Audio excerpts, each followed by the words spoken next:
To become the ultimate manager across Europe, Dad and I are beginning our journey in what is known as the Glory Hunter Challenge. This is where we have to win the league and cup of 5 of the biggest countries, as well as the Europa League and Champions League. A quest of winning across the continent against each other, but with a couple of caveats. The first is that we can't become the manager of a club directly after one of us leaves. And the other is that we have to start at a club that has never won the league in their nation before. So Dad has decided to become the manager of RB Leipzig, while I am heading to Italy and starting with Atalanta. So strap in and subscribe if you haven't done so already, because Glory Hunter begins right now and is always a roller coaster ride that you do not want to miss. Kicking things off in Germany, Dad is starting with a 4-2-2-2 formation with the obvious huge threats up front and Simmons in behind. I've gone for a more conservative 3-at-the-back system with Ederson in my midfield, who will look to join the attacks from deep to supply the likes of Skamaka and Ademola Lookman. Dad was already fending off interest for David Ram, but also identified the goalkeeper position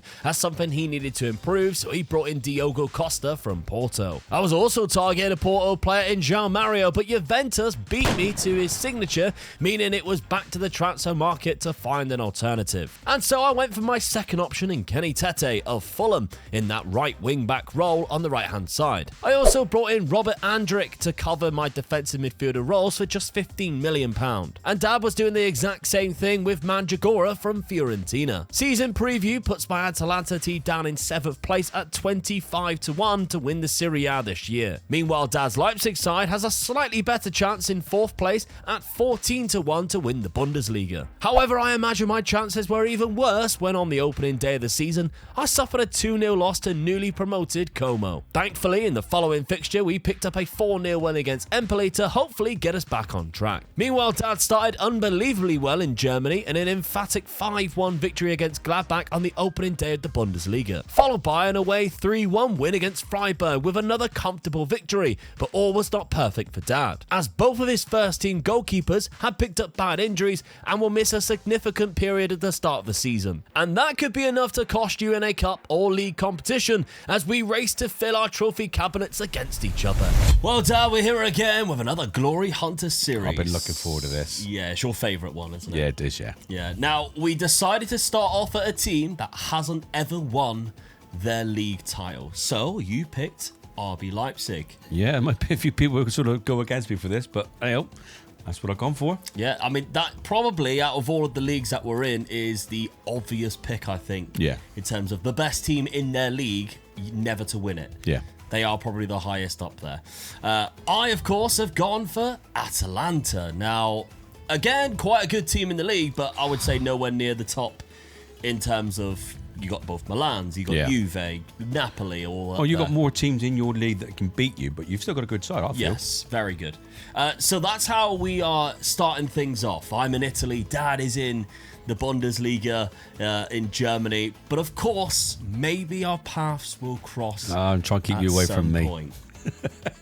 And maybe we'll cost each other some trophies. With the ultimate aim, of course, of winning the league in the 5 countries that we have picked, which include England, Germany, Spain, Italy, and Portugal, and as well as the cups with the Champions League and the Europa League, which can be the most difficult one to get. However, I think neither of us are in it this season at the start, but we could drop into it. That's the thing with the Champions League. The first season, we have the old format still going. Now, let's have a look at the Atalanta signings that I've made. Kenny Tete, I went for a right back, didn't quite get him, so I went for Kenny Tete instead. I kind of feel like I might have wasted a bit of money there because they do actually have like 3 okay right backs. And if anything, he just adds to the list of okay right backs. He doesn't become the best one.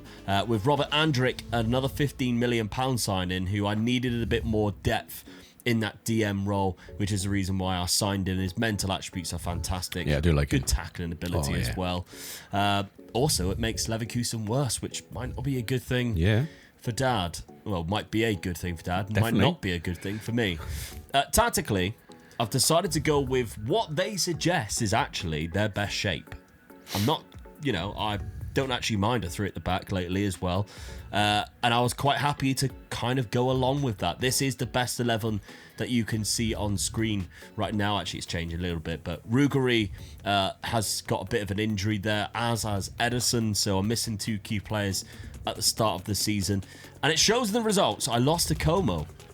In the opening game of the season, Dele Alli scored against me there, Fabregas's side, when I travelled to Como. But I also lost the game to Real Madrid in the Super Cup. That's not a bad result, though. No. 1-0. No, that ain't too bad at all. 4-0 against Empoli, though, a team that I should be expecting to win anyway, so I'm not, it doesn't really give me anything. I don't know how well I'm going to be doing. The next month, I then play Roma, Juve, Sporting in the Champions League, Inter, and Milan. Yeah. So that's when I'll know whether this is going to work or not. You could have done with that being the first month, really, couldn't you? Exactly, yeah. So the Champions League format, obviously, we mentioned is the old one, and I have got quite a difficult group. And I'm all right with that because I fancy myself finishing in 3rd. Yeah, just. Yeah. Dortmund, Sporting, and Villa all there. I think I'll tell you what, I couldn't. Finishing 3rd be quite good. I don't think you could pick the first 2 out of that. No. Because they're all capable, like you say, they're all capable of coming 1st or 2nd. That's it, yeah. It's a very difficult group Yeah, there. definitely, yeah. So I'm kind of happy with that. Hopefully I'll land in 3rd place and maybe get myself a nice little Europa League win. That would be so me in Glory Hunter to do that first season. But let's see, Dad, you've had a little bit of money to play with at Leipzig, and you decided the goalkeeper was the position that you needed to change. Yeah. I agree, to be fair, although he has got the curse Oh, of, it always does, doesn't it? yeah, tearing his wrist ligaments. When I looked at the team that I was going to play and all that, that just stood out to me that the weakest point was there, and I just thought, right, just go as much money as you need to get this guy in. Obviously, everybody knows me from now on. This is the keeper I'll always go to when I can afford him. Yeah. And I could afford him, so I've got him. So I am absolutely happy with this. Now I feel that my defence is, going to get better now with him in the team. Yeah. Alongside him, Mandragora from Fiorentina for £10 million. It's just a midfield player, like I always say about the spine of the team. This guy will fit into both of the positions. So I mean, it'll mainly be a DM that I'll use him for because that's the positions I'm playing.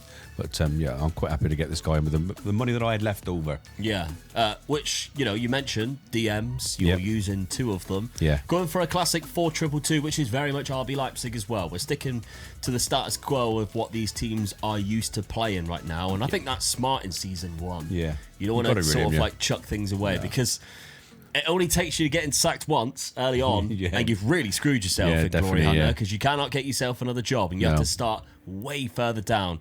So yeah, we're kind of just trying to be as smart as what we possibly can and survive. I mean, I'm looking at it really. It's still, especially the front 4 I got up there. They're quite good. I'm quite happy with that.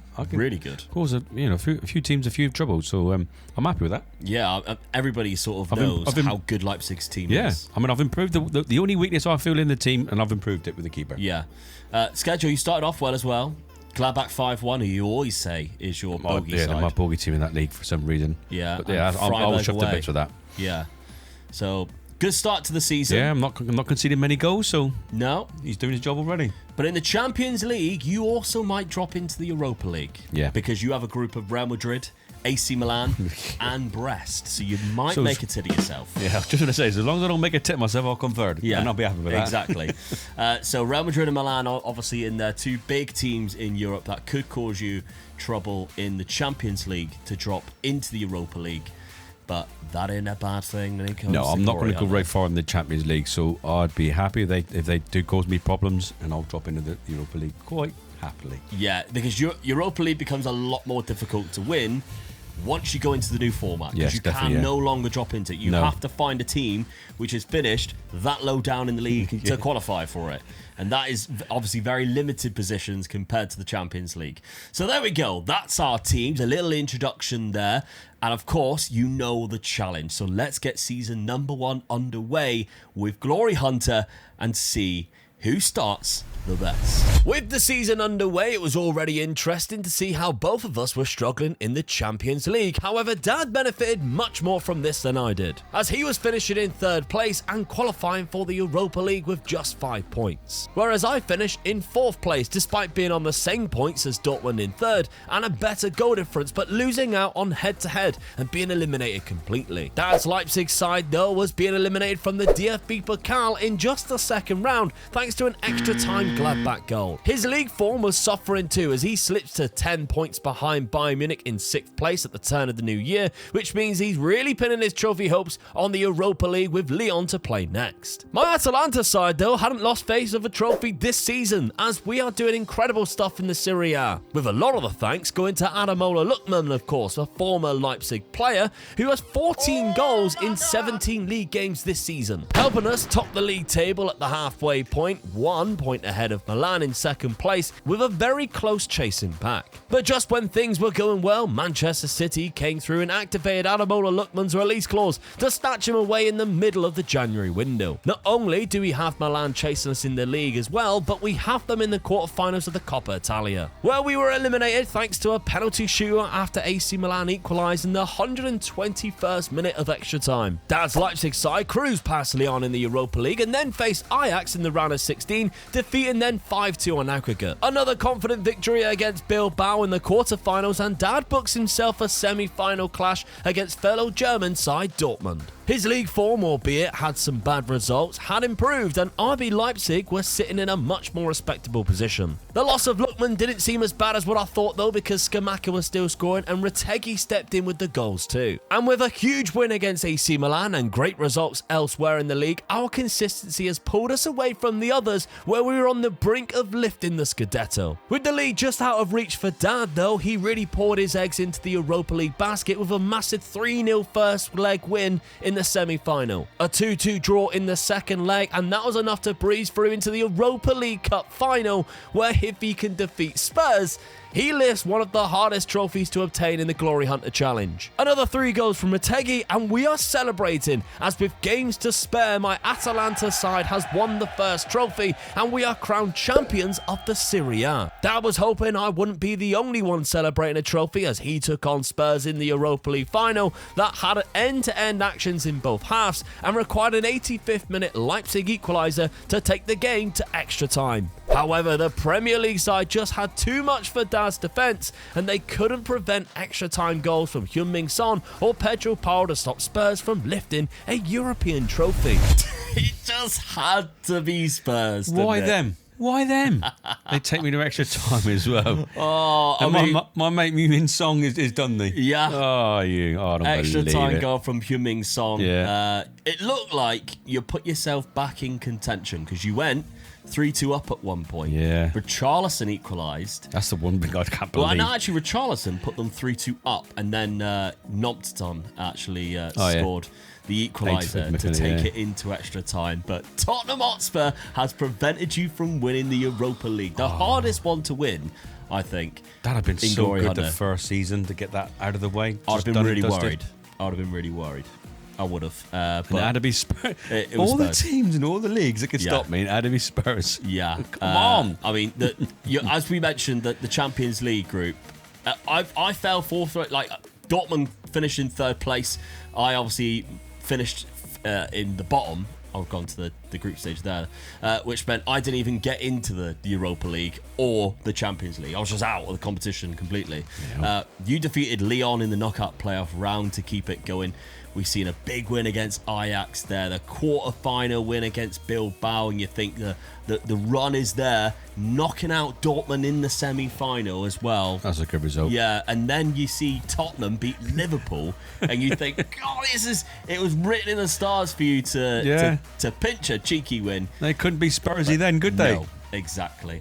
And unfortunately, Dad, we mentioned your bogey team. They knocked you out of the DFB Pokal, so there was no DFB Pokal, and you were some way off in terms of the Bundesliga. Dortmund and Bayern both finished on 72 points, but Bayern's far superior goal difference of 59 there, or 53, sorry, with Harry Kane scoring 33. I mean, the only thing I'm looking at that league now, and I'm looking at it and thinking, Dortmund lost 6 games. No, you didn't. Bayern lost 6 games, yeah. and Dortmund lost 4. So usually in these leagues, they're only losing like 1 or 2 games, maybe 3 games tops. Yeah. For Bayern to be losing 6 games. Yeah, that's a low points tally for Bayern, 72. Yeah.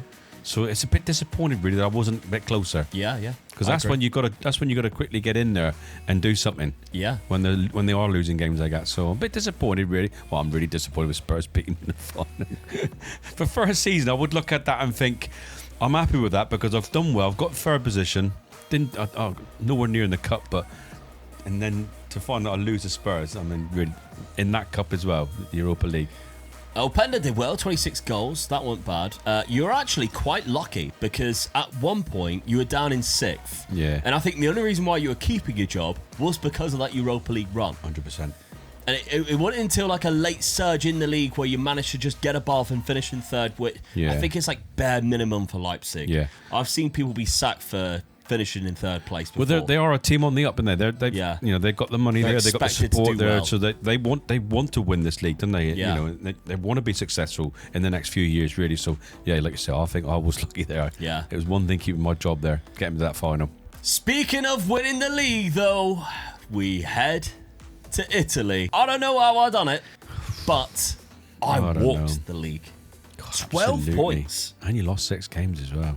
12 points above Lazio. And Lazio were in 2nd, by the way. Inter down in 6th. Unbelievable, really. I've never seen the drop-off of Inter. I mean, they've already changed their manager, which, of course, we missed out on there.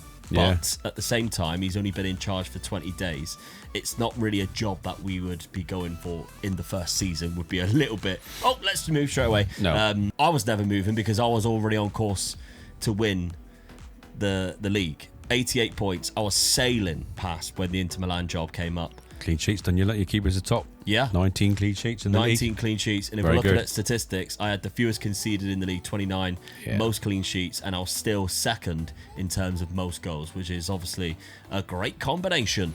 100%. That's what wins the leagues. Yeah. So I'm buzzing with that. I'm really happy. In terms of the other competitions, quarter-final of Coppa Italia, I'm just disappointed it was on penalties. Yeah. I'd rather just get battered.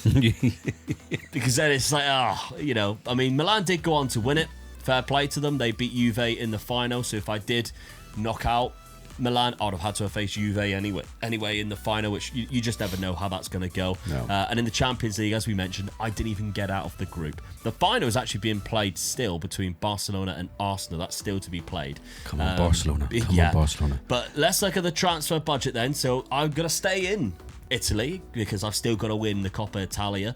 £33 million.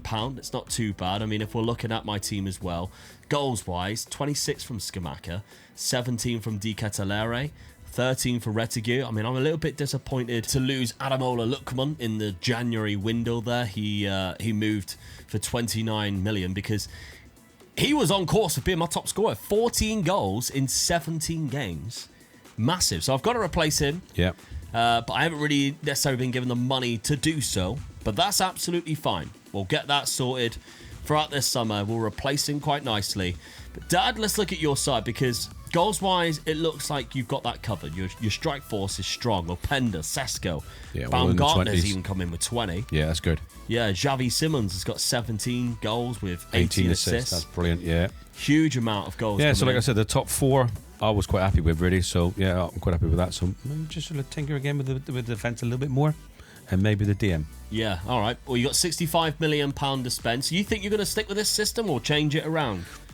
All depends who comes available. All right.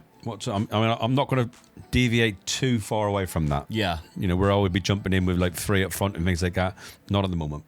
Okay, well, let's have a look then and see how interesting this summer window is going to be as we go into season number 2 of Glory Hunter. But we've already got to add a trophy to it. That's right, and it's my cabinet we open first as we place the Serie A trophy inside thanks to this incredible Atalanta season. Straight away then, with the cup in mind, I need to make this whole squad better, and I signed Kasunu, who was on loan last season. Before Dad did anything, he was requesting for more transfer revenue percentage, which was granted. And we got the Kasunu deal done for the £15 million buy clause. Dad lost out on his first target of the season, Kanate, as he opted to go to Chelsea instead, while considering who will work as he looks to switch up his system. He decided to go big on snapping up a Leverkusen defender in Tapsoba for £50 million, and the 25-year-old can really add a lot to Dad's defence as a ball-playing centre-back. I received a bid for Ederson, who was vital for my success last season, but I knew if I negotiated a better price,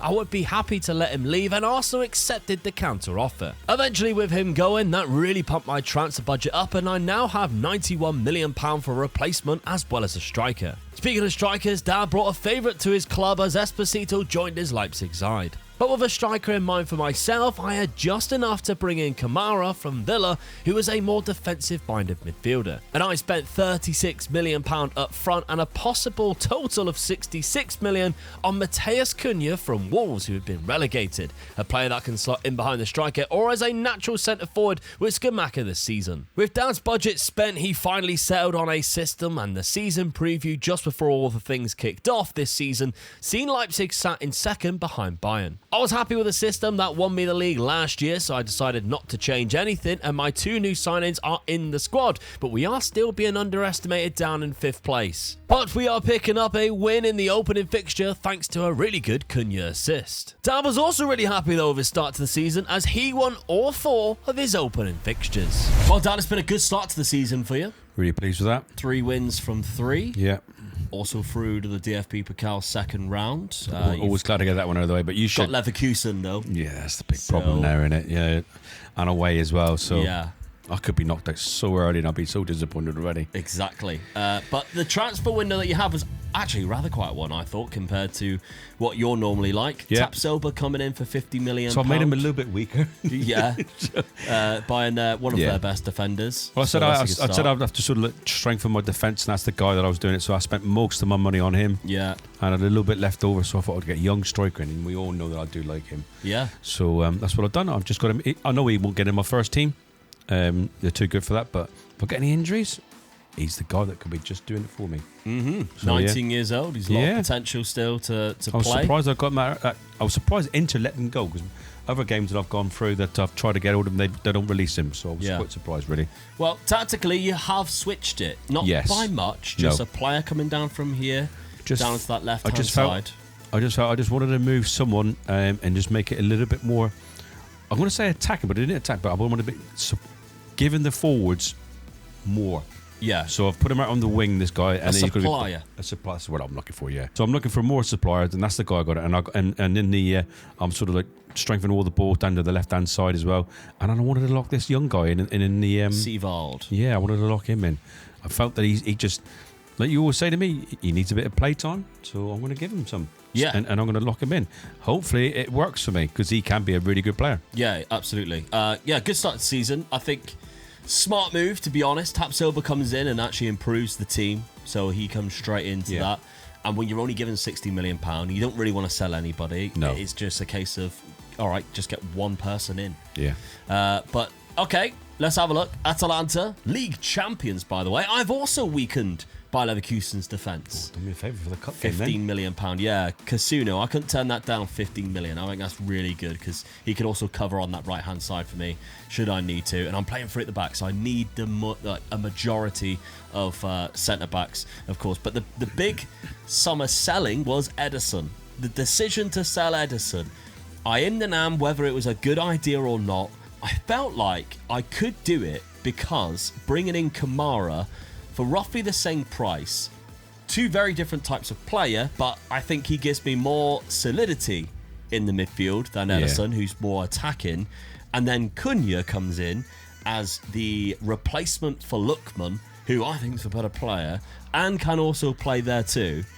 And that gives me more options in general. And if we're looking at my team now, Cunha goes into the centre forward on attack role, but if he needs to drop in there, he's a natural there. He's very good there. He can still supply Scamacca. We've got Retegui, who can come in and be a very good striker off the bench or whatever we kind of need. We've also got Bilal Touré, who can also do the same. And I've actually started the season well. So last season I had a bad start, or I only lost 1-1. This season I've actually beaten Como. I have drawn to Bologna away from home, but hey, I was 2-0 down, so to bring it back to 2-1 I'm actually alright with. And a 3-1 against Monza. Again, I haven't played anybody good. Nope. Of course, we are both just in the Champions League now, so I can't get out of the Champions League. I'm in it. I'm stuck. Yeah. You can't drop into anything else.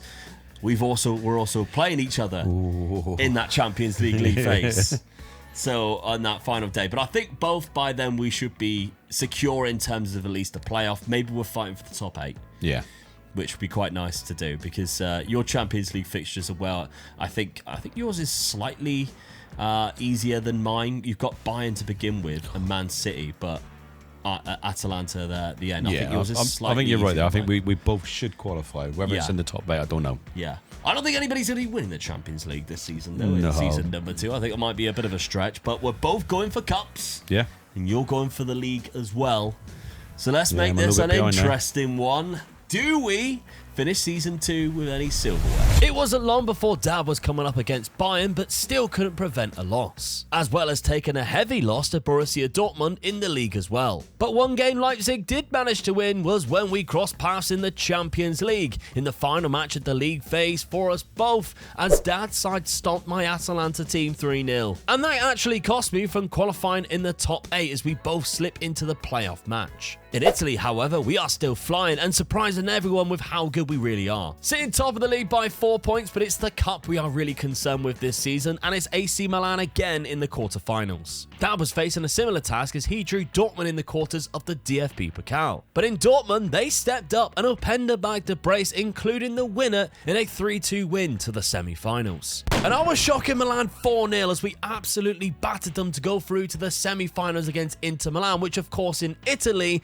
is across 2 legs, and in the first leg it finished 1-1. I fell at the round of 16 in the Champions League while Dad was beating Barcelona, booking a ticket against PSG in the quarterfinals. And his Leipzig team isn't out of the title race yet either, going into April, sat just 2 points behind leaders Bayern. And his semi-final was a simple 1-0 win away to Heidenheim. With all the other big teams eliminated, Dad is the favourite to beat Wolfsburg in the final and possibly lift a trophy. In my semi-final at the San Siro, I found myself staring down the barrel of defeat, 2-1 behind in the second leg at half-time. But we pulled ourselves back into the game and level with a cracking cross and back post header from Scamacca on the 80th minute. But there was still time for a winner as Matheus Cunha smashed in a third for us to reach the Coppa Italia final. Unfortunately for Dad, the treble was off as PSG defeated him in the Champions League. However, the double was still very much on as he's now level on points with Bayern Munich. And it was Juventus who were trying to stop me from completing Italy as we faced them in the Coppa Italia final. They couldn't stop us, however, from retaining our league title as we go back-to-back winning the Scudetto. The Leipzig title race took a big hit though in May as they lost to Leverkusen at home, and that opened up a gap for Bayern. And a draw at Union Berlin unfortunately sealed Dad's fate in second place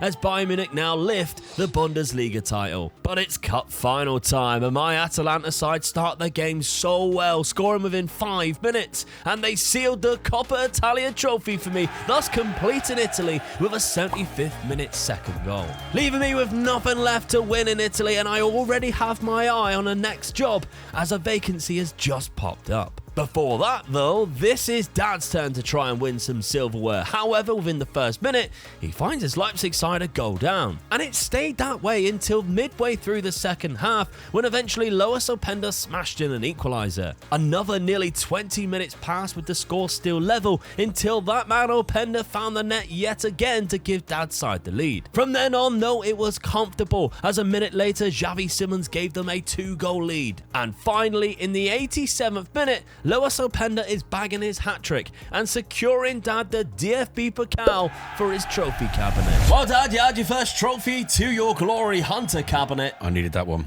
The DFB Pokal. Done it the hard way as well. 1-0 down after the first minute. Yeah. Wolfsburg in the final, which is kind of nice, but of course you had to get past that Leverkusen game early. And it was on penalties. It was a tight one, wasn't it? Yeah. Getting past Dresden in extra time. You do not like doing this easy. No. Dortmund in the next round of the quarterfinal. At that point, thankfully, you were then the favourites because then you're all really dealing with is Kaiserslautern, Heidenheim, Wolfsburg. I mean, you look was at the other team semi-final, there. I'd be disappointed if I didn't win from there. Yeah, exactly. So yeah, I'm pleased with that. Got there, done the business. Trophy in the bag, and I always think the cups are always the hardest ones. They definitely are. Yeah. So yeah, I'm pleased because with that. of the way we're playing this with the simulation side of it. Yeah, absolutely. Are you finished 5 points behind Bayern Munich? Yeah, which is disappointing. It's disappointing in one way, but not in another way. I've got closer to them. Yeah. I only lost 5 games. They lost 6. Yeah, so yeah. drawing the games is what lost me, really. Yeah. And I think I had a bit of a bad end of season, which could have possibly cost me. Yeah. So. Yeah, in terms of the league, you had there was the 2 a loss games to Bayern Munich, and then you lost to one and Leverkusen and drew to Berlin. I got 1 point out of 6 there. And what did I finish behind them? 5 points. Here we go. Yeah. So those 2 games cost me the league. Yeah. So I've got to be happy with that. Getting the cup in the bag, I'm a little bit more closer to them as well. It's just, I could have done with the league to just get out of the way, sort of. But I'm here for another season. Yeah. So, Staying with Leipzig because jobs are starting to appear. Yeah. Of course, and we are ready to go. I think my team's almost ready. So all right. Almost league title worthy. Yeah, I'll be silly to move. Oh, you got the pressure on Bayern. Unless the Bayern job comes up, I think you'd be silly to move. Yeah, I mean, quarterfinal of the Champions League. PSG. So that goes to show it's a bit of an improvement in the team all the way. Yeah. So yeah, quarterfinal. Got to be happy with that. Yeah. Well, I'm really happy. Yeah, I know. Yeah. Because of course I have now completed Italy with a lovely little 2-0 cup win over Juve in the final, and I think my run was almost just as hard as yours. I mean, Inter in the semi-final, quarter-final AC Milan, I battered them 4-0 as well.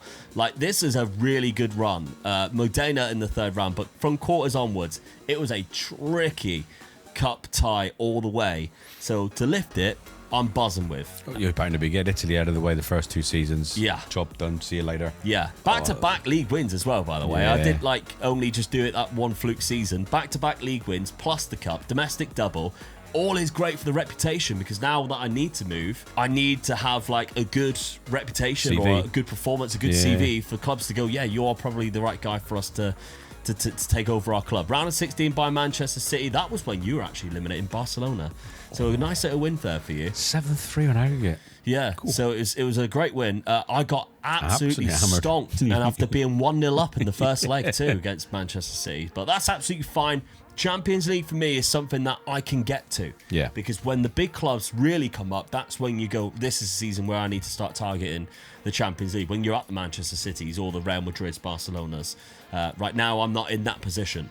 I'm just happy that I've ticked off what I actually think is the hardest combination, Italy. Oh, 100%. I really do. I really don't play well in Italy, so I'm not looking forward to going there.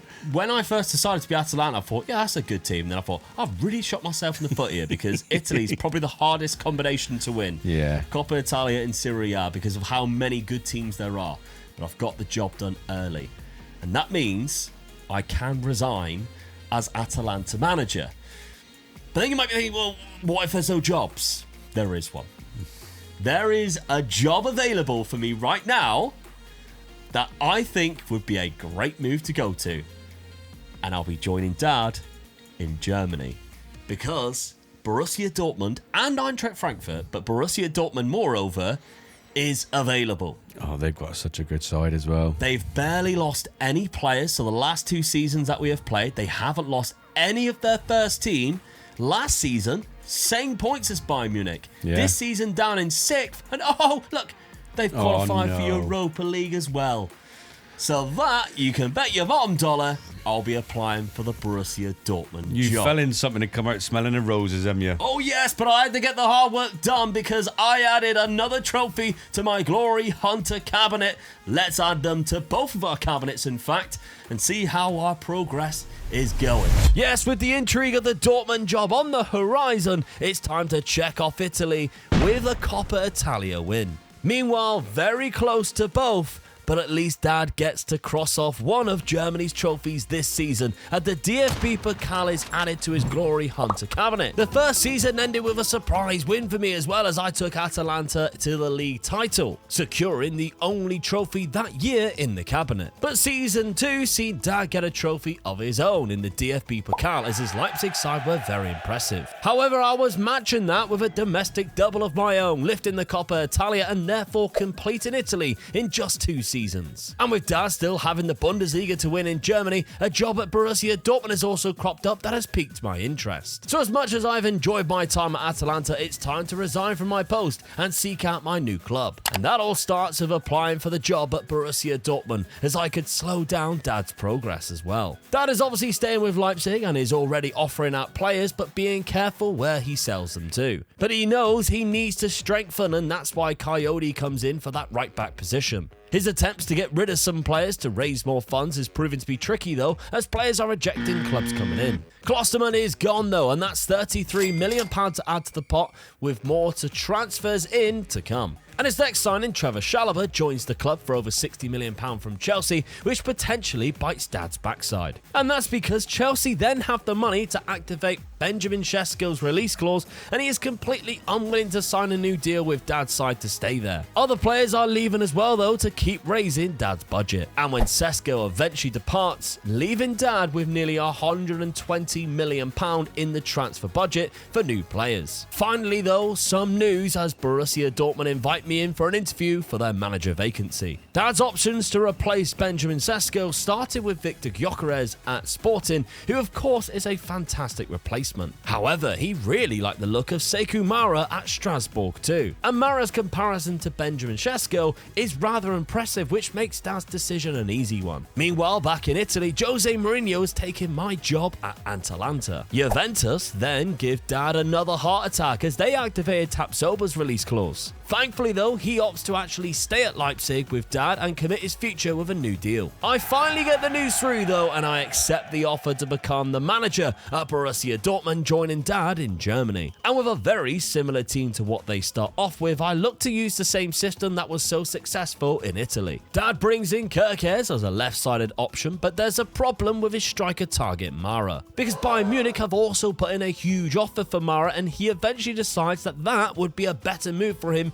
over Dad's Leipzig sign, and signs for the current champions. And with Dad's other option, Victor Gyökeres, awaiting a work permit to move to Newcastle, he has to go to a plan C, which isn't a bad option if you ask me, as Samu Omarodion joins from Porto for £53 million, and we know he can score goals. I didn't have big budgets, but I still managed to sign two players that could help with the squad in Moscardo at DM, and a centre-back from Egypt, which was a little short at the back if I wanted to keep a 3 at the back system. With the season about to begin though, it was very interesting to see that both of us were in 2nd and 3rd place in the league preview. And let's just say that Dad started the season a little bit better than I did.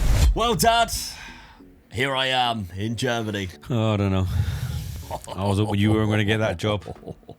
I can't believe our paths are crossing this early on. Of course, we played each other in the Champions League last season, while we were obviously we were in 2 different countries, but now we can really affect each other in terms of winning trophies. And because you haven't quite got Germany fully completed yet in terms of the Bundesliga, Borussia Dortmund, here I am. Now, I have decided to stick with my Atalanta formation this season. They actually suggested when I took over the job that the 3 at the back system, like I was using at Atalanta, is the way to go. So I thought, okay, let's stick with it. It was working in Italy.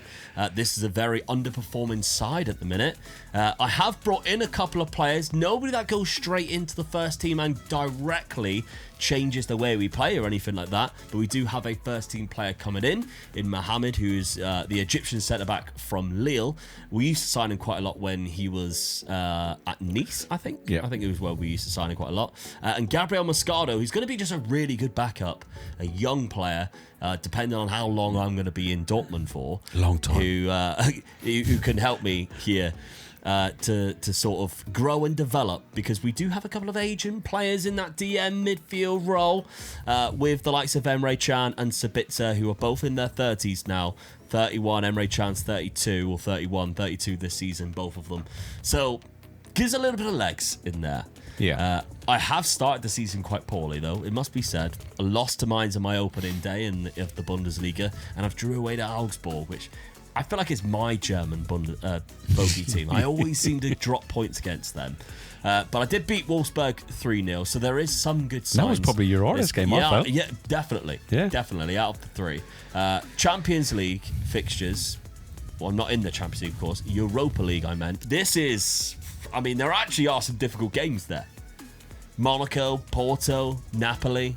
But I still should be going for it. 100%. You're saying that. I would say Napoli. Yeah.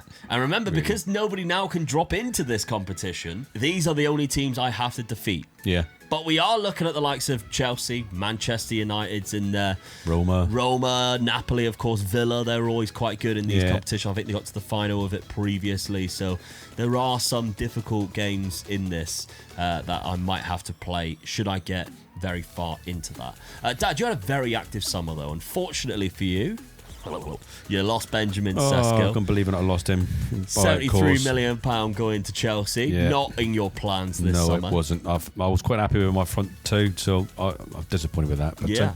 I feel that I've replaced him quite well. Yeah, I mean, your second option, by the way. It was you my did, second, yeah. You did go for the Strasbourg lad. Yeah, I did, yeah. I was disappointed I didn't get him neither, but...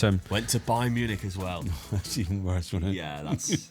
Now I'm like cringing, like, he's not there in our league now. I upped his wages and everything. Desperate to get him, but I'm happy with Samu. I'll take him 90% of the time. So yeah, he's fantastic. Yeah, he's also developed very well in 3 seasons. So I've got him at the really good time as well. I mean, his physicals is out of this world, really. Yeah. So I've got a really strong, good striker in to replace him. So I'm happy though. Yeah, Coyote comes in at right back as well. A good option. Go straight into your starting 11. There's another right back that we always go for them when we got the chance of getting him. So really pleased with that. So strength from my defence. From Chelsea.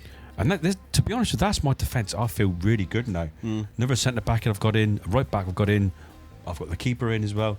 I'm really pleased with my defence now. Yeah, and Kirkes, who is a left back naturally, but using him on this left midfield, as you can see from looking at Dad's tactic here, Coyote at right back, Kirkes at left midfield in the same formation, of course. I just felt that's where my weakness point was, isn't it? My left back wasn't a weak left back. He wasn't brilliant. Well, your left back is great. It's your left mid, you mean? Yeah, that's what I mean. Where I've locked him in is where my weakness in the team when I you had Elmas playing there, who's right-footed, more of like a centre midfield player. Kirkes bombs down the left. And that's what I wanted. So and he'll cover the left back if I get any injuries there. But I'm going to lock him into that position to make sure he starts that position every time I can. All right. Well, you've started a lot better than I have, because at the start of the season, you've played 3 games and won all 3 without conceding a single goal as well. So a fantastic start. So like I said, my defence is doing really well. Yeah. 2 seasons in a row, though, you're coming across Atalanta. Yeah. Because you're also playing them in the Champions League this season. But there's some big names in there. Bayern Munich, Tottenham. Galatasaray, they're never easy. I mean, all right, Galatasaray away from home, but if I play them at home, it's an easier Galatasaray than going to hell, I think, and playing there. They don't travel very well, do they, Galatasaray? No. So it in an easy group, but I'll be disappointed if I don't qualify. Fair play to Las Palmas getting there, by the way. Yeah, what's that all about? That is crazy. Brilliant. I mean, we haven't really touched on the other leagues, on how other clubs are doing across different leagues, because we've mainly just been focusing on what we've been doing. 4th. But Las Palmas finished 4th. Wow. That's unbelievable from them. Absolutely brilliant. When you look at the teams, missing out. Sociedad in 8th. Cadiz even finishing in 7th. Quite good, isn't it? Yeah. Batista in 10th. It's fantastic from Las Palmas, who done an exceptional job under Diego Martinez. They got some okay players, but I mean, Scott McKenna's their vice captain. What's going on in Las Palmas, in the Gran Canaria? But there we go. So Real Madrid have won it, but Las Palmas, they're in the Champions League, and you've got to play them. And Spurs again. And Spurs again, who cost you, of course, in the cup final. Yeah, I owe them one. All right, well, come on. Let's have a look then. Can Dad finally get out of the Bundesliga, or will I just come in, swoop in, pick everything up, and leave before he gets to? Let's find out. Well, my first few months in Germany were tough, as Bayern Munich were giving me a whooping as well. And although it took us a while to find our feet, we started very well in the Europa League and qualified in the top 8. Dad actually had the opposite thing happen, as in the league he got cracking in a 3-1 win against Bayern, but really struggled in Europe as he lost to Bayern, Tottenham and Las Palmas in the Champions League phase. In the Bundesliga though, Dad was flying and was currently still unbeaten, with Samu smashing the golden boot race as well, with 19 goals in just 18 games so far, scoring the winner against me in a 1-0 victory in Dortmund with a cracking volley from the edge of the box. However, Dad's Leipzig side was already out of the second round of the cup thanks to Leverkusen, as I was getting past Stuttgart. It was also an early exit from the Champions League in the playoff round after a bad second leg loss to Lazio as they crumbled in Rome. In what could be a disastrous season for me though, I conceded in the last minute of the cup to go to extra time and penalties, where we lost the shootout to a Bundesliga 2 side. And with Dad battling Bayern for the title, my only hope was in the Europa League as the quarterfinals approached. In April, Dad lost in spite of taking the lead against Bayern Munich, leaving them just within striking distance, and right in front of him is a fixture against Borussia Dortmund side that could cost him the league. And after a bad loss against Porto, getting knocked out of the Europa League, I had nothing else to play for but to stop Dad. However, just a single goal in the game again decided the result, and this time it was Samuel Marodion who assisted for Openda, giving Dad a fantastic 3 points towards his title race. And to beat Bayern Munich in the title, you need to make sure you don't slip up at all, and Dad's Leipzig side had to go and win both of their remaining 2 fixtures to lift the Bundesliga trophy. Oh, fair play. 1 point. Yeah. Good. It went down to the final day of the season. It did. Yeah. Bayern Munich was right on your ass. 82 points to 83. Remember when we said that first season, they finished on 72 points. It was a low points tally. They had 10 more and still didn't win the league this year. You only lost 3 games though, Dad. So I didn't stop you. Couldn't get nowhere near me. That's good. Yeah. I really ballsed that one up. I lost against you both times. Give 1-0. you the league. A lot of 1-0s. This Dortmund's team did not perform attacking wise like my Atalanta one did. I've got no goal scorers up there. You've got 2 with both Samu and Lois Openda. So despite having very good attacking threats, Dortmund don't suit this system at all. I think I'm quite lucky the fact that I'm still in a job at the minute, because if we're taking a look at it really, the club vision, it's a C, and they're not overly happy about this at all. I don't think it's come up yet that my job is insecure, job security wise. It's not there yet, but I wouldn't be surprised if I crept in that or I have a conversation. Now, in there though is Manchester City, look, with Pep for finishing in second place. With you leaving, if that job does come up, Come on. yeah, it could be an easy one for you to go for. I'm going to resign, obviously. Yeah, well, yeah, you finished, completed Germany. I could do with Pep taking my job. Yeah, would he? I don't know. Would he go back to Germany? No. Be nice though, wouldn't it? Yeah. Especially if they're giving him a bit of pressure. Well, yeah. In other competitions, though, Dad, a little bit crap, really. Yes. Knockout player found by Lazio. So, I mean, you didn't get very far in that one at all. 5-2. And even in the league phase, struggled. Yeah. Really struggled. Losing to Las Palmas. Fair play. Lost his first again. Drawing to my Atalanta side, my old Atalanta side, 0-0. But, yeah, beating Inter Milan comfortably 3-0 somehow. Never know how sometimes that all plays out. And in the cup, obviously losing in the second round, I wasted the opportunity to win a cup this season. I really, really did. If we're looking at Europa League, I mean, quarter-final by Porto, 4-2. That's annoying because the semi-final, they then played Aston Villa. It's a 50-50 chance. Sometimes Villa's really good, aren't they? They actually went on to win it. They beat Roma in the final 4-1. But the cup, I really screwed the cup up because Braunschweig knocked me out on penalties. Just look at the They're team in the there, second. They're in the second division. After that, Wolfsburg were the only team left in the Bundesliga, and they were knocked out in the semi-final, meaning the final is still to be played, and it is between 2 teams from the second tier. That's the time you got to jump in, isn't it? Huge loss. I have not been able to capitalise on that. Yes.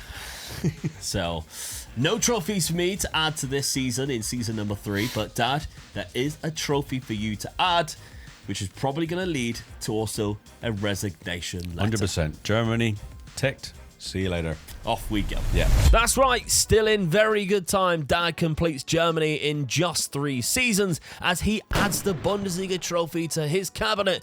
But where does he go next? Well, first things first, the resignation is handed in to Leipzig and Dad is now free to go and explore new jobs. On the insecure list for the job security is actually Pep Guardiola at Man City, which means Dad at the very least can stir the pot and declare his interest. Having gone from Germany though, the Bundesliga is now wide open and I'm signing a bid name in Ruben Neves on a free transfer. But I do have a new system in mind and Gonzalo Ramos at PSG would be a perfect striker to fit into that, so I complete the £70 million signing. Although upon looking at the job security section, my name has also now appeared in there at Dortmund, which is kind of worrying. And that goes alongside the strict expectations that I have for this season of a semi-final finish and a Champions League qualification. Finally for Dad though, a job possibility has arrived in Rome, as AS Roma, with a very good side and a decent budget, finished down in 8th place last season. Given that it's a World Cup year as well though, Dad was kind of hesitant at first but opted to apply for the job. And lo and behold, an invitation for an interview came through soon after.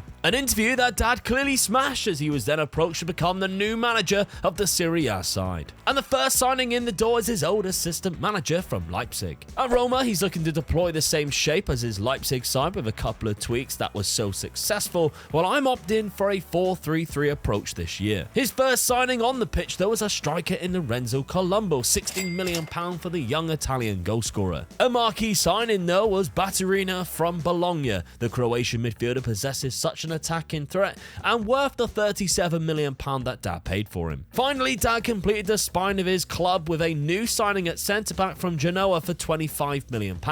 Only 24 years old, but a very good defender. The season preview just before it all kicks off sees my Dortmund side as the third favourites this season in the Bundesliga, whereas Dad's Roma side is down in 6th place as both teams look to win both league and cup. It only took Ramos half an hour in a Dortmund shirt though before he is on the score sheet on the opening day of the season in a 3-1 win, whereas Dad has only played one league game, which was a loss thanks to Napoli because of the European qualification he had to go through first. Okay then, that's a recognisable formation, Dad, isn't it? I'd see, especially with Dortmund as well. I've seen him recognise that sort of formation. It's not a bad formation if I remember rightly. It's alright, it ain't too bad. How often do you copy my tactics? Well, not very, but I feel like it's about time with the amount of ones that you all of a sudden start Somewhere appearing. along the line, Hold on a minute! yeah.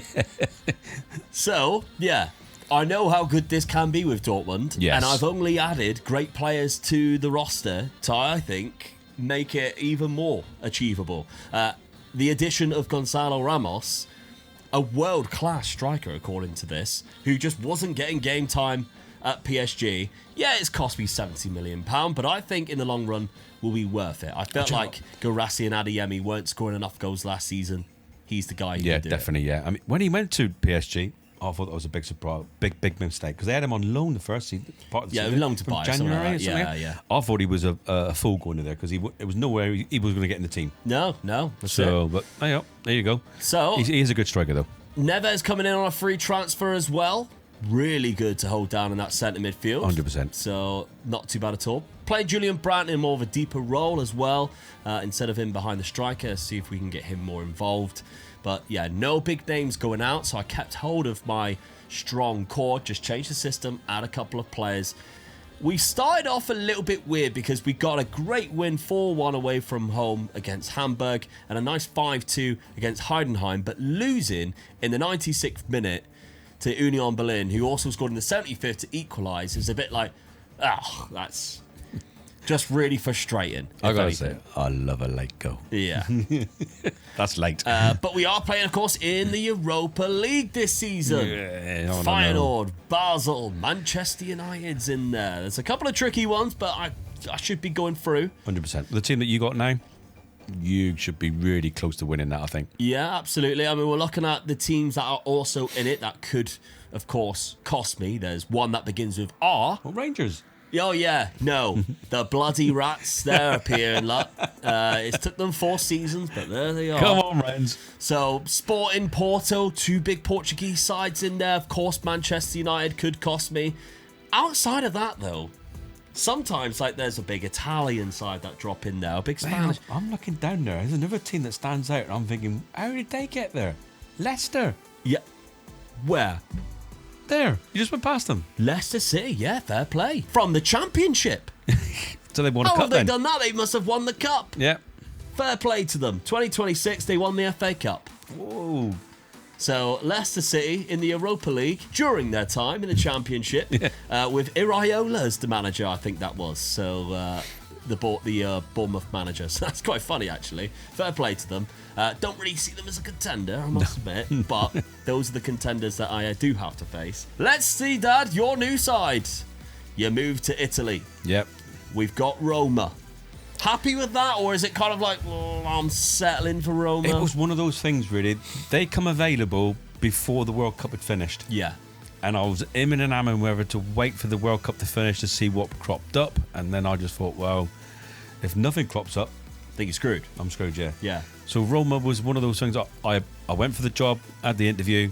They offered me the job, and it was like still the beginning of July. A couple of because France was knocked out. They had an insecure manager, but then that's the trouble. You then have to wait over a month for them to decide who they want. It's taking a chance then, wasn't it? So no, I just started to pull the trigger, accept the job, and go for it.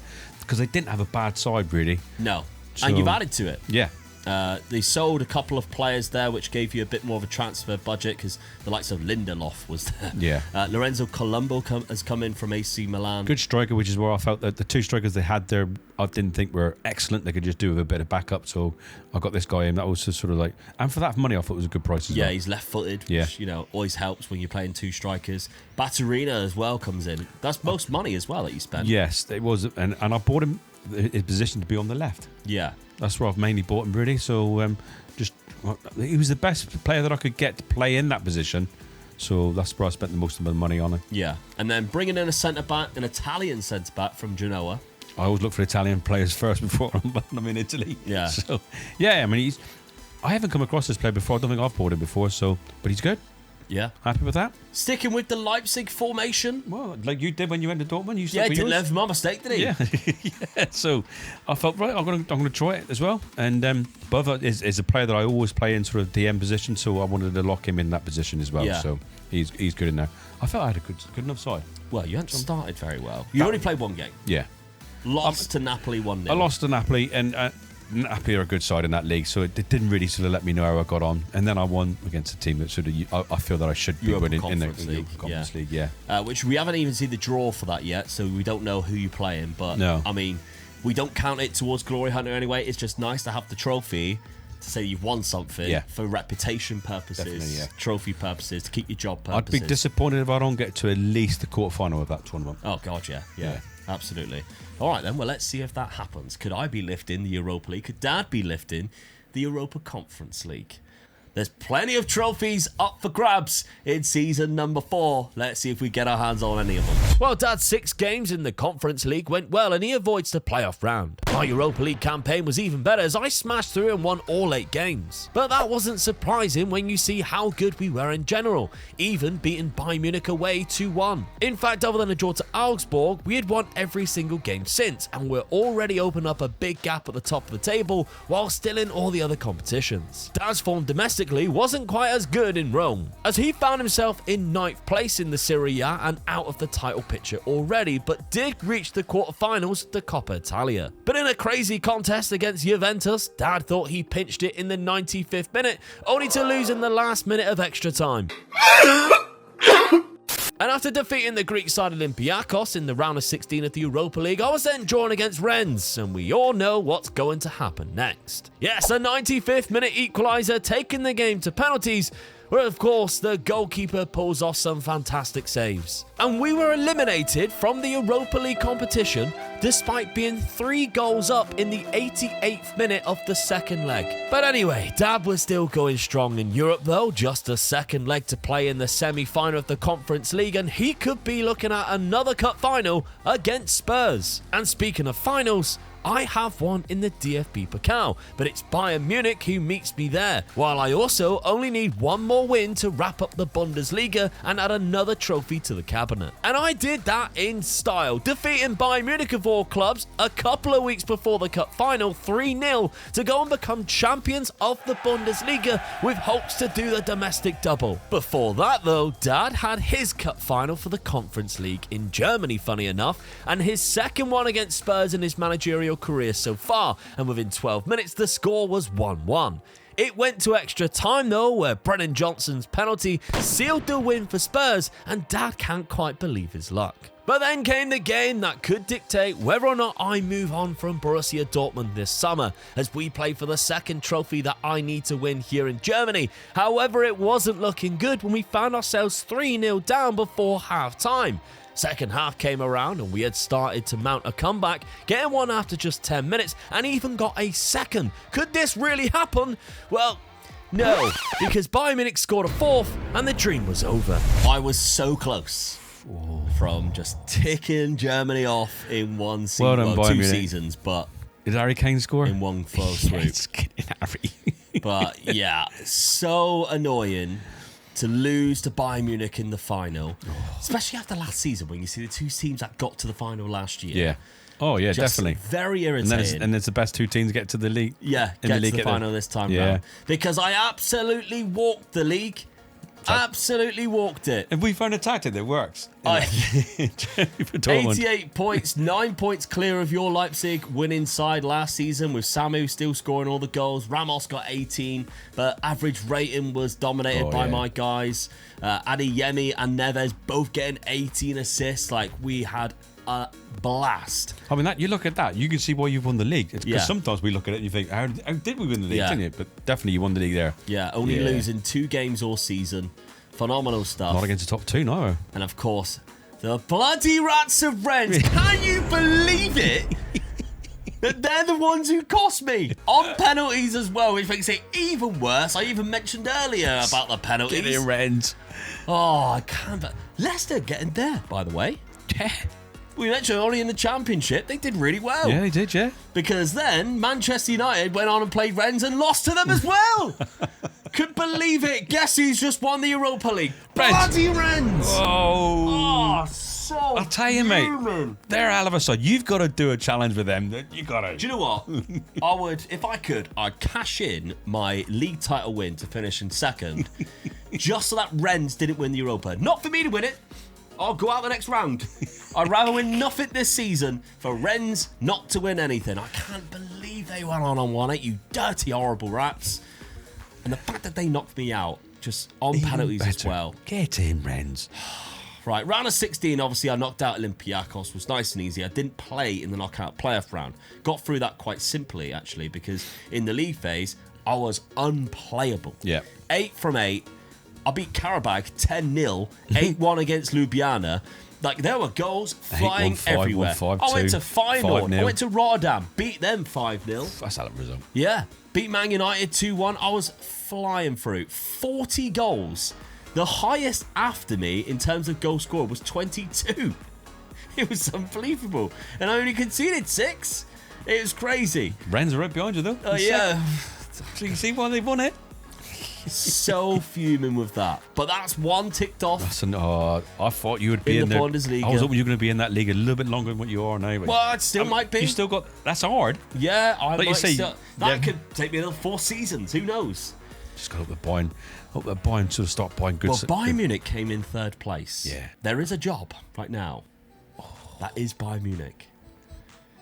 So it's very tempting. Because also Atletico Madrid. I mean, I don't think that's a good move. They're only in Europa Conference League, but Bayern could be. Bayern it's an interesting one, but it's almost like, am I shoot myself in the foot? Well, you're the best team in the league, though, aren't you? Yeah, they still got Harry Kane. They've still got Jamal Musiala. What's the budget for them? The budget is only 67, whereas mine is 57. So it's not too much of a budget.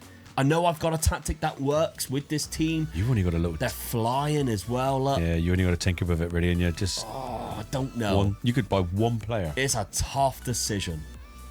Really is a tough decision. I don't know what I'm going to do yet. I really don't. But Dad, you had a really fortunate season to still be in with a job. Very much like the last season when I was almost, knocking on the door of the unemployment centre. But of course, get into it. Tottenham Hotspur costing you again. Yeah. They don't like me winning European trophies today. Extra time. I think that's the second time they beat you in extra time. Yeah. It was, wasn't it? Yeah, it was, yeah. Brendan Johnson done me. Brendan Johnson with a penalty in the 105th minute, costing you. We don't count that anyway. It's just nice to win. Yeah, I'm going to say I'm not too disappointed with it. The only way I'm sort of like disappointed, because obviously it helps my reputation, obviously winning a European trophy, but I've got the 2 European finals, which is still good. But I do agree with you. That probably kept my job again. Yes. You finished in 6th place, and again, you actually had a good end to the season because it could have been a lot worse. Yeah. That last sort of run in the league definitely helped me, because I think at one point you were down in 9th. Yeah, I was. In the past positions, if we're looking at here, we were down in 8th place here, going into match day 33. Yeah. So I had a really good finish. And it's done me a big favour because it's put me into the Europa League. Into the Europa League next season. So, I mean, I don't know what budget I've got, but a couple players could make my team really strong. Yeah, Tammy Abraham with 21 goals. Didn't get anywhere near the Coppa Italia. Juve knocked you out. all extra time in that one, all penalties. That was quite crazy. And Atalanta, my old side, went on to win that one, the Coppa Italia. They dropped off in the league down into 5th place, but I mean, Inter won it quite comfortably, didn't they? So they are definitely going to be an hard team to beat. But I'm in the Europa League, so I'm happy in one way. Yeah, you've only got 14 million. I ain't got a lot of money though, have I? No. Tammy Abraham's got 38 goals, so quite good. 24 from Colombo. A good signing for Colombo. Yeah, that's two. His valuations. I'm happy with the front two, really. So might only have to have a look at the defence, maybe another DM or something like that, just to strengthen the squad up. Yeah. All right. Well, only one trophy has to be added to our Glory Hunter cabinet, but it was so really close to be into. For now then, Dad stays put with just 2 ticked off from his Glory Hunter trophy list. Meanwhile, it could be even better for me, but I'm still buzzing just to be adding the Bundesliga trophy at Borussia Dortmund. But do I make the shocking move? And do I apply for the Bayern Munich job? And after completing Germany, winning both trophies in just 3 seasons, Dad has moved to Roma. Whereas after a bad season joining Dad in Germany, my second season at Dortmund was successful, picking up the Bundesliga trophy. However, the temptation of leaving champions Dortmund has unexpectedly come, because Bayern Munich has become available. And after assessing the 2 sides, I do think my chances of winning the DFB Pokal and possibly the Champions League has increased if I move to Munich. Dad is sticking to his Roma side though and strengthening his defence with the signing of Treble on a free transfer, which is excellent value, as well as Oscar Gluck for again a free transfer, who is a fantastic attacking threat. I hadn't heard anything from Bayern Munich yet, so I carried on my task of improving Dortmund by signing Ibanez in defence. And the current favourite for the job was Conceição at AC Milan, which could leave them open for Dad. Eventually though, I was given the opportunity to talk and invited in for an interview. And just days later, I was offered the job to become the new Bayern Munich manager, betraying the Dortmund fans and moving to the biggest rivals in hope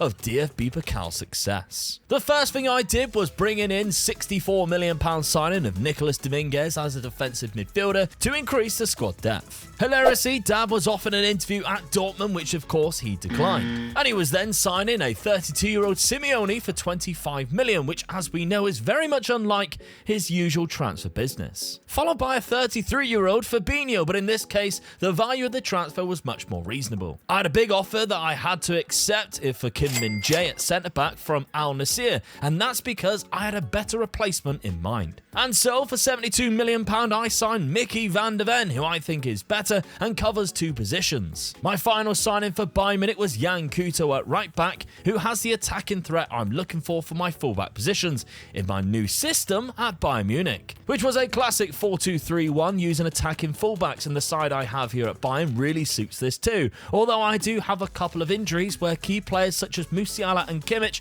will be missing the beginning of the season. Dad was looking to rock an offset 4-4-2 with an attacking playmaker using Gluck, but with very much defensive roles for his DMs. My decision of switching to Bayern Munich was instantly put to the test where I played Dortmund in my 3rd match of the league season, where Kane got a hat-trick in a fantastic 5-2 victory at home. Dad, on the other hand, was getting mixed signals about his system as he lost the opening fixture 3-2 at home to Milan, but then followed that up with an 8-1 win before losing at home again to Monza. Well, Dad, very inconsistent results at the start of the season, ending with a 5-2 win away from Empoli. You just can't win at home. No, that's a big problem. I just don't know what's going on there. Yeah, I'm so disappointed. I thought get away with a good, get on with a good start with a Milan game, and I thought I'll be up and away now. But losing it, then 8-1, I thought right, I'm back in it again. But and then I go and lose again. So I don't know what's going on at the moment.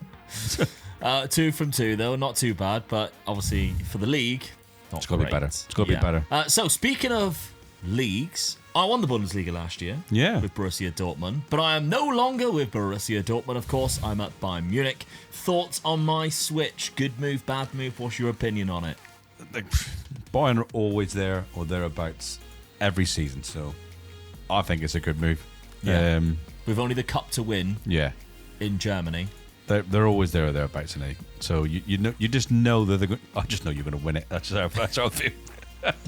They won it last year. If it'd been me and I jumped ship, I would lose it. I know I would. So, but yeah, it's a good. They got a good squad. So yeah, still got the likes of Harry Kane. I'm locking in Jan Couto because Rudiger goes right back, and he's not much of a right back, to be honest. But I mean, the only downside is I'm out with Kimmich for 2 to 3 months, but Musiala's out for 3 to 5 months. yeah. So arguably my two best players, Musiala and Kimmich, I think are the two best players in this Bayern Munich side, aren't in the team until January. Yeah. The good thing is DFB Pokal Don't start till January. Well, it does. It starts, but it doesn't get difficult until January. True, yeah. I might be able, unless I get a bad draw, of course. But at the minute, I've got Freiburg. Could be a difficult draw. They're in the Bundesliga. They could be capable of beating me. I just need to get through. Get to January, then I think I stand a bit of a chance. But my other thinking with moving to Bayern Munich is the Champions League. Yeah. They got arguably one of the best teams in Europe. Oh, yeah, definitely, yeah. And I think this team is more of a solid pick to win a Champions League, more so than Dortmund would be. So that was my thinking anyway. And obviously I didn't really change much when I joined. 3 players came in, as you can see there. Dominguez, Mickey van der Ven, and Good Spurs player there, I'd say. Jan Couto. Yeah, sold a couple of players, but yeah, into a simple 4-2-3-1, and we started the season very well indeed. We conceded quite a lot, though. That is worry, but we did just beat Dortmund 5-2 after actually losing against them in the Super Cup, but I don't really care about Super Cups.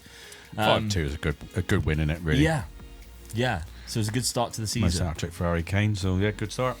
I even got to play him again in the Champions League, so more games against Dortmund. But of course, you've got European football next season in a competition which we keep saying is the hardest to win. Oh, Europa League. It's another chance at it, and to be honest, this is the main reason why I stayed. Yeah. I looked at changing the sort of team. No, there wasn't an obvious team that came up available for me to move to, but the Europa League was just like pulling my tag out, sort of saying, just stay, because you never know. Yeah. So I'm a good side in this league. Yeah, So- definitely. Got some tricky games. Yeah. Newcastle, I mean, Porto's in Newcastle's there. going to be an hard game. Porto's going to be an hard game, but I'm in with a really good chance. Tottenham, Atalanta. Yeah, good do me again. Yeah, Tottenham could do you again. We'll see.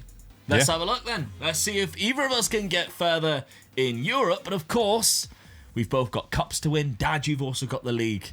It's going to be an interesting season in the Glory Hunter. Knowing just how good my Bayern Munich side is, I generally think I could be one of the favourites to win the Champions League this season. However, I was quite disappointed with how bad our league phase form was, as we finished in 13th and even got battered by my old Dortmund side. Dad was facing a similar scenario in the Europa League, dropping into the playoff round of the competition. Tammy Abraham, though, has been on fire for Dad, and Roma actually have 2 top scorers of the league, but still sit in second place for now. That's because Inter Milan are having a fantastic season and are 6 points clear of Roma, but look how many goals Tammy has, flying with 20 already. Unfortunately for Dad, he couldn't keep that form up in the Coppa Italia, and it was another extra time loss. Bayern Munich is top in the Bundesliga, but of course it is the DFB Pokal I am most concerned with as we get to the quarter-final stage. Dad manages to go through the playoff round of the Europa League in a tight matchup against Fenerbahce, before going 3-1 up in the first leg at the round of 16 against Valencia thanks to 2 goals from Oscar Gluck. But an absolute disastrous second leg where a 91st minute equaliser took it to extra time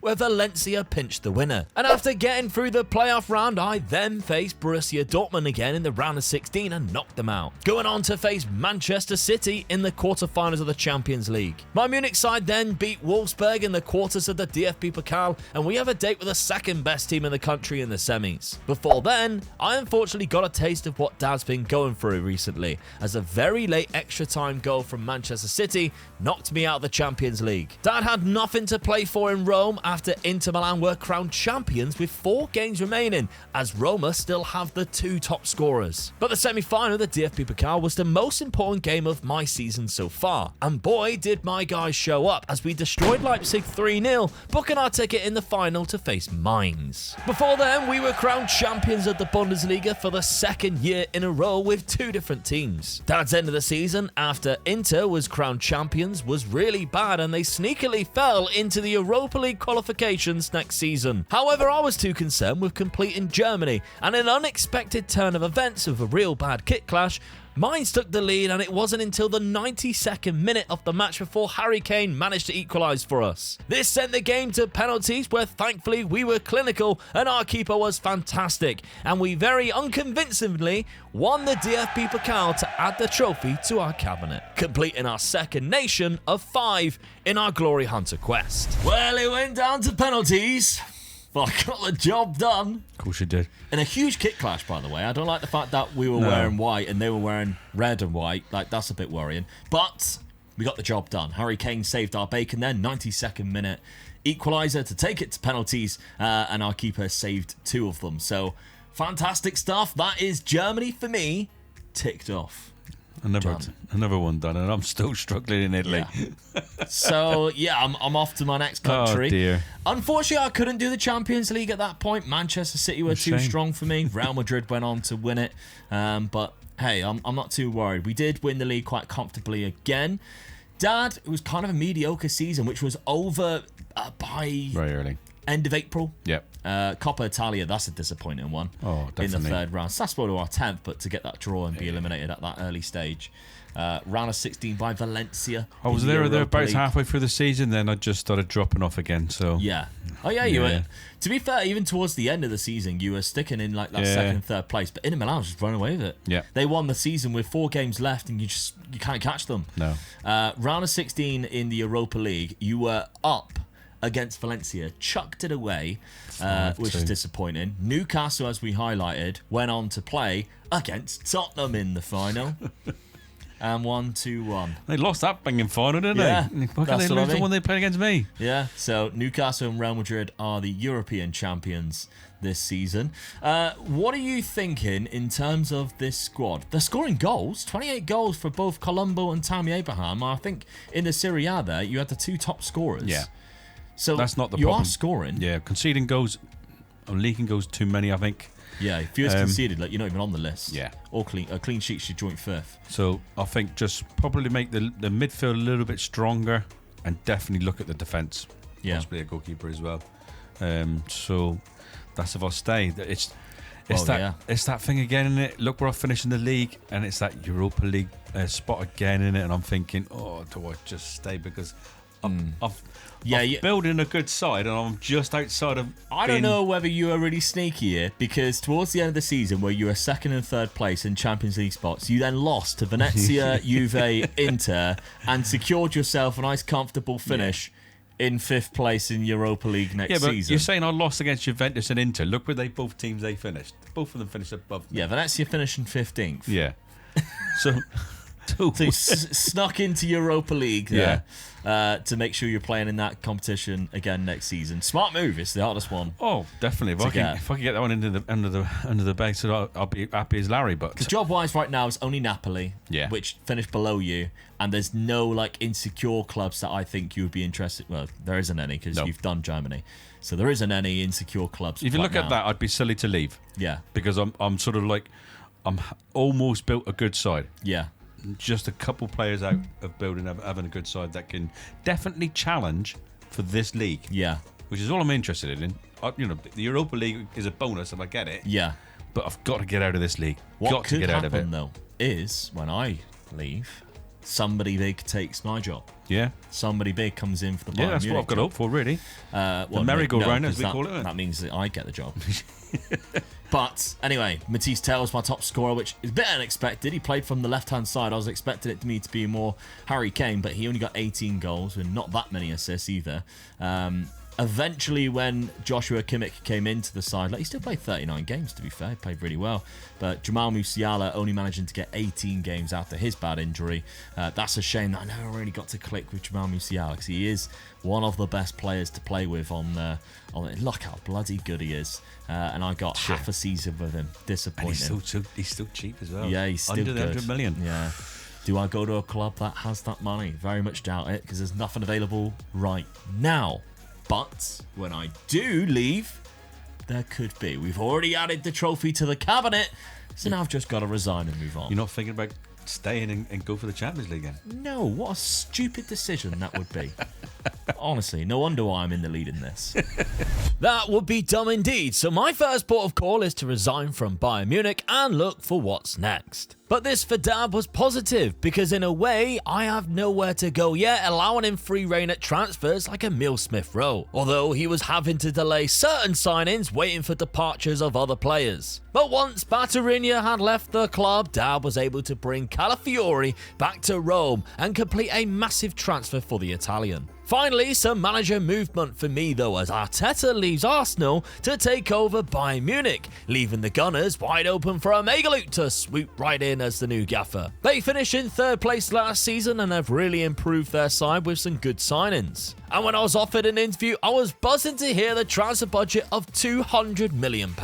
It's international season though too, and lots of nations are sacking their managers, and a lot of them are straight up offering me the job without even having to do an interview, but of course I'm rejecting them. To my shock though, I was rejected from Arsenal because Pep Guardiola was available, leaving PSG to come back to the Prem. Scaloni, however, has left Portuguese champions to go to Germany to become the new Leipzig manager, and that's made things interesting. I of course applied, got myself an interview, and thankfully this time I was chosen to become the new manager of Porto, and I was very happy to accept as we now look to win trophies in Portugal. While that saga was going on though, Dab was trying to sign himself a new goalkeeper and brought Turati off of Sassuolo while selling his goalkeeper at the same time. I was looking at what I had here at Porto, and despite losing Samu to Dad's Leipzig side a few seasons ago, they have so many strikers here. And so I set up with that in mind, using a 3-striker formation with 2 deep-lying forwards who will drift wide. What I was needing was a centre midfielder to bring in, and I found one, and I went to rival Sporting as he was transfer listed for £11 million. And so I welcomed in Daniel Bragança to the club, who I want to utilise in the centre midfield on attack role this season. My first game in charge was in fact Porto's 2nd league game of the season, and it was a cracking 7-0 win where Mitrovic scored 4. He also scored a 95th minute equaliser against Sporting to bring us back from being 2-0 down. Unfortunately for Dad though, his season in Rome has not started great with just 1 win in 4 games. Well, Dad, it's been a bit of a rocky start to the season. Oh, I can't believe it's the same start as I had last season, virtually, isn't it? It's awesome. Atalanta win, I mean, but that's a really good win. I'm thinking, I'm happy with that. 3 But losses. Fiorentina, I'm really disappointed, especially at home. Yeah. You know, your first game at home. 2 late goals as well. Yeah, you By just the way, want to get, you just want to get away with, get a win underneath the belt and then go. Yeah, Napoli, whose course job was up last season. Simeone took it. So he's been out of a job for a while. That's made it even worse. Yeah, because he got sacked at Atletico Madrid, which we did see. Then, of course, losing to Monza. That was really bad. Interesting. But you got Europa League fixtures. This is, again, the competition that we both desire to win as soon as possible. But Manchester United's in there in an away tie. 4 in a row away ties. Yeah. Brighton at the end of the season, but other than that, should be okay. In terms of the clubs that are in there, Tottenham again. Man United, yeah. Who, of course, got to the final last year, Man United. Yourself. Other than that, no, I don't really think there's... I should do well in this. Yeah. I should. I no I less think if you avoid than, those 2, yeah, you should win it. I reckon no less than semi-final. I'd be disappointed if I don't get to the semi-final. Yeah. Then it's like you say, it's who you come up against then. Yeah, but some good signings I think you made. I mean, the Calafiori one was expensive considering the money that you have been given, but he does work well in 2 different positions. That's right. He's 2 good positions, and it just strengthens my defence up. And I'm looking at the results at the moment. You wouldn't have thought so, because you got a new goalkeeper in as well. I mean, Emile Smith-Rowe as well. I thought that was a really good freebie as well. Yeah, classic ex-Arsenal player. So I'm pleased with that what signing. You would like. Yeah. Yeah. So he'll go right into my team. Just what sort of position I want to play him in at the moment. So I'm playing around with that at the moment. So yeah. Yeah. I mean, you're rocking the classic 4-3-3/4-4-2 kind of with Gluck in that. I don't know whether to move Smith-Rowe up and across or leave him where he was. So I think just for the moment I've gone for where he is at the moment, just to sort of make my defence, midfield a little bit stronger. Okay. Well, I have moved to Porto. Now, of course, not a lot of options came up. Arsenal rejected me. Yeah. Because Arteta moved to Bayern Munich. I thought that was perfect. We could just do a job swap, can't we? But no, Pep Guardiola came in and took over Arsenal. But the Porto job did come up. And I looked at their side first and I thought, that's not that good. Then I seen that they actually won the league last year and I thought, how? They don't have, obviously, Samuel Marodion. You had signed him already, so I'm going for a 4-3-3. It's working at the minute at the start of the season. We've done all right, although we have drawn 2 games. We've drawn against Estoril, which is quite bad. I'll say that was a disappointment, but that was all right. But drawing away to Sporting, that's fine. 95th minute you were equaliser. 2-0 down. Yeah.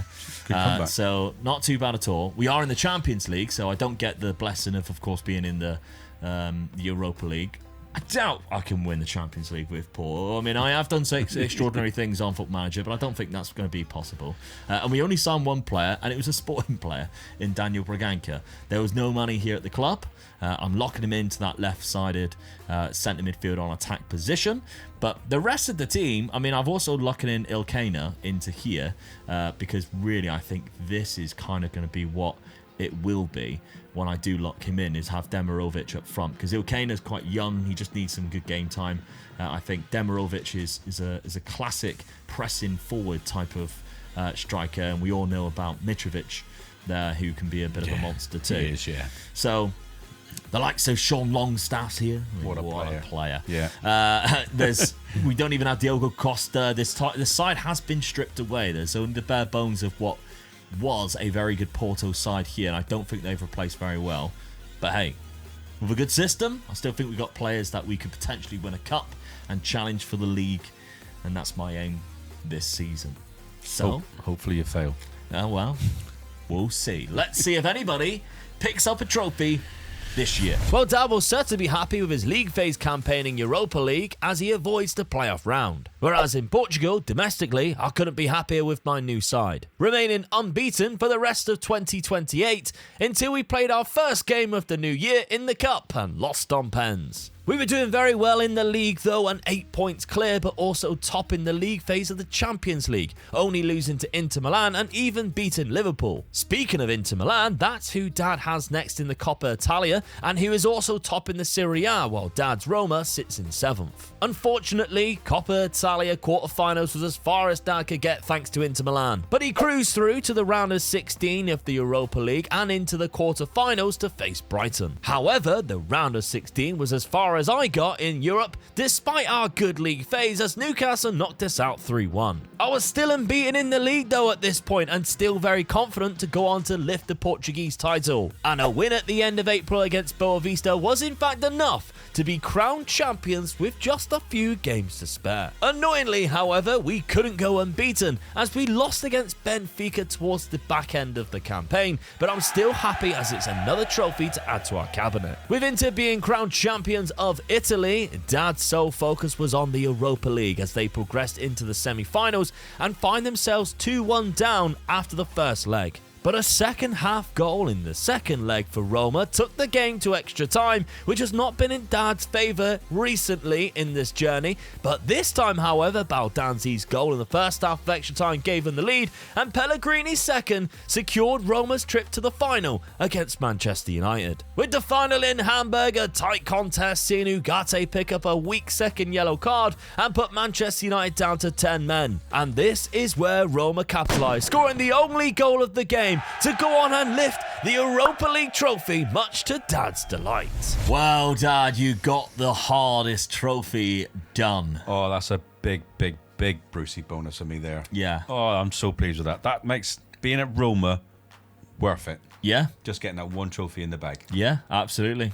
Beating Man United in the final there was 2 clubs that we mentioned. Obviously, Spurs had already beat you in this final. Yep. When you first or second season, First whatever season, it was. yeah. But Manchester United defeated in this final 1-0 as well. They were down to 10 men, which did obviously help you when Ugarte got himself sent off. Well done. Oh, that's the hardest one. So pleased with that. That is the so hardest one. That really sort of makes it a bit better now for me now. Yeah. I mean, you had Galatasaray, so you had a tricky semi-final as well. Brighton along Man United the way. beat Spurs. Yeah, Man United was the one who knocked out Spurs. You They did it finished right top in the of the group. group as well. Yeah. You only lost to Manchester United in the group. Drew 2 and obviously won 5. A nice little 8-2 in there as well. Some big goals being scored. Domestically, though, it wasn't as impressive. Milan is causing you a lot of trouble here in Italy. Quarter-final. Quarter-final there, and obviously running away again with the title by 10 points. I'm not even close to them, am I really? No. So, but I'm building a side. That's the thing. I'm looking at it now and thinking, Do I carry on? What's available? Is it better?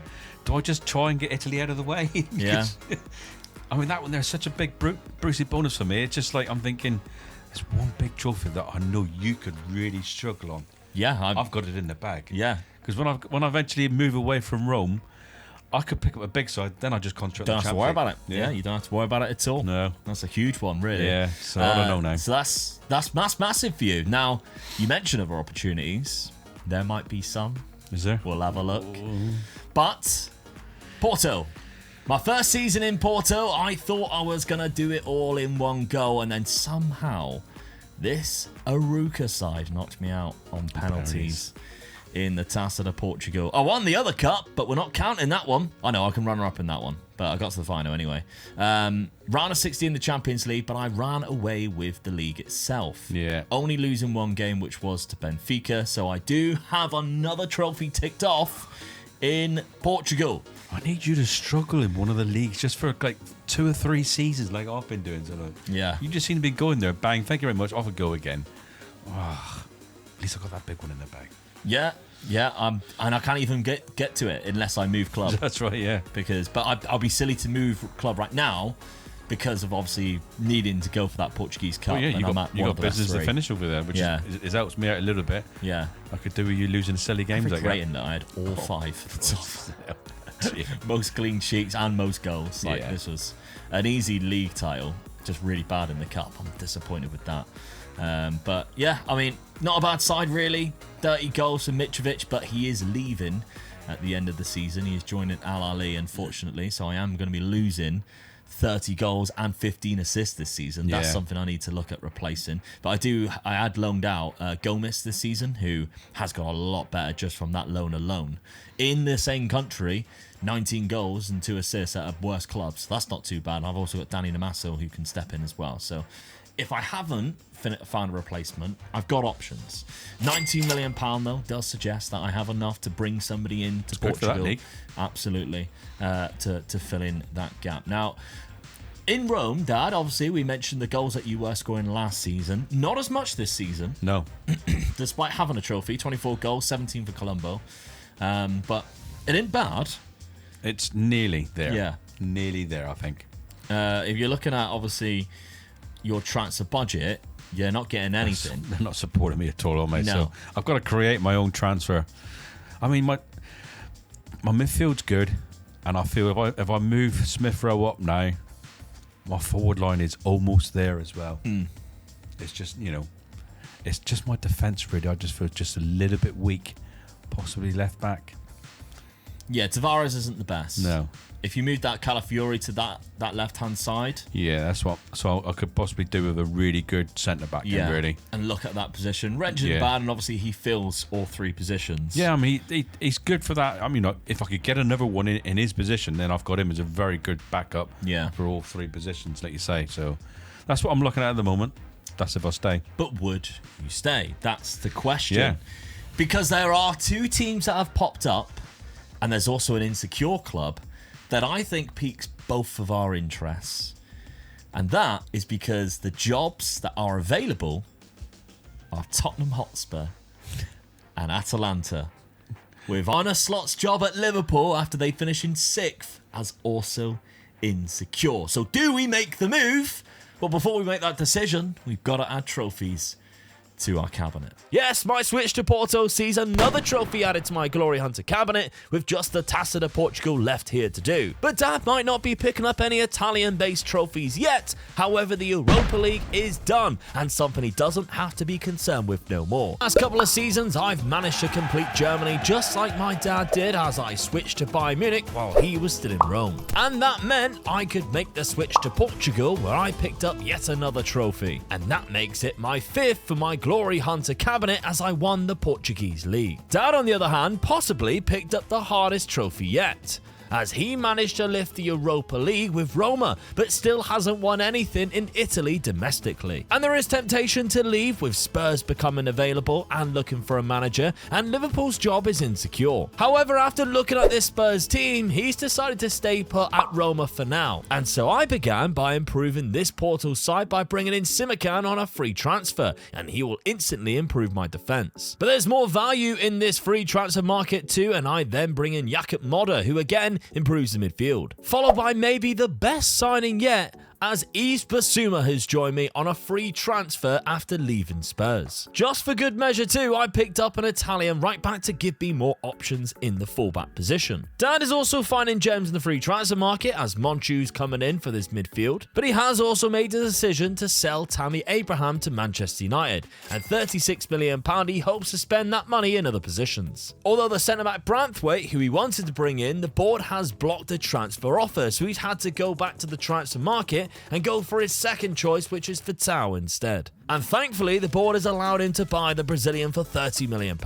I decided to sell a couple of players to help me build a little budget for a couple of more signings, because I definitely needed an upgrade at left back, and Bradley Loco is the perfect guy who does that, as we need good attacking fullbacks in my system. Dad's scouts were on it, finding him a fantastic goalkeeper currently playing in Portugal, and he immediately brought him to Roma, and the 21-year-old looks like he could be something special. He wasn't done there though, because he also brought in a backup striker from Bilbao who's only 20, as well as another centre attacking midfielder to add numbers to his squad on a free transfer. So Dad was rocking an offset 4-2-2 of his new players, but lost the opening game of the season to Juventus at home 3-1. I, on the other hand, discovered a fantastic academy prospect striker and decided to start him, and he scored within 8 minutes on the opening day. In fact, he's fitting right in and already showing signs of a potential Golden Boot winner, not to mention the link up he's had with the new left back Loco has paid off more than once at the start of the season. I was still signing players on deadline day though, as Giallo joins the club from Atletico Madrid. Dad, I was quite surprised to see that you stayed at Rome. Well, I looked at it and I thought, well, Spurs didn't have a very good season. No. They finished, I think it was 9th, and Atalanta were behind me anyway. So Yeah. The Liverpool job never came up. No. That was the only one you were really tempted with. So I just looked at it, I thought, well, do I move when I've almost built a good side? And I was looking at what transfers were available, and there were some really good ones available for me. And I felt I just needed one, maybe two players. Yeah. So I sort of like looked at it, I thought, no, I'm going to stay. I'm going to go for another season. I'm that close. I need to get Italy. The way I'm looking at it, I need to get Italy done. If I'm that close to building a good side, am I mad by leaving? Yeah. And I'd have to come back and do it all over again. Yeah. Because there's no guarantee that I'm going to come back and pick up a Milan Inter, side yeah. or Juventus, is it? So it's I'm almost there. So I've gone for it. I'm sticking with it. I'm almost there. 1 or 2 signings, and I could be doing it. That's what I'm praying for. Not even the temptation of Spurs. No, could swing I looked this, at it and I looked at the squad and I thought, I know what I could do with the team, but I know I just got to go keep coming back to because Italy. we know he's a secret Arsenal fan. You sold Tammy Abraham, Yes, which gave you a lot of money. that was where I needed the money. Yeah, and sold a few other players as well, and your wage budget was massive when all of those players left. Yeah, Meaning that you actually spent 75 million. yeah. Brought in a couple of free transfers in Monchu and Desiree Doué to sort of fill up the gaps there. But the signings he did bring in, we've got Prieto as a backup striker coming in quite fast. Good goalkeeper. Yes, Very good goalkeeper. that's what I really needed. And Vital at centre-back, which you mentioned. Yeah. So there's the centre back. There's the goalkeeper in. Yeah. So hopefully that'll be a little bit better. And like I said, I've moved Smith Rowe. I feel that my strike force now plus my midfield is very, very strong. So I've still got a weakness. I feel that my weakness is my defence. Yeah. Still, I feel it's not. It It's looks not quite good when Yeah. when it's like that. It's not brilliant, but going forward, I am good. So I've just got to hope really that I score more than I concede. Well, Kevin Keegan tactics as always. Yeah, Juve give you a bit of an armour in the first game of the season at home. Again, 3-1. So But 2 wins after that, Yeah. again against a tricky Atalanta side. I'm pleased with that result because then I'm in my mind. I'm thinking I chose right then to stay, rather than go to Atalanta. But Champions League though this season. Now that you got Europa League out of the way, the Champions League is what you need to go for. This Roma side is not quite Champions League winning I'm caliber. not expecting anything big here. I mean, I've got Man City, I've got Napoli, I've got Arsenal. So actually, it's not that difficult. Take those 3 games out of the way. I think I would still qualify. Yeah, but I don't think I'd go any further than that, though. No, like a round of 16. Yeah. Okay. Over to Portugal, though. Of course, just aiming for that cup. I had quite a busy window, to be fair, but they did give me some money. But the free transfers of Yves Bissouma, which is mental, Modder, which is, again, a really good player, and Simikan at the back, who fills in at both right back and centre back. Like, that was unbelievable in itself. And then I think I did quite well in terms of Barbieri, bringing in another right back for quite a cheap price of only £7 million. Giallo as just another good centre back who can fill in across the back three. And then I thought, well, my left back's a little bit weak. So I brought in Bradley Loco from Tottenham Hotspur because they don't have European football. So they wanted to come to me. He used to play for Atlanta as well. So he's now a Porto player as well. And I didn't really sell that many players to make up for it. Obviously, I lost Mitrovic, which is quite a big wage. And I also sold the centre midfielder that I had for 14 million. But, I mean, I'm sticking with the same tactic. You won the league quite comfortably, didn't you? So, Braganca was good last season. Game. I just think we were just really unlucky in the cup last season. So, I'm kind of hoping that that's what happens. I think Braganca goes in like that because he's, for some reason, not on the pitch. But he had, like, an unbelievable season for me last year. When you actually look at it, 15 assists. Yeah. That's unbelievable from centre midfield. So, I'm locking him in again. I think I'll be silly not to. But what I didn't know last season, there was a young striker in my side who come through the youth academy. This man here, Hernani Vieira, look how good he is for 19. And when I was last season, he majority of the season played for the B team, but he did make a few appearances. And then all of a sudden, at the start of the season when Mitrovic left, I thought, right, let's pick my best 11, see what I'm working with. And I thought, who the hell is that? He scored 4 and 4 at the start of the season. Already, yeah. Well He's great. I've never had to replace a striker. He was just in the youth academy. Even better, isn't it? So there we go. Great side with, I think, a good striker. I just got to win the cup. I've got to win the cup. I don't think my defence is as amazing as what it could potentially be. I think this left side is a little bit weak. But I think it's better than what it was. Definitely do. And I've started the season well. Again, I'm conceding goals. But you're scoring a lot of goals though still. Yeah, I'm scoring quite a lot. My Champions League fixtures, again, I don't really expect to win the Champions League. I think I'm in the same boat as you, really, especially with the fixtures that I've got. I've got my old Bayern Munich side away from home, which is going to be quite tricky. AC Milan as well away from home, and Real Madrid at home. So, and Villa. And Villa's always tricky as well, aren't they? I don't think I'll even make it. Well, I think I'll qualify through the playoff, but I don't think I'll cruise into that. No. But I'm also not that bothered. I just really want to focus on the cup. And once I get that cup, you're gone. Bye-bye Portugal. Yeah. Then it's 3 out of the 5 nations completed for me. Oh dear. So, let's get it underway. Let's see what happens in this 7th season, I think it is, or 8th season. 7th is the 7th season. Let's see if one of us can complete our country that we're in. Will Dad be finishing off in Italy? Or will I be finishing off in Portugal? Well, good news for me is I managed to avoid dropping out early in the cup, and Vieira sends us into the quarterfinals. This is where it gets a little tricky though, as we've got to defeat Sporting to make it to the semis. Dad was also in a difficult spot because sat in 3rd place behind Juventus and Inter Milan, with them both to play in the next few games. A job appeared at Chelsea that would tempt him, but he's unable to apply for the role. We've both had magical league phases in the Champions League. However, as we only lost a couple of games, both Dad and I were looking to pick up big wins against old clubs and European giants. But after a few good results in January, Dad was actually in striking distance of the title still, just behind Inter Milan, and in the quarterfinals of the Coppa Italia with AC Milan to play. A huge win in Rome seen Dad pick up a 3-1 win to go through to the semi-finals. And in the first leg, another impressive performance in the Coppa Italia with a 3-0 win to take to Naples for the second leg. All the while still being close to the league title, just behind Inter Milan, and even reaching the quarterfinals of the Champions League, in which we are both still in. I was having a great time in Portugal too, however not losing a single league game, and all but in the final of the Taça de Portugal with a 5-0 lead in the first leg of the semi. It was unfortunately time for us to exit the Champions League though, as PSG defeated us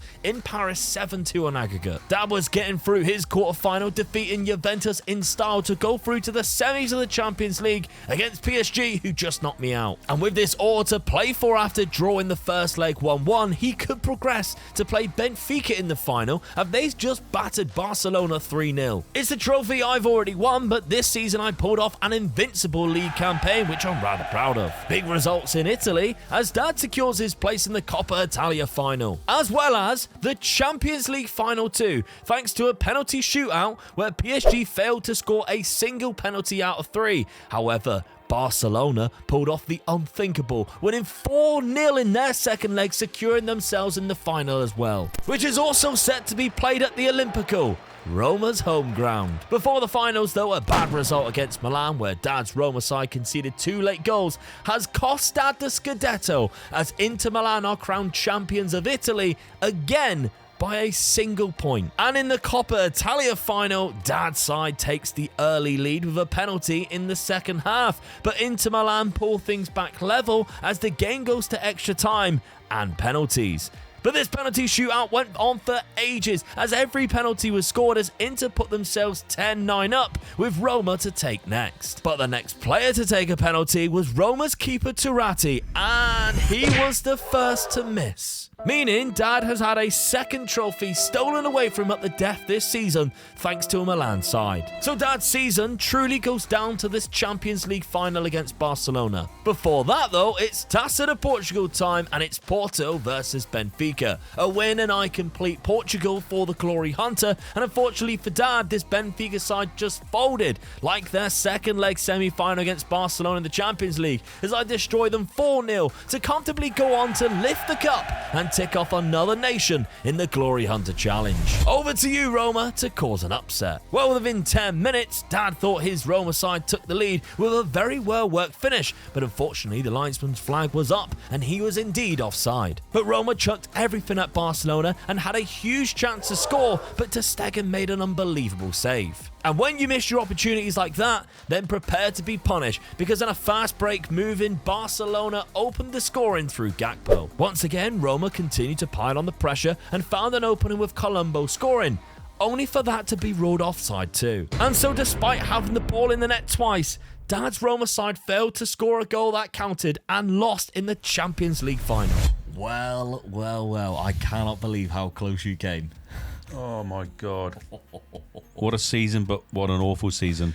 And it was played in Rome. I can't believe my luck. Played at your own ground. Can't believe my luck. How can I be this close to everything and then have nothing? Yeah. Could have had the treble. 3 results. Could have had the treble. Runners up on penalties as well. Inter Milan. They are the bane of your life here in Italy. 1 point. 1 point above you. Because you lost less games than what they did. They did beat you, though. I beat them. And you beat them. But, yeah. It's so tricky. Because your run towards the end of the season wasn't too bad. But the slip-up, it wasn't really a slip-up, but 86th and 95th minute against AC Milan has cost you the league title. Yeah. And they've actually allowed their biggest rivals to win. Yeah, it's just even worse. Yeah, because you actually beat Inter Milan on the final day, so you were going into that game with Inter already as champions. Yeah. So it didn't really matter. Obviously, it might have been different if you had beaten Milan and you were within striking distance. They might have they might have been better, so that it would have been more difficult to actually beat them. It proves that I made the right decision by staying, because I have put a really good side to get 1 point off the league, get to the cup final and to the Champions League final. Yeah. So that means I've got a good side. I mean, all right, it might have been a little bit of luck along the way, but I've still got there. Yeah. You know, I could have done, if I had done the treble there, those European cups in the bag. Yeah. You'd have been like, you're sweating then, and you. Yeah, absolutely. Oh, I just can't believe that then. Unlucky. So close. In terms of the squad, Colombo 23 goals, 14 assists. Baldanzi 20 goals from Gluck as well. Even your right back's got 15 goals there. Yeah. Smith Rowe's doing really well. Prieto coming off the bench getting 12. I mean, it is Flying in with going goals. forward. I'm perfect. I Well, think. that's your trouble. Yeah, they're just not supporting. So, and the problem is, I've got to sell players to create funds, and I've got a very small squad now. Yeah. That, I can't keep selling players. Can you? When your squad's getting that small, you get 1 or 2 injuries, and then you're not covered. Yeah. And that's the problem, isn't it? Really. Yeah. So I don't know, but what a season! But I'm so disappointed. No again. trophies add into your glory hunter cabinet. However, in Portugal, there was one. Now, of course, I went back to back with the league titles and Didn't lose without a game. losing a single game. So that was impressive. Drew 4. And look at the games I drew as well. Yeah. I know the All one Benfica and each. Sporting, but all one each. Aruca again, who of course cost me in the cup last season, and Portimonense. But we got the cup done this season. The Taça de Portugal is finished. 4-0. Benfica in the final. Absolutely wiped the floor with them. Lost. I didn't win that one. Good job of not relying on the Allianz Cup. Yeah. Benfica beat me in that one again. But Portugal, done. Completed. Champions League. Yeah, PSG. It's unlucky. I mean, quarter final. That's good. Yeah, it's not too bad, but I'm all right with it. 30 goals from the top 3. Bloody hell. Wherever I go, I would like to think that I could potentially bring Vieira with me. He's still. He's I going mean, with the Greens. yeah, I mean, that price as well. It's worth a gamble anywhere you go, isn't it? Really. Just about to turn 20 in July. God, he's so good. Yeah. So I'd love to be able to bring him in. Hopefully, I go to a place with a bit of money, and I can, I'm annoyed because I can't even afford a. No, you can't. No. But any one of my 4 strikers who are scoring goals, look at Braganca, though. Look how good it was of a signing. 19 goals, 32 assists from an ex-Sporting centre midfielder. Yeah. Unbelievable. I don't know how he's done it, but that is insane. £11 million signing. Couldn't get into the team, so I had to make sure he plays every single game. 11 goals and 15 assists one season, 13 and 21 the next. My Fine. MVP. 36 assists in Yeah. 2 seasons. My MVP for this. Yeah, definitely. Yeah. He has been absolutely exceptional. It's a shame that he is 31 now, and the leagues that I'm going to probably won't suit him No. anymore because I need the Premier League and the Spanish League. So, what a signing he has been. But in terms of jobs, none available right now. Manchester City has Ancelotti as insecure. We know, though, from previous seasons, that can mean nothing. Yeah. They just unhappy. I mean, what do they finish second? Yeah, they finished second in the Premier League. So why is he insecure then? Yeah. Arsenal won the league. Of course, I went for that job. Pep Guardiola got it in front of me 2 seasons ago.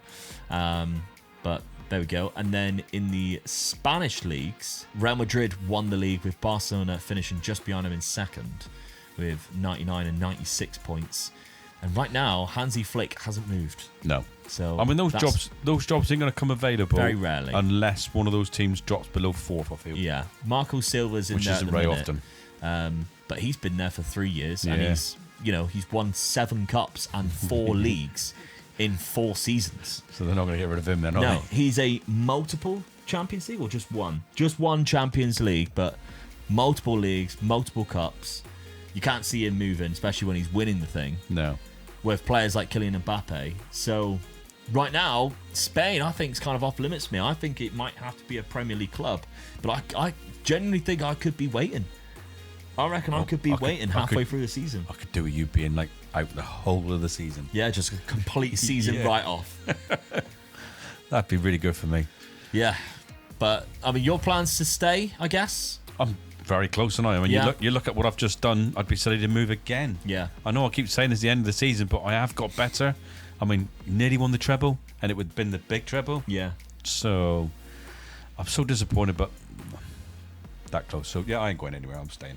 Okay then, well, let's add trophies to the trophy cabinet and see where I end up when I eventually resign from Porto. Yep, 2 seasons in Portugal and the Taça de Portugal is added to the Glory Hunter cabinet, meaning I am exactly halfway there now with 6 out of 12 trophies complete. So it's just me who needs to resign from their club, as Dad has to stay after coming so close to both trophies, and I'm already eyeing at the possibility of that Manchester City job should it appear. While I am waiting for something to happen though, Dad is underway improving his nearly men, signing Silla on a free transfer at the back. But he's already sold 2 players who came in for frees last year to raise another £41 million in his budget. And he decides that centre midfield spot is something that he can improve on and opts to bid for Harvey Elliott, who finds himself at Benfica and is available. Getting that deal done for just over £30 million, and that definitely offers Dad a different option in midfield. Although he has to be careful he doesn't sign any more non-EU players. Breaking news though, Carlo Ancelotti has parted ways with Manchester City, but for some reason again, I can't apply for the job.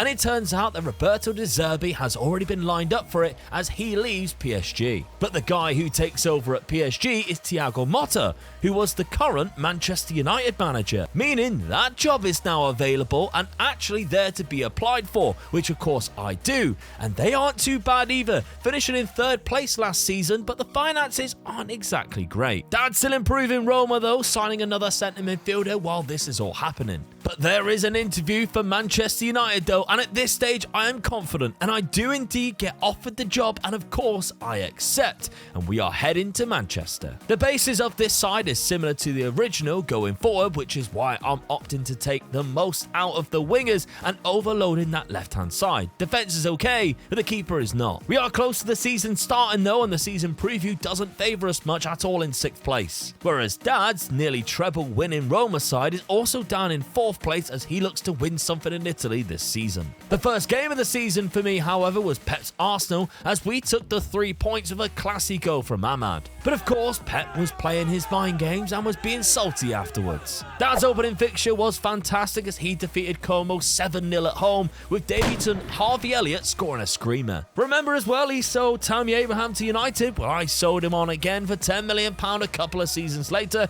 because I needed a goalkeeper. But it turns out I only get 30% of the transfer revenue at the minute, so I had a very limited budget. However, I'm happy with Owusu Oduro for £14 million. The signs were great in both England and Italy though, as each of us win all 3 of our matches without conceding a single goal. Well, a cracking start to the season, Dad. Not even conceding a goal. Yeah, I've improved in the right places, so had a really good start, and not conceding a goal is even better. It proves what I've done in the defence's work so far. So yeah, and the Sampdoria result for me, I think is a big result. I mean, that's a good home win. That I think that is really so.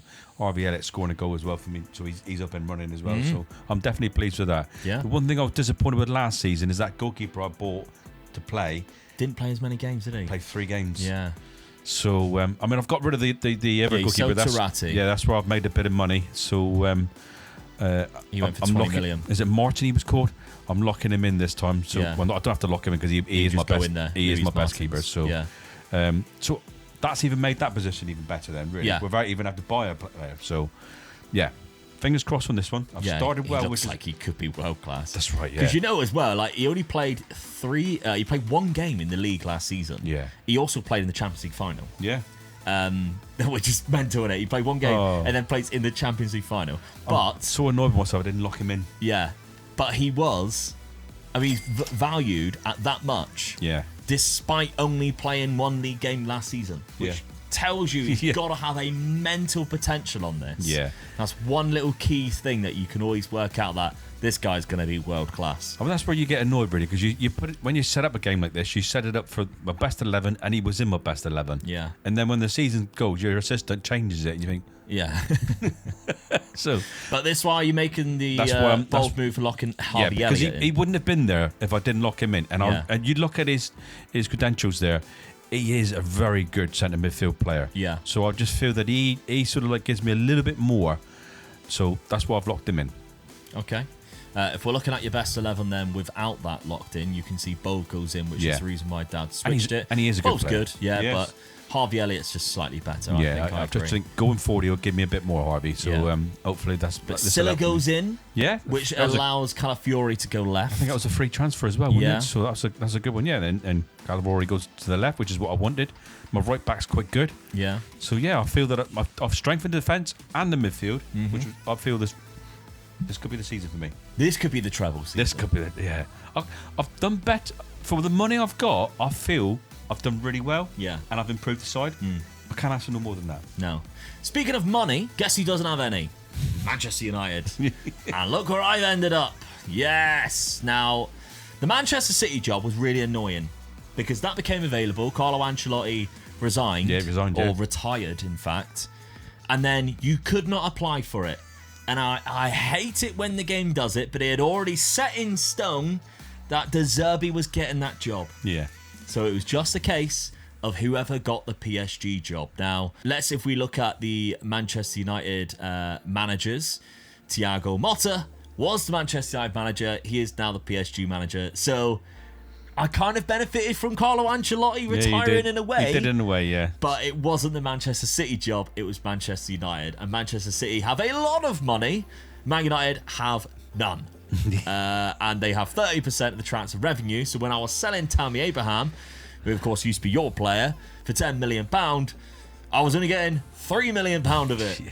Which meant the goalkeeper I wanted to go for cost, the money I had for it was a lot less. So that was the main concern I had with the side, was the goalkeeper. So I brought in Owusu Oduro. If you remember the last Glory Hunter that we done, I went for Man United job, didn't I? And they stitched me up. You were there for ages. Yeah. So, come on, United. Do what you always do. Stitch me up. Stitch him up. But that's what Roma's doing for me. Yeah, right they now. are. Yeah, I mean, You've been stuck there for a while. Yeah. Some people would say that you're probably better off leaving or taking another job. It's just one of those things, isn't it? You just, do you stay or don't you stay? I've built a good side.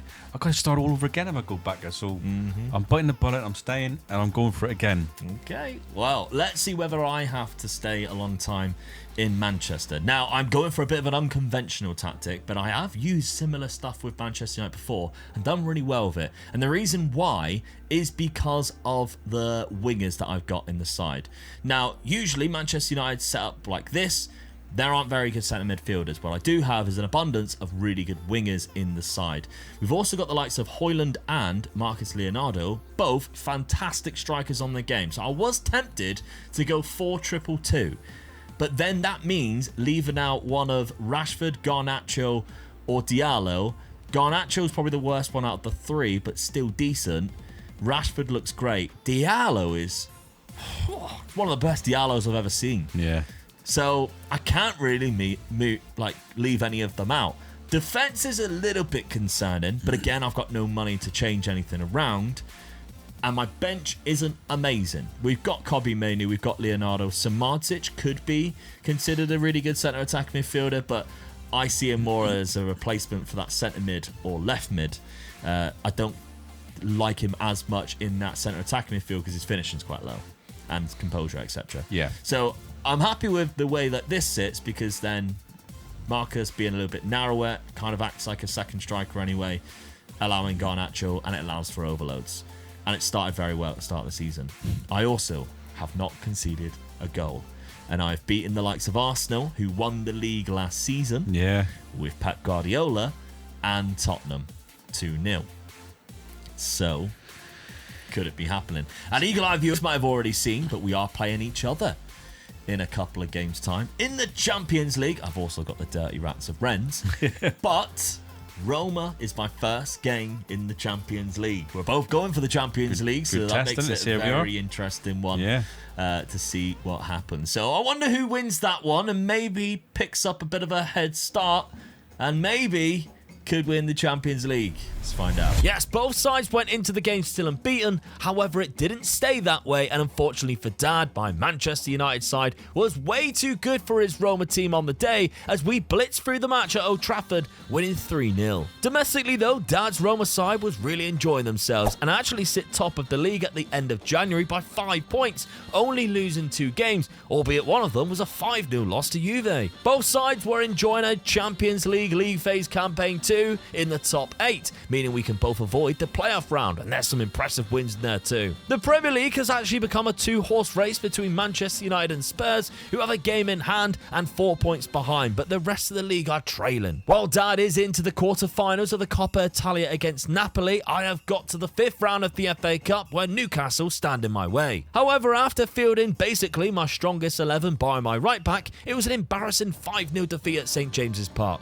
Dad enjoyed a 2-0 win in his his quarter-final clash and now goes on to the 2 legs against Inter Milan in the semi-finals, with the harder first leg in Milan ending in a 1-1 draw. The Champions League was a sad ending for both of us, as neither of our sides managed to get through to the quarter-finals despite our amazing league phase. However, Dab was still in the driving seat to win his first trophy domestically, topping the Serie A going into April, as I have the chance to open up a 6-point gap with a game in hand over Spurs myself. Dad's Roma team displayed an excellent performance against Inter Milan in the second leg of the Coppa Italia, winning 2-0 to make it back-to-back finals, as this time they face Juventus, who again they did just lose against in the league at home, but that hasn't harmed their title hopes too bad, as they sit 3 points ahead with 4 games remaining. Manchester United, on the other hand, have been in terrible form in April for dropping points, and it's allowed Spurs to close the gap to just a point going into the final 3 fixtures. We got ourselves back on track with a win at Everton, followed by a 5-0 victory at home to Forest,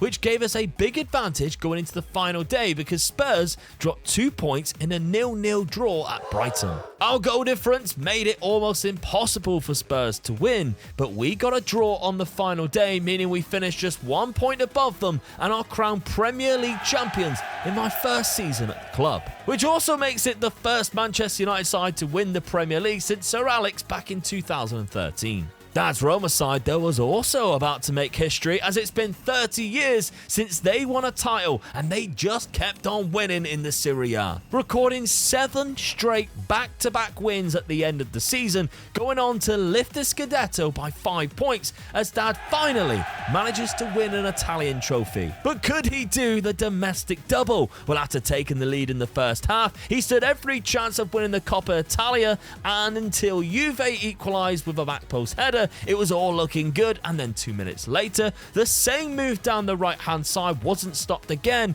for veteran striker Vlahovic to secure the winner for Juventus. Well, Dad, so close. I thought I'd done it. Completing it. Again, I at your can't home believe ground it. as well. Yeah. Coppa Italia is always played at the Olimpico, isn't it? But Oh, no. 1-0 up as well. Just a bad 2 minutes. It's cost you there. Done the hard work. Yeah. I built the whole team up. Won the league. Won the league, yeah. Got that out of the way. Good 5 season. points. And then Juventus do me in the cup. And then, I mean, Juventus are nowhere near me, really. 14 points behind. Mm-hmm. So, I can't believe my... I mean, they got the best goal scorer in the league as well, so... Yeah. You had a cracking season, really. I can't knock the season I've had. All right, I got knocked out by Barcelona. But we know how good they are. You take that. Yeah. You know? Who actually went on into the final, because I lost at that round 2 to Benfica, to Leipzig. Yeah. Your old side. Yeah. Good, really. So, yeah. I'm not disappointed with the Champions League. I'm just so disappointed with that. I mean, We did very well in the Champions League. Juventus have done well. They won that. Will come second in that group. Beat you 3-0 at the start, though. That's good. But yeah, you drew 1 game with Atletico, but won the other 6, beating Real Madrid. So Yeah, done the hard work getting there. I absolutely demolished Rennes, by the way. I spat on them as they came to my ground. Defeated Inter, had some good wins in there. But yeah, neither of us. I mean, like you say, they play the cup games up my ground, and you just think when you get to a cup final and you're playing at your own ground, it don't matter who you play, you should win it. Yeah. And I'm just disappointed. It means another season. I either stay or I've got to come back again to win the cup. So I just don't know now. Colombo, I think, was your first signing. He's been there for obviously the 5 years that you've been there. He's He been haven't let very me good down. for you. Yeah, No. he haven't let me down at all. But there we go. Do you stay in Rome? I mean, what have I got for transfer money? Have they backed me this time? So say they're not even backing me, really, are they? Sort of 20 million. That's the best they've got out of them. Yeah. But I still have to sell a couple of players to make the money to buy a better player than what I've got on my team at the moment. Yeah. And that's my problem. Yeah. I'm now looking at it thinking, I've done Italy in a way by winning the league. That's the hard job. I could always come back. Cups are harder. I know the cups are harder, but I could come back and hopefully pick up one of the big Milan sides then. And I've only got to concentrate on the cup. Make it a very defensive team and then just try and win the cup. I just don't know. It's really knocked me for 6, this one, as I felt 2 seasons in a row in the cup final. Yeah, I've done the hard work this time. I really built that side up from virtually nothing, scrimping and scraping to get their team, and I got there. The season before, second in the league, lost in the cup final, lost in the Champions League. You think, right, we're there or thereabouts, and that comes up and you lose one game and it costs you getting out of Italy. Yeah. Cost you another season at least. That's what it is for Yeah, I've got to be there. I've got to be there for another season, whether it's next season or eventually when I got to come back. But I don't know. Yeah. It really now all depends on what teams come available. Yeah. I'm not going to move for anybody. It's got to be worth my while to move. Well, before we have a look at any job prospects, I won the league, Dad. By a point, but I had done it before the end of the season. I drew the final game of the season there. As you can see, Spurs won it. I'd already won with a game to go. Yeah, this team was good.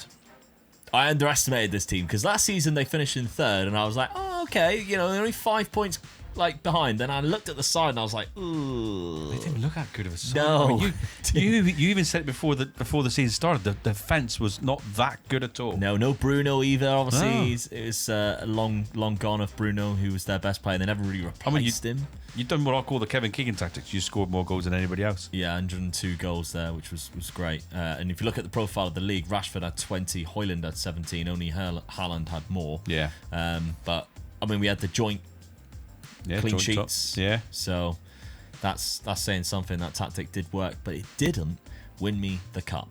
FA Cup, 5th round by Newcastle, who we know are very good because they've won Europa Leagues, they've won other things as well. Manchester City went on to win the FA Cup and beat Newcastle 5-1 in the final. So tricky fixtures as always over in the issue cups. of the Glory Hunter. You normally struggles with the FA Cup, don't you? FA Cup's my worst one. I'm It glad is. you remember that. That is my worst one. That's my only thing I've got in note, really, that it stays like that. Yeah, because I believe the last time we did it, Newcastle was the team I did it with. Yeah. And it took me 4 or 5 seasons to win the FA Cup. If I remember rightly, you left a team and they won the FA Cup the following season. Yeah, Chelsea. Yeah. So this is what makes Glory Hunter really interesting. Yeah, definitely. Is the struggles as much as the triumphs. Now, goals-wise, there were a lot of them for the front three that I had there. Even Garnacho chipped in quite nicely, the same as Diallo. So I'm happy with that. But money-wise, they're not giving me... Actually, that's a lot more than what I anticipated. Considering how bad the finances budget, was. so that's going to be more. Yeah, so that could easily be 50, 60, 70, depending on how many players I do decide to bring in. So that isn't too bad at all. Still only at 30% of the transfer revenue. Yeah, that's what you... So I might sell a player, then ask for them to up it, and they might actually do that. But yeah, I think I'm definitely staying. I think I've made a decision. I'm going to stay this season because no team, I think, even in the Premier League, even in Man City, really. I mean, where did Man City finish? 3rd. They obviously won the FA Cup, but if I'm doing that well instead of them in the league, would I be silly to move? Yeah. Just like me with Roma, isn't it? Yeah. I mean, what jobs are of it? Is there anything that's... Well, let's have a look Could be then. interesting. We've got trophies to add to the cabinet, but what job is there before we do? Manchester City and Arsenal. Do you know, I quite like the look of Manchester City, actually. I just think... Oh, hang on a minute. Nice little switch over, vary the clubs that you go to, see how many you go to, I like the fact that I sacked Pep, though. Yeah. I got that one under my belt. De Zerbi, yeah, get out. I mean, that's really tempting for me. Man City job's got to be tempting for me. Whether I'd get it or not, I don't know. I don't want to say if the Arsenal's there as well, innit? Right, well, let's add trophies to the trophy cabinet then, and next season find out if Dad is at Arsenal or Manchester City, or maybe I've made the switch as well. Yes, despite Dad's disappointment, he has still added a Serie A trophy to his Glory Hunter cabinet. But after leaving Porto this season, I didn't expect to be winning the Premier League so fast, and especially not with Manchester United. However, will the temptation, other jobs, possibly persuade either of us to leave our clubs, despite both of us needing to win the cups next season? And in the last couple of seasons, I managed to complete Portugal with my Porto side, which then allowed me to eventually get a job in the Premier League with Manchester United, and I then lifted the title within the first season. Dad finally won a trophy in Italy as his Roma side won the league, but unfortunately, he would still need the Coppa Italia after losing in the final. But with a couple of Premier League clubs looking for a new manager, the temptation for Dad was too much. And he has decided Manchester City is a club that he wants to apply for to spark a potential move. In a move that shocked even me, he then decided to quit his post at Roma to completely confirm his intentions. Lucky enough for Dad, he wasn't waiting too long before Manchester City offered him an interview. And in the interview, they told him of their huge transfer budget that they had available this summer to spend. Speaking of budgets, I was spending all of mine picking up Barco at left back to improve my side, as it's a position I felt we were weak in. But then Mikel Arteta decided to leave Bayern Munich next to take Dad's old position in Rome. And Hansi Flick then moved from manager to director of football at Barcelona, on the same day that Dad is accepting a job as the Manchester City manager. This move intrigued me, and their side is still amazing with Lamine Yamal as the star player, and they had way more money than my Manchester United side did right now. Dad, on the other hand, is setting up a Manchester City side with Nico Williams, Jude Bellingham and Erling Haaland as attacking threats in a 4-2-3-1. Meanwhile, my board are not happy about the decision for me applying for Barcelona, but Barcelona are also willing to offer me an interview. Dad gets right to it, as well as spending the budget on João Gomez in midfield and Corbel as the new goalkeeper because of the age of his current one, but there's more to come. And by that, I mean more goalkeepers, as he signed a fourth first-team keeper in Nubel. But just as Dad joins the Premier League, I am out of it, as I accept the offer to become the Barcelona manager. And I'm excited to see my huge budget, which I know exactly who I want, as I visit Porto, where Hernani Vieira was still there, and for £60 million I'm making my first signing in Spain. I have terrible goalkeepers, but Dad snapped up almost every last one of them. However, I found a gem in Mexico who barely cost me anything. A right back also comes into the club too from France for nearly £18 million, but it gives us a lot of younger options. But then I went for the star signing, as I brought in Zaire Emery from Liverpool for £131 million. He's still only 25 years old, and with De Jong in his 30s, I'm sure he will eventually become my general in the midfield. Just before the start of the season began though, Dad was signing a 20-year-old striker from PSG with bags of potential to support Haaland. I was looking at using a 4-2-3-1 with my two wingers in Yamal and Pedri being my main threats and using their strengths within their roles. And we got our season off to a flyer with 4 wins from 4 and no goals conceded. Dad City, however, had to play my old team Manchester United in the Community Shield and in the first game of the season and lost both times 3-1. Following that with a 5-0 win against Arsenal in the next match at home, scoring 7 against Southampton and then losing to Spurs with Haaland scoring so many goals. Well, Dad, you joined the Premier League, Manchester City. Yeah, I'm looking forward to this. Lost more games than you've won at the beginning of the season. I can't believe the start I'm having. Man United twice, Community Shield and League, and lost 3-1 both times. I mean, it's hilarious not a good start, is it? I actually left Man United because if I didn't, we'd have played each other twice already. Yeah. But it seems like they're doing just fine without me. With those 2 wins now. And then Spurs beat me as well. Yeah. Now looking at that, Ange Postecoglou took over, which is quite hilarious, isn't it? That he took over the Man United job, and then of course, as you mentioned, lost to Spurs. But Haaland is scoring goals. Yeah, that's the main thing. He's 31 years of age, so you've caught him at a good time. He's got 10 in 4 already, and as we've seen, you also have Jude Bellingham, so it's not a bad Manchester City. I'll tell you what, I've got Elvis. I've took over Elvis' side. Yeah. I'm going to be disappointed if I don't win at least something that I need to win at the moment. Yeah. So that's what I'm sort of more after. Yeah, I mean, this whole team is great, as Man City teams normally are, to be honest. But yeah, Nico Williams is there, Phil Foden, Vardio's still there. Yeah. They've got this really good centre midfielder who's pretty decent. Some cracking players, really. Ansu Fati, Rodri still here for the time being. Profundi. It was hard trying to get the actual players in position that I wanted them to be in. Yeah. Really, because there's so many. If you leave one out, you're thinking, why are you leaving this guy out? Yeah, Cristiano and Ronaldo Jr. And I got him as well, yeah. I mean, you look at him as finishing 18, look. Oh, and he's not far off being... his mental attributes are a bit really crap, but good, he's only 21. Yeah. So you have spent a lot of money. Yeah. Because you had money to spend, to be fair. So £241 million, João Gomez, a good midfielder. 2 goalkeepers. I wanted to make sure I had a really good goalkeeper and a reserve keeper, so I've got the main one in. And a backup striker on just as you went into the season for £85 million. I was in and out whether to go 2 up front. That's what I was doing. So I thought, well, if Alan does get injured, at least this guy is really good. Yeah. But no, I stuck with 1 up front because you know Alan's going to score 8 goals, don't you? Yeah. So it's just a case of I wanted Bellingham in front of that. I'd lock him in because Foden kept on going into that position as well. So got 4 keepers because Mike Mannion was at the club. I mean, he's 36, but he's still unbelievable. Yeah. Go. All right then. Well, as we mentioned, I did leave. I seen an opportunity. The day that, of course, you took over Manchester City, the Barcelona job came up. Of course it did. And it doesn't very often. No. Hansi Flick moved from managerial role to my director of football, which is, yeah, a bit bizarre, but there we go. Hansi Flick is my director of football. Anyway, the team's decent.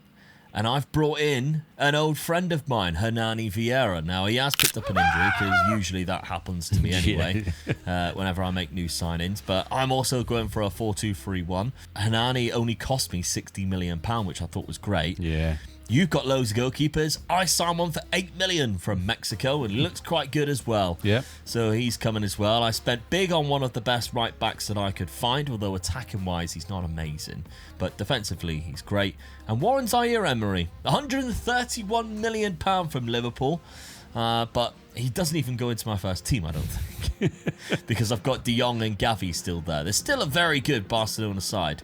I know we're closing in on like 9 years into the future now, but it's still a very good basis with the likes of Balde and Araujo, Koundé, the midfield, Pedri and Olmo and Yamal, of course, who is all still at the club. Yamal, 24 years of age, a world-class player. And I've been doing all right. I've won every game, haven't conceded a goal. Yamal's scoring goals as well. It's looking good, isn't it? Yeah. Looking a lot better than me anyway at this stage. So at this point, I mean, I've got some European trophies I also need to win as well, but I don't think I'll be dropping into the Europa League. No, not with Barcelona. So no, I'll hopefully be aiming for a Champions League this season. Got to play Euro Club in there, but yeah, we'll see. And my old club too, but Manchester United. I've got to play them. So we'll see how that goes. But all right then, let's get this season underway. Dad could be winning 2 new trophies. In fact, 3, because you're also in the Champions League as well as me. We've both got 3 trophies to go for this season. Despite Haaland scoring 24 goals, which is double second place at this point, Dad still found himself trailing Newcastle by 5 points in the league. Not to mention being knocked out of the FA Cup in the 4th round by Fulham. In the Champions League, though, his side are going to avoid the playoff round thanks to a 7th place finish, whereas I don't get that luxury after losing to all 3 Premier League clubs that I face in the league phase. I am currently top of La Liga, however, but Real Madrid are right there with me, unsurprisingly, and I'm still in the Copa del Rey, but again, so is Real Madrid. In the league, Dad went on a great run, though, through his pursuit to win a domestic trophy in his first year for the first time. And thanks to a poor Newcastle run as well, he finds himself now 3 points clear of them with just 7 games remaining. As expected in Spain, if we somehow avoid Real Madrid in the draw, you'll eventually face them in the final of the Copa del Rey. But the hilarious part of this season was in the Champions League after progressing to the round of 16, where both Dad and I had to defeat our former clubs. We are now drawn against each other in the quarterfinals. And in the first leg, played in Barcelona, Dad's Manchester City side took the first half lead when Haaland scored at the half-hour mark. But my Barcelona side pegged them back from the spot. And just on the half-time, a chance down the right-hand side fell to Yamal, who picked out De Jong to score a second on the edge of the box. The second leg had a goalless first half, but 10 minutes into the second, Vieira found Yamal to give us a 2-goal advantage, which on aggregate was then turned into a 3-goal advantage when Dad City couldn't handle our high press, playing out from the back, and then finally got themselves on the score sheet and back in the game through Oscar Bob's effort. Eventually, they did find a second to make it 2-2 on the night, but it wasn't enough. And we knock out Dad's Manchester City side to go into the semi-finals to face Newcastle in the first leg, already finishing 2-2. There was some good news for Dad though, as he opened up a gap in the Premier League and it's now just 1 win away from winning the trophy. Copa del Rey final time though, and Pedri gives us a cracking lead after good work down the right-hand side. However, in the second half, the same was exploited as Bowie scored an equaliser. This took the game all the way to penalties annoyingly, and after Real Madrid went 4-3 up in sudden death, we unfortunately missed. And we lose the final of the Spanish Cup this season on penalties. Like Dad though, league-wise we are sitting happy, still unbeaten, and a game in hand to go 5 points clear as Hernani Vieira is 10 goals ahead in the Golden Boot. And that's who kicked things off in the second leg of the Champions League semi-final against Newcastle in what turned out to be a cracking 5-3 aggregate win. Before the Champions League final though, Real Madrid has given our first league defeat of the season, but it wasn't enough to stop them from winning the La Liga title at the first time of asking with 101 points. just 2 ahead of them. Props to Dad as well, though, because a flawless end of the season for him sprouts good news for his Glory Hunter cabinet, as he lifts the Premier League trophy with this Manchester City team by a good margin too. So with us both flying and lifting league titles, can I make it even better this season and be the first to lift the Champions League? Well, it was Leipzig who we met in the final, who actually beat Barcelona in the final last season, but their keeper Costa gave away a goal of a terrible error, which we will absolutely take. From there on, my Barcelona side were comfortable despite not having some of our best players on the pitch. We still scored 2 goals to go on and lift the Champions League trophy. Well, I got the job done. I was quite worried because a lot of my first team players, you can see, Yamal, Vieira, Pino even, like didn't even get on the pitch. No. But easy. 3-0. Yeah. And I was so close on winning the treble and just completing Spain in one fell swoop. But no, runners up, unfortunately, the Copa del Rey on a penalty shootout. On a penalty shootout. Would you believe it? So frustrating because the season I had was almost perfect as well. Only losing 1 game to Real Madrid as well. Vieira with 32 in the Golden Boot. Yamal was even up there with 16. What a signing he was. I mean, the development again has been fantastic for him. Only 21 years of age he is. So it'll be interesting to see the Ballon d'Or next year. To see whether he's been picking up. We haven't really looked at the Ballon d'Or yet, but that'll be quite cool to see.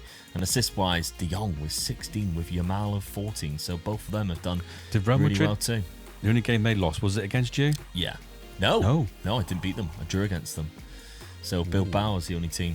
But yeah, if you think about it, I had 101 points and I only won the league by 2 games. 2 points. That's mental, isn't it? Yeah. And the only difference is they drew a game that I won. It's crazy, really. But fair play, Dad. You went to the Premier League. You got the job done. Comfortably as well in the end, so yeah. Only lost 3 games. Happy with that. Drew a lot of games, mind you. After the last couple of seasons hasn't been Manchester City, you managed to pull them back into winning ways. Haaland with 34 goals as well. He's always going to be there or thereabouts, isn't he? Bellingham with 18 did quite well too. Yeah, it's worth locking him in that position. Yeah. Quite comfortable in terms of the win, but, I mean, Champions League, unfortunately. Oh, dear. I think with the 2 teams we had, it was going to be one of our teams who's going to win that one. We had to cross pass. Unfortunately, it was I'm too more early. disappointed with the next one, the Fulham game. That's the one I'm really disappointed. That's really bad. Where did Fulham finish up in the league? Because I don't think they're in the they're in the Championship. That's even worse. Yeah. Noel Hunt is their manager too. That is hilarious. Yeah, they're in the Championship. They've got a player called Rob Brain. That's a great name. He looks quite good. He does, doesn't he, actually, yeah. For a 22-year-old English player, not bad at all. It's Rob Brain. But yeah, knocked out, unfortunately, and the FA Cup was eventually won by Tottenham Hotspur. Of course, it's a trophy that both of us have yet to win. Yes. I still need to come back. You do struggle on that one, don't you? So it's always the hardest one for me. It is, yeah. I'll probably win the Europa League before the FA Cup. But there we go. All right, so at least I've got one in the bag as well. Yeah, you've got 234 million, but your wage budget, that's ridiculous. I've never seen it that bad. So yeah, you have not got that much money when you look at it that way. Haaland had 50 goals in 51 games. 25 for Jude Bellingham, which was amazing. Oscar Bob's done really well. Yeah. The amount of games he's played, really well. And Phil Foden not bad with 19 assists, 10 goals. Over to Barcelona then, because I think I'll have to stay because I haven't won the Copa del Rey. Be a bit silly if I did move, I think, at this point. You can't afford to leave for one of those teams, can you? No. 50 goals from Vieira. Yamal with 30 and 23. So his goal contributions was higher than 50. I already think, though, when you see numbers like that and you go, oh, that's good, it really puts in perspective how good the likes of Messi and Ronaldo was in like 2012-13. Because they were doing way better numbers than that, and yet we would look at that and go, that's unbelievable. Yeah, true, yeah. So there we go. Anyway, my transfer budget is £200 million with a very good wage. So Champions League winners, I know. There's a couple of weaknesses I do think. Like Balde at left back isn't the best player in that position in the world, and I think that's what I'm going to look at this point, which is sometimes a mistake that you make. Yeah. You got a certain amount of money, and you'll spread that money across like 3 or 4 players and not actually improve the first team. Whereas I look at that straight away and go, right, I could get a right back and a left back, but then my right back I actually bought last season He's quite good. I just need to give him a little bit more game time. So maybe it is just the left back, because my keeper's all right. He's turned into a quality player, as I hoped he would. Maybe down that left-hand side instead of using Pedri in that role. Because I don't mind him there. There's a couple of targets that I've seen that I would like to have a look at. But all right then. Going to be an interesting summer. It certainly is, yeah. But we've got a couple of trophies. In fact, 2 trophies for me, 1 trophy for you to add to our Glory Hunter cabinets. Yes, 2 trophies being added this season to my trophy cabinet, including the big one, of course. But it looks like we are staying in Barcelona for another season. Meanwhile, it wasn't all bad for Dad either, other than losing to us in the Champions League, as he does pick up a Premier League title. The next season, though, both Dad and I were spending huge money, as he was bringing in Bonato from Inter Milan for 220 million, while I was signing an American winger called Ron Richmond, who I played against in the Champions League final, for 250 million. But this was all done because I sold a large amount of squad players, tallying up to some extra transfer budget, and then I bought Beraldo at left centre-back, again for over 100 million. Dad was doing the same, tallying up over 200 million pounds to sign Tchouaméni from Real Madrid for 115 million to boost his midfield this season. And he was looking to go for a 4-2-2 formation with Bonato and Tchouaméni as those holding midfielders. I only changed one thing in my system, and that was to play a role on the left-hand side to get the best out of Richmond. That wasn't done yet though, as Wesley Fofana then joined the club for another £50 million from Chelsea, as well as Lautaro Martinez from Inter Milan, who's 34 but will still be amazing up front with Haaland. I wasn't finished either, as I got the South African centre midfielder for £69 million who is playing in Saudi Arabia. But with my season not starting until January with the Copa del Rey, I've got a long time to wait. Similar scenario too with Dad, however, as long as he qualifies for the Champions League, which he should definitely do. Well, there was money being splashed around this summer. Whoa. Loads of it. Just in midfielders alone, I think Yes. we both spent close to £500 million. But there were a lot of players going out. We don't tend to show that a lot because it would be a really long video else, but there are players going out here for quite a lot of money. A lot of squad players going out. £129 million going out there in the second half of the summer from the 1st of July onwards. And that's when you even brought in another £100 million worth of players as well, with Martinez and What a striker to Fofana. bring in. He's at the end of his career, but he's still good. He's still good. When I seen it for that price, I thought I've got to grab that. So yeah, I'm happy with that. Obviously, the highlight being Bonato, Paolo Yes. Bonato coming in. What a midfielder he looks as well, doesn't he? For Yeah. 24, so. At Inter Milan again. Yeah. And then Real Madrid's Tchouaméni. I know he was 32, but you look at that, he's still good. And what a midfield I'm going to have now. 2 DMs in there like that with them too. You say, I know he's 32. It's Glory Hunter. Yeah, You've only got to have one good year and you're off. That's why I went for it. Yeah. You know, I don't like normally buying players over 30, do I? But yeah, I had the same sort of thing. 1 year and I could be done and gone. I was buzzing. You bought Real Madrid's best midfielder. Yeah. As soon as I seen you making that bid, I was like, well, that goes through. Yeah. So, I mean, tactically, you're changing it around, going for a 4-2-2 style of formation. You can't have 2 strikers like that in the team and only play 1 striker up front, can you? So Yeah. I had to go with the 2 up front. Yeah. Obviously, you got Diaz from last season as well. Who was still decent. Getting rid of the wingers, and it has started well up until you come up against a Liverpool side at Anfield. But before that, it weren't looking too bad. Defeating Tottenham 5-1, beating them in the Community Shield, of course, FA Cup winners. Yeah. So beating Tottenham twice already, and then obviously losing to Liverpool and being knocked out of the Carabao Cup, which actually That's done me a big favour. is great. Yeah. It's done me a We'll big give a favour. crap about that competition.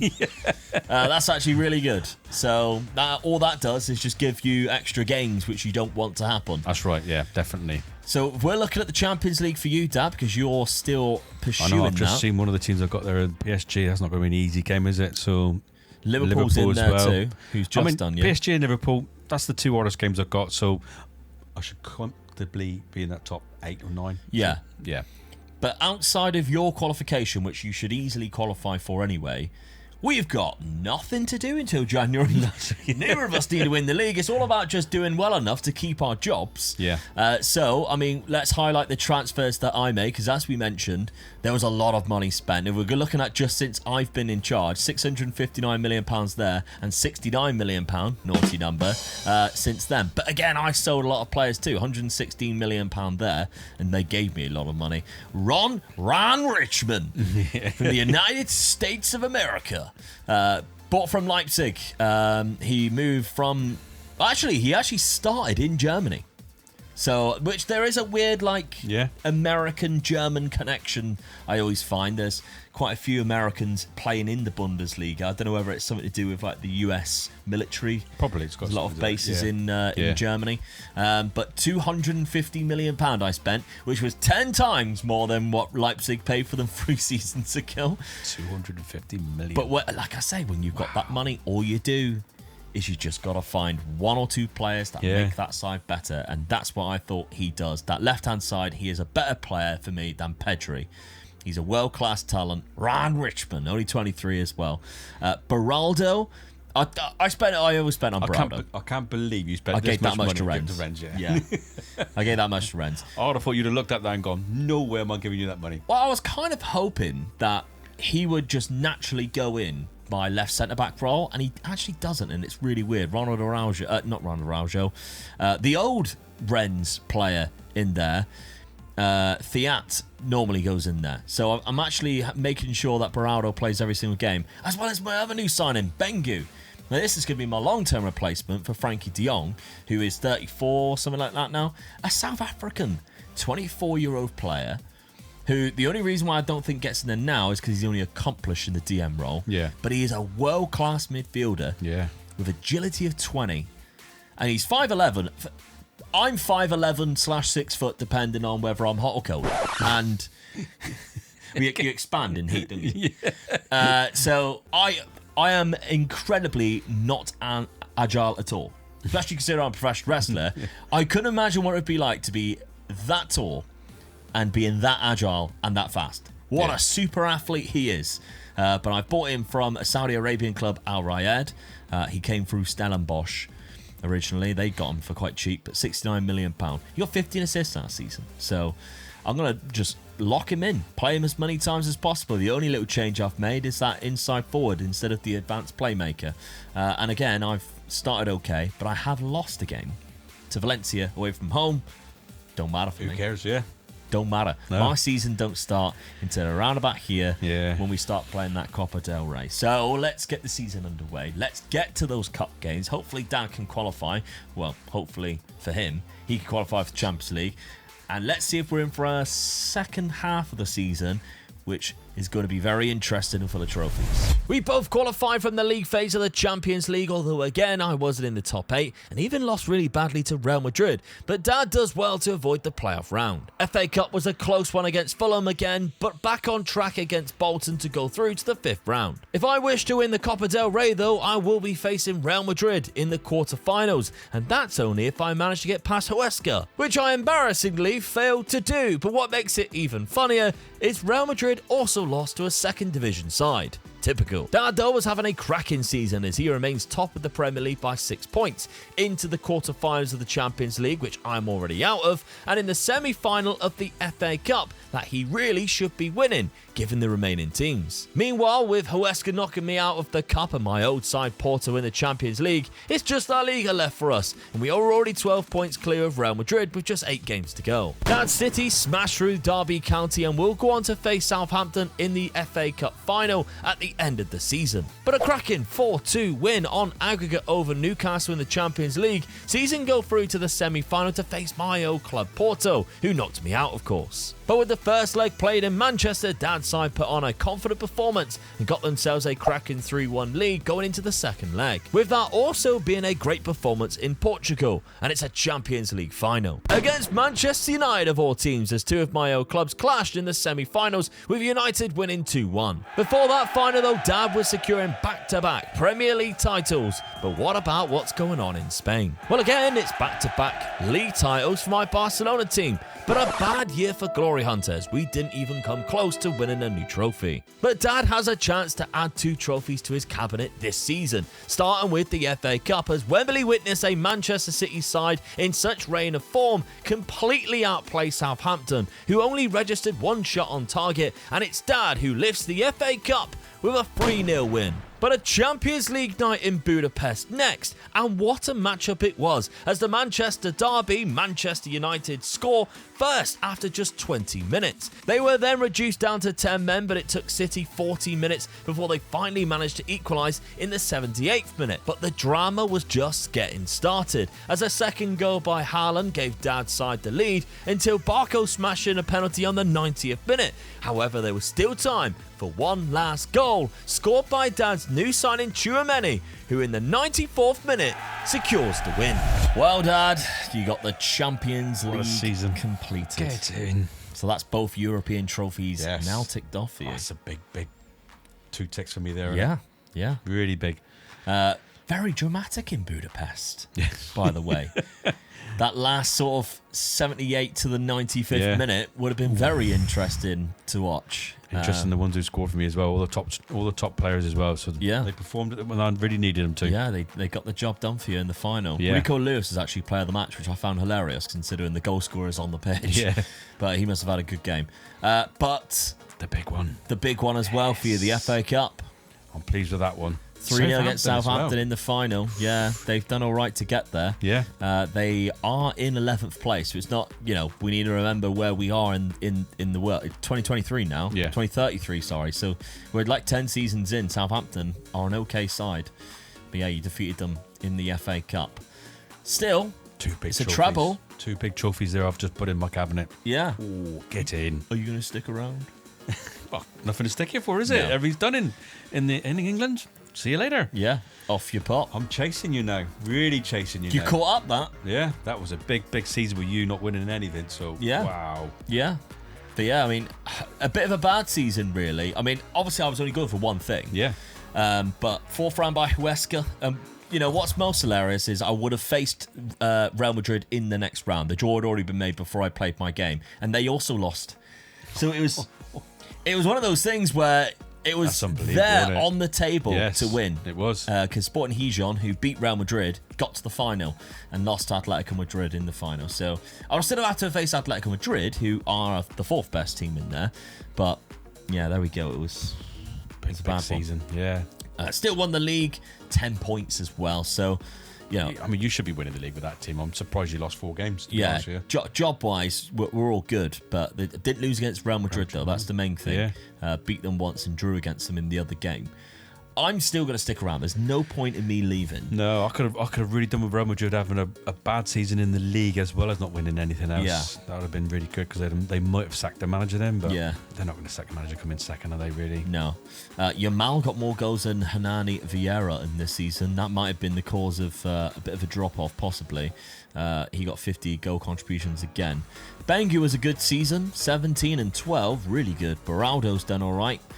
And my right back got 19 assists, which isn't bad considering his crossing is only 9. But he is in a world-class team. His crosses are terrible, but the players are so good. Yeah. There's just another player there anyway. I do have £105 million. They're not backing me as much as what he did last season, No. but it's still enough to get one big player Yeah, that's right, yeah. to hopefully win the Copa del Rey in my 3rd attempt at Barcelona. I don't normally take this long.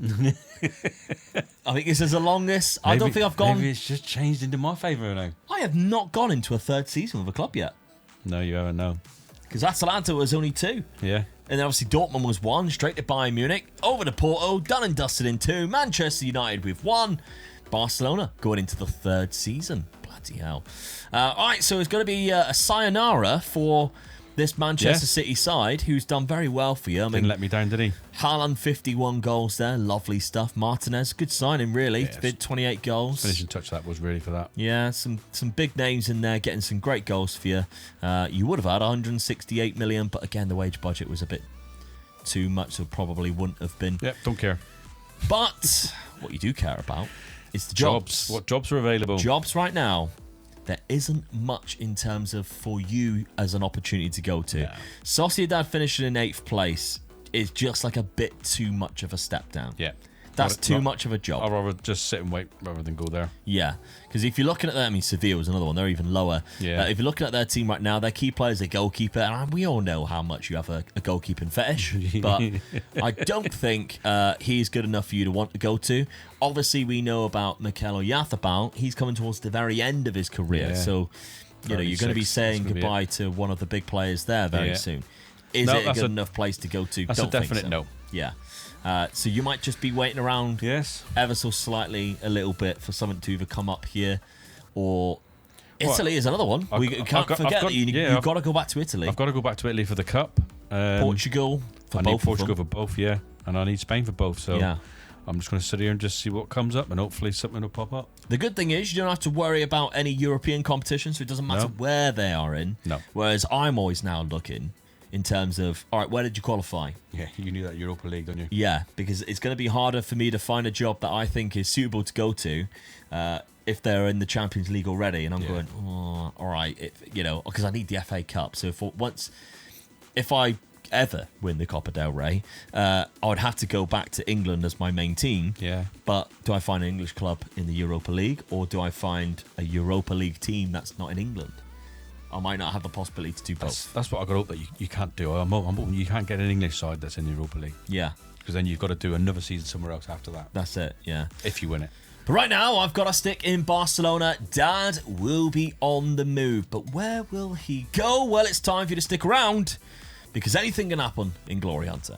Yes, but before then, Dad adds 2 new trophies to his cabinet as he takes a huge step forward this season with the FA Cup and the Champions League. And after finally leaving Roma, Dad joined Manchester City and won 3 trophies in just 2 seasons, meaning he only has 5 trophies remaining in Glory Hunter as he searches for a new club. However, my time at Barcelona is taking slightly longer than I hoped, just because I can't win the Copa del Rey yet. And it's costing me time as Dad is now only 2 trophies behind me. So it's time for Dad to put the pressure on and resign from Manchester City in search for his new venture. And it wasn't long before Atletico Madrid popped up looking for a new manager, and this is after a season where they had just finished in 4th place. After applying for the job, they did not take long before they got back to Dad and invited him in for an interview to potentially join me in Spain. And this indeed turned out to be the case, as Dad is the new manager of Atletico Madrid, who currently has some very good players in their side still. Meanwhile, while that was all going on, I accepted 2 bids for players, which would allow me to have enough money to bring in a world-class left-back from Liverpool. But I was also bringing in Benali from Lyon on a free transfer, who would be a good backup in that attacking midfield role. Once the players sold though, I could finally complete the signing of Pelletier, a 25-year-old French left-back who is absolutely incredible. Oh my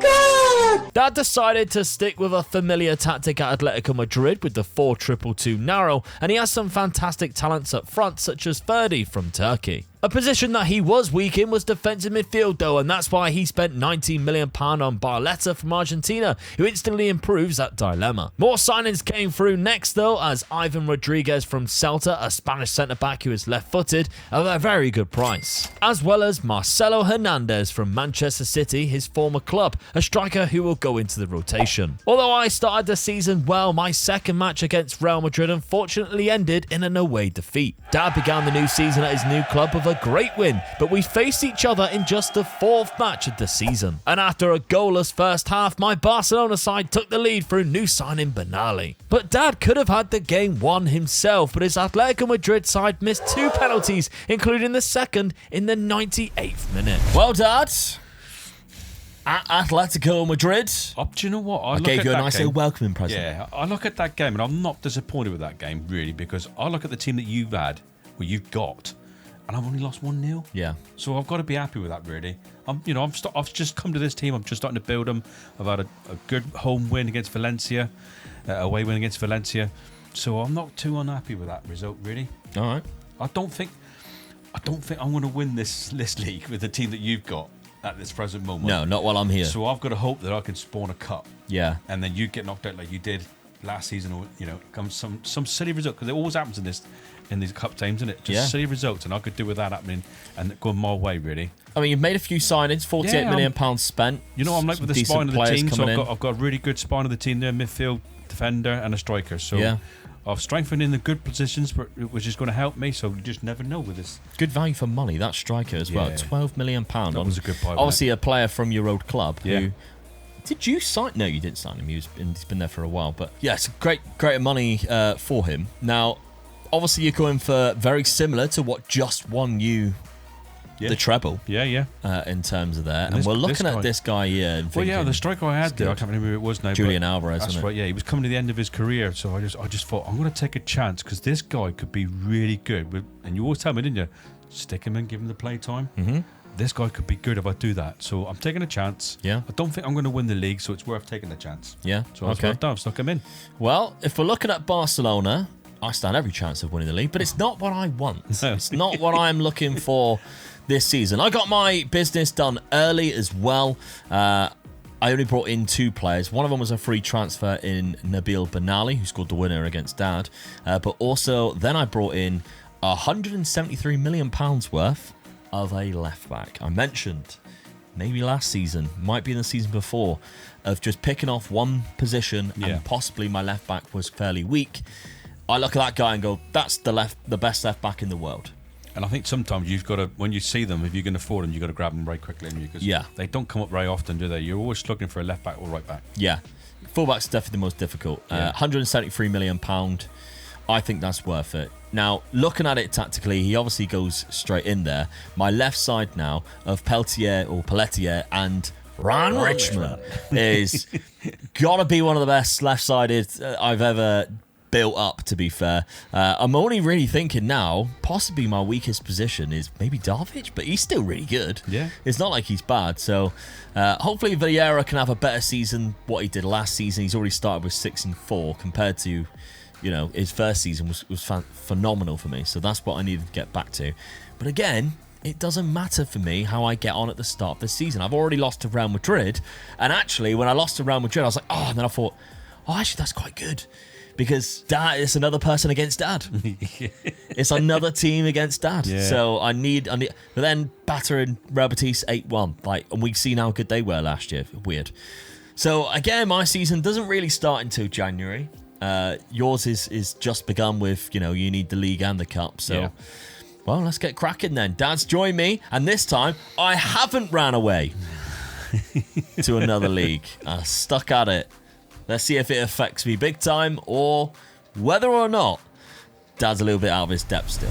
In the Champions League, I managed to top the league phase, only losing 1, beating Real Madrid, while Dad missed out on the top 8, only just finishing in 9th, but beating his old Roma side. Unfortunately for Dad, though, I had won every single other game in the league, with a big thanks to Hernani Vieira, who couldn't stop scoring goals. He currently has 31 in just 21 games so far in La Liga, as we open up a 9-point gap above Dad. Of course, though, my main focus is in the Copa del Rey, where Dad was eliminated in the 4th round by Real Betis. However, I managed to get all the way to the final, defeating Bilbao comfortably in the semi, and I will go on to face either Betis or Real Madrid in the final. I had the league wrapped up early, which meant it was no new trophies for Dad this season either, as with 5 games to go, I've only lost 2 games. However, in the Copa del Rey, it was indeed Real Madrid who met us in the final. And not only did we go 1 goal down, but we also conceded a second just after half-time. But this Barcelona side is too good, and despite missing Vieira because of injury, we still managed to fight back late on, eventually equalising and taking the game to extra time and penalties. And the momentum stayed with us in the penalty shootout as we scored our first penalty, whereas Real Madrid actually had their save thanks to Martinez in goal. And that was enough for us to finally win the Copa del Rey at the 3rd time of asking, and thus completing Spain. Our season wasn't quite over yet though, as we also had beaten Real Madrid at the Bernabeu in the first leg of the Champions League semi-final. And in the second leg, it was another game without Vieira, but we still managed to pick up a win and will go on to face Tottenham in the final, where Vieira returns. And what a game to return in! That Champions League final, as he opened up the scoring with a cracking header at the back post, and then sealed the game up and completed the treble for Barcelona with a tap-in the second half. Well, Dad, you did the treble a couple of seasons ago. Yeah. I've done it here. Yeah, I'm so disappointed. I mean, the league and the Champions League, fine. It's that Copa del Rey. I could have done with you losing that one again. But hey, I'm looking at it. I mean, the Real Madrid Penalty as well. shootouts. Yeah, I'm looking at it and thinking Real Madrid might sack their manager, you know? Well, yeah, they finished in third. They were 5 points behind you. That ain't good. They for obviously them. haven't won anything No. because I won it all. What they were able to win. Yeah. So losing all of that and Well, they won the Super finishing Cup. third in the league, Yeah, they could be tempted, you know. they might be. I'm I did not expect to finish second. Very good. Yeah. I did not expect that. Only With that losing team. only lost 4 games. Yeah, but if we're looking at Real Madrid, I mean, they've got a hefty budget. So if you were to go, you know, you're laughing really. Yeah. Ruby George has been there for about 4 seasons now. Yeah. 2 seasons. They must be getting fed up with him sooner or later. I mean, he's not amazing either. And if we're looking at like milestones of what he's done since he's been there, hasn't actually won a trophy outside of the Club World Cup. So usually they would sack him for that, wouldn't they? Yeah, I mean, it depends how much they rate the Club World Cup. Yeah. I don't think it's that big of a deal on this version of the game because outside of a couple of European sides, it's quite easy to get to the final anyway. Well, we know what Real Madrid's all about in it. It's that big one. It's the Yeah. Champions League. So he's been there 2 seasons and won nothing. Yeah. So it is quite shocking. I mean, your team, the Barcelona team, is so good that you can understand why for 2 seasons he's been nowhere near it. Yeah. But for me to come from nowhere, I mean, I think we finished 4th last season. But Yeah. to bang him 5 points with the team that I had, I can't believe that. Yeah. I'm just looking at the player statistics, by the way. Vieira got 46 goals, which is incredible for a 38-game season. We had 5 out of 5 in the highest average rating and 5 out of 5 in the most assists. Like, that's astonishing, isn't it? That is mental. I mean, you look at that group of 6 things there. Like you had the top one for every. Oh no, the clean sheets wasn't yours. Yeah, clean sheets. Narcissus, who's That's surprising, at really, isn't it? Villarreal. Yeah, who had quite a lot more as well, by the way. He looks great, doesn't he? Yeah, so 21 clean sheets out of 38 isn't bad at all, is it? No. They finished in 5th place. But I had 125 goal difference there, which is just short of being double of what you had. You finished second. So, very good season, but it will be time for me to leave Barcelona now. Where will I go next? Bad news for me, that was. So, I want to just appreciate this team won last time. I very much enjoyed my time at Barcelona. How short it has been, 3 seasons. Actually, for my managerial career, how long it's been. The longest tenure I've had, 3 seasons. Hernani Vieira. If I can find a way of taking him to my next club, I absolutely will because I love him. But I very much doubt when I leave, the valuation will stay at £90 million. Because for some reason, whenever you're a manager at somewhere, the valuation is normally about half of what it is when you then leave. But Ron Richmond has done me proud as well. Lamine Yamal at only 26. I had a good couple of seasons of him. But it will be sad to go. Dad, your side has obviously defied the odds a little bit here. Yeah. We mentioned Saregi. The development on him has been great in 1 season. Really pleased with that. Like, he has turned into a great player for you. That just sort of proved it was well worth doing that because that means, you know, I don't need a striker. I can stick with him up front with the other guy that I played up front with him. That's brilliant. 33 goals. Yeah, I'm happy with that. Even the other ones is not too bad, really. Just a couple of players around it, and you'll be looking quite close to challenging Real Madrid every season. It's just whether whoever comes in at Barcelona. I could do with someone leaving Barcelona and buying a lot of their players. Yeah. The worst thing about it is I can't go for the Barcelona job. That's the worst thing about that's it. the rules. 'Cause that'd have been just straight in and done the business again, I think. That makes it too simple. Yeah, that's right. Yeah, that's fair enough. I could do with the Real Madrid manager moving to Barcelona. That would be hilarious. Or just getting sacked in general. Yeah. £26 million, though, is not a lot of money. No. There is value in the squad.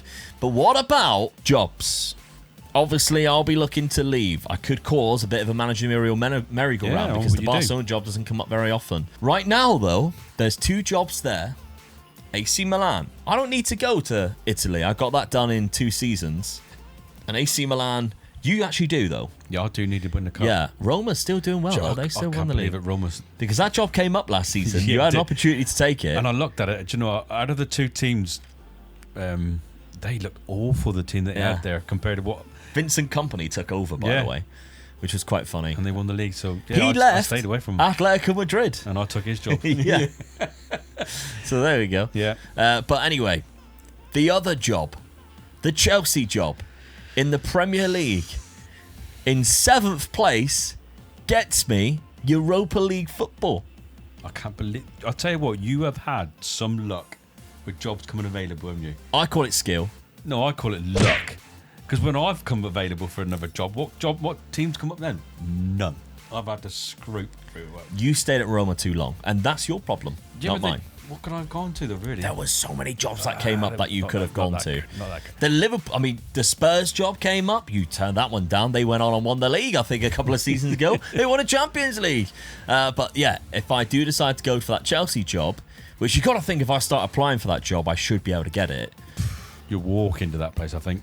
That is a very appealing. If we're looking at the team, though, because obviously they have finished in 7th place, they've sacked the manager off the back of that. Benjamin Sesko's there. I'm looking at that now, and I've just seen a striker there that's not on there. Evan Ferguson. There he is, yeah. God almighty, look how good he is. We've been tracking where he's gone, and we knew he was there. There's a couple of good players as well that I had on my shortlist last year, including this guy here, Jack Robertson, because look how good his physicals are. Yeah. At centre-back, he looks great as You well. got Fate there as well. Yeah, Ansu Fati's there. Caicedo's still at the club. I think their left-back's quite good, because I had him on my shortlist when I looked to buy the left-back, of course, last season. He's a Turkish player. He was kind of like, all right, if I can't get the one I want, he was a little bit of a cheaper option. So there is some fantastic players here that I think, Scalvini in the middle, he's been there for a while, I think. Yeah, well, for 4 seasons. I had him, of course, at Atalanta. Yeah. So that'll be a nice little reunion should I get that job. Do I? Do I even apply for it? What do you mean, do I? I could, yeah, but the thing is, if I leave Barcelona, whoever takes that might be a more appealing job. But I have to win the FA Cup, and I have to win the Europa League. Chelsea's in both of those competitions next season. Yeah.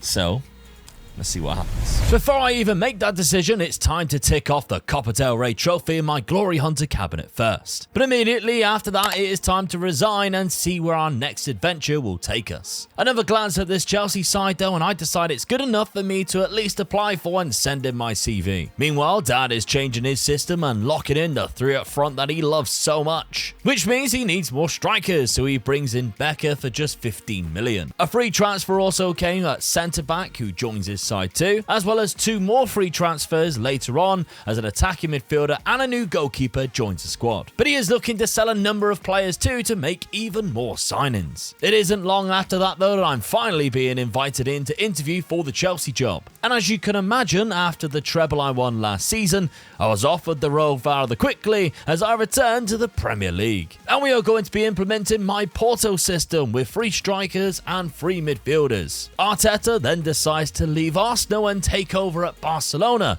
which is a step up considering last season they finished in 5th place while my Chelsea was down in 7th. Dad was furious though next as his midfield target Sami Masson, who he had at City, chose Real over Atletico. And so he settled for Sinisterra instead for £59 million, who is still a very good defensive midfielder from Spurs. I made my first signing of the window next for Chelsea, as it's the Barcelona midfielder that I signed, Zaire Emery, for a fraction of the cost that I paid for him at Barcelona. Dad was losing out on more targets though, as the goalkeeper Dennis Simon went to Inter Milan. So instead, Dad went and spent big on the Portuguese goalkeeper at Real Sociedad, who is still a very capable goalkeeper. Dad started the season in the league very well, winning his first 3 games. But my start doesn't matter though, as it's all about the FA Cup and the Europa League. Well, I'm here, Chelsea. I've got 2 jobs to do. I don't think there's any doubt that you was going to win it. They'd get the job, was it really? So The Europa League and the FA Cup.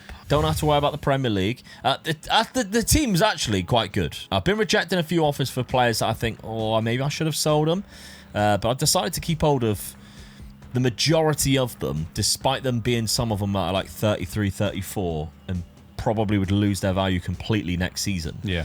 But I've decided to keep a lot of them. Now the players that I did decide to bring in, just the one, and that was Warren Zaire Emery. Of course, I bought him at Barcelona for quite a lot of money as well, if you remember, £131 million. For less than half of that, even though he did play quite a lot of games, 29 games in the league alone last season, £60 million he was transfer listed for. That's a steal. He's only 28. How much was that other player that you really wanted to look at? Hernani. So his price skyrocketed because I know everybody's going to be thinking, well, surely you go for that. Of course, Mikel Arteta took the job.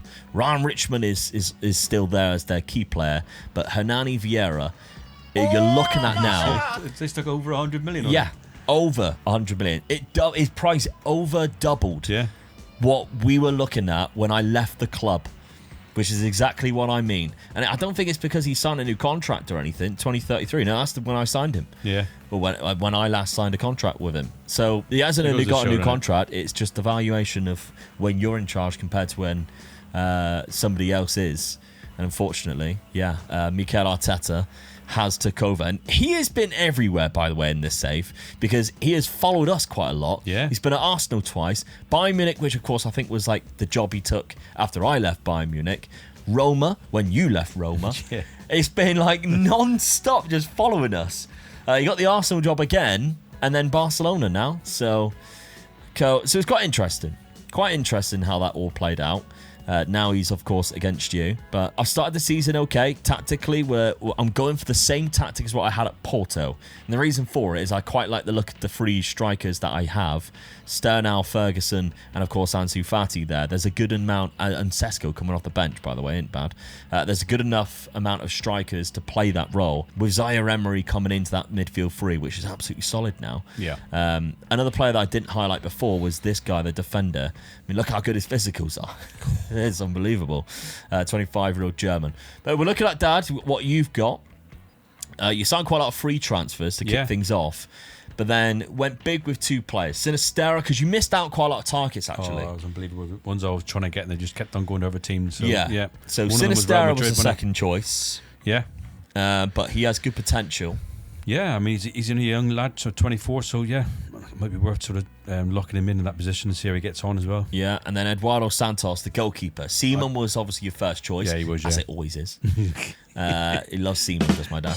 Eduardo Santos. That doesn't take much, does it? Eduardo Santos is the keeper that you ended up with. It's got a bit. Yeah. Not with me, by the way. Jesus Christ. Eduardo Santos, £51 million from Real Sociedad, is the goalkeeper. Actually, we looked at him, didn't we, when we seen the Sociedad squad came up? Yeah, we was, before you took the Atletico Madrid job, he was there as their key player. So you've stolen their key player. Tactically, you've changed it because, of course, you have. I mean, why wouldn't you change that to define the odds and finish second in the league? But the way I'm looking at it, Barcelona is still such a good side. The best I can do is second in the league again. The cup game is a one-off game. Right. That team is all about scoring goals. So one-off games, I could win.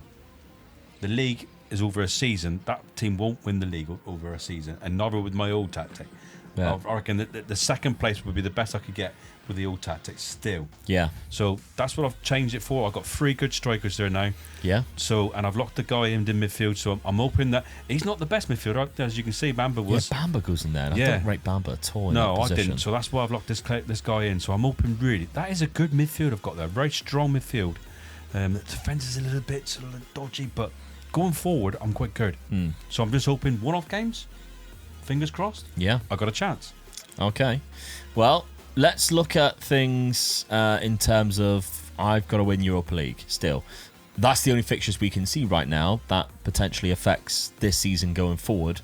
I've got to play Rennes at one point, which is...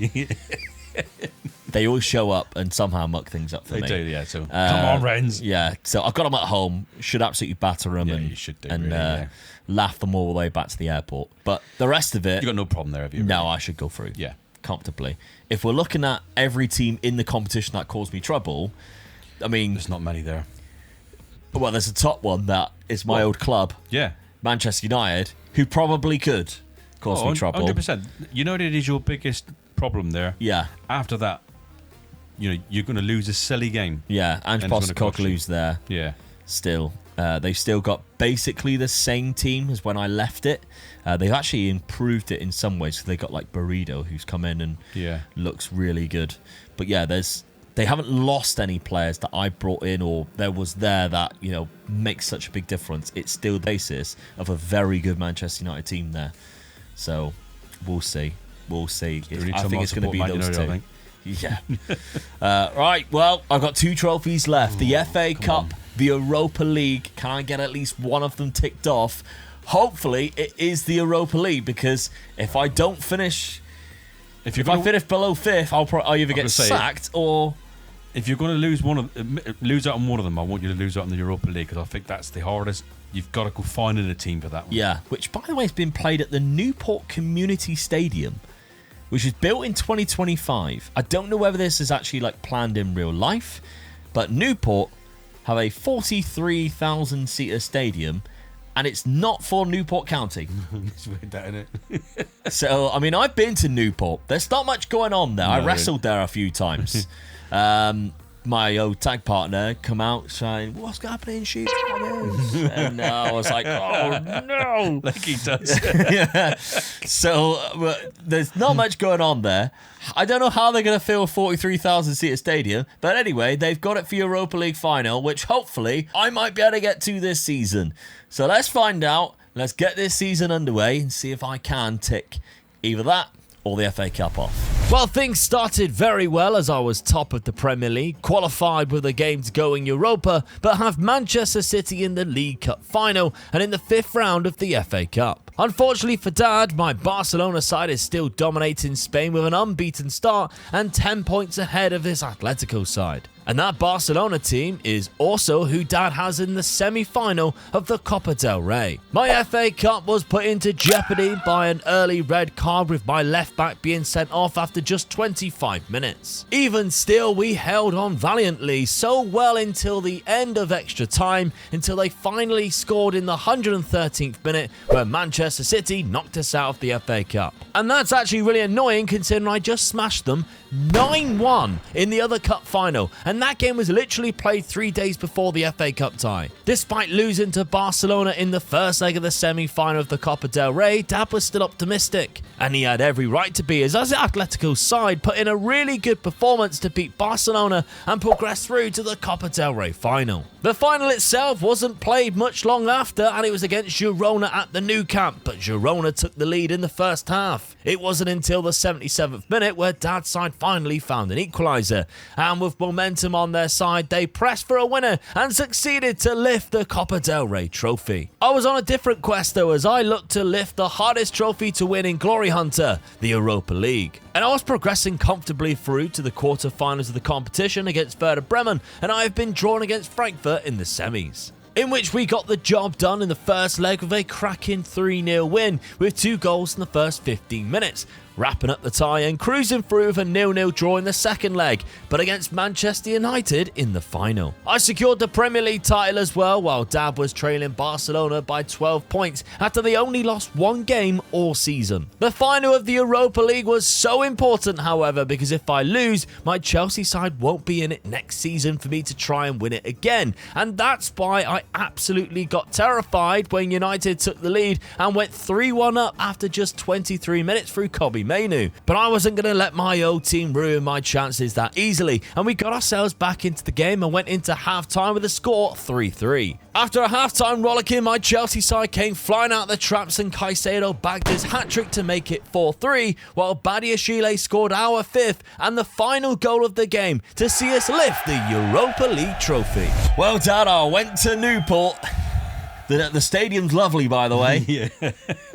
And I won the Europa League. Yes! And it's against my former club. 3-1 down. We did say Man United would be your biggest threat, didn't we? Yeah. But that's bad news. That is the biggest bad news I've had on this whole challenge. I needed you to keep losing that one. Yeah. 1 trophy remaining.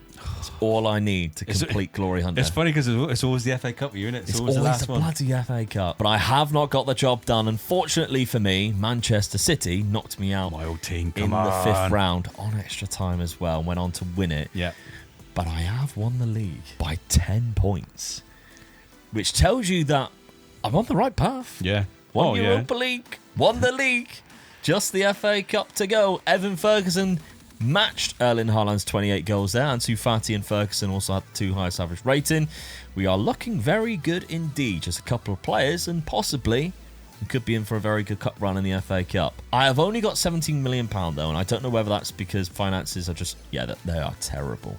They are really bad. So, I mean, I don't think there's any jobs going on right now that I'd bring it. Manchester City, I could go to that because there is a manager in between. I could go to Manchester City.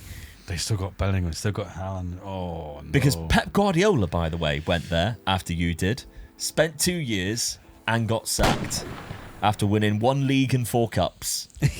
because they finished in 7th place. What would have been hilarious if I needed to win the Europa League and that came up, that would have been perfect. Dear. That would have been lucky. I'll give you that one. But I don't have to worry about that. They are the holders of the FA Cup, though. That is quite tempting. There is a great team there. I might have to look more into that and assess which team is better. But Dad, I mean, there is a cause for a celebration for you as well. You've knocked one of the domestic trophies off with the Copa del Rey win. I called it, didn't I? Barcelona win the league. Yeah. And I'm lucky with the cup run because I if I remember rightly, didn't I beat both of them? So you Pontevedra quarter-final was Real Madrid. Yeah. And then semi-final was indeed Barcelona. So I've done it the hard way. You did. One-off games. Yeah. One-off games. You'd always Seeing lose the Girona in the chance. final, you think, oh, he got an easy... No, he knocked them both out. Yeah. When I seen semi-final Barcelona, I thought, that's it. Job done.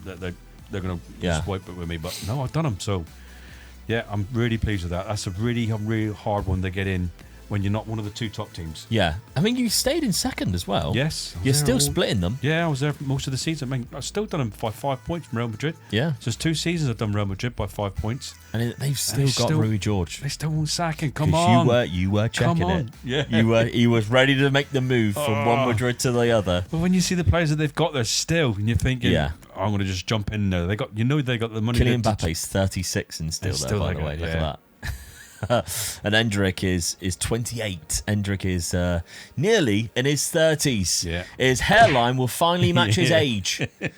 But he is classed as their key player. But if we're looking at money in terms of Real Madrid, they have £291 million.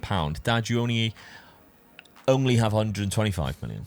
That's a lot. They're helping me. So yeah, they've supported you. That's what makes it really hard now. What do I do now? Do I stick or do I look to go somewhere? Because really, I mean, I still can't see anybody beating Barcelona unless you're Real Madrid and spend the money that they've got and get some really good you got a chance of taking them on. Yeah. I still don't think one decent player, 125 million, world-class player for my team, would that make my team better than Barcelona?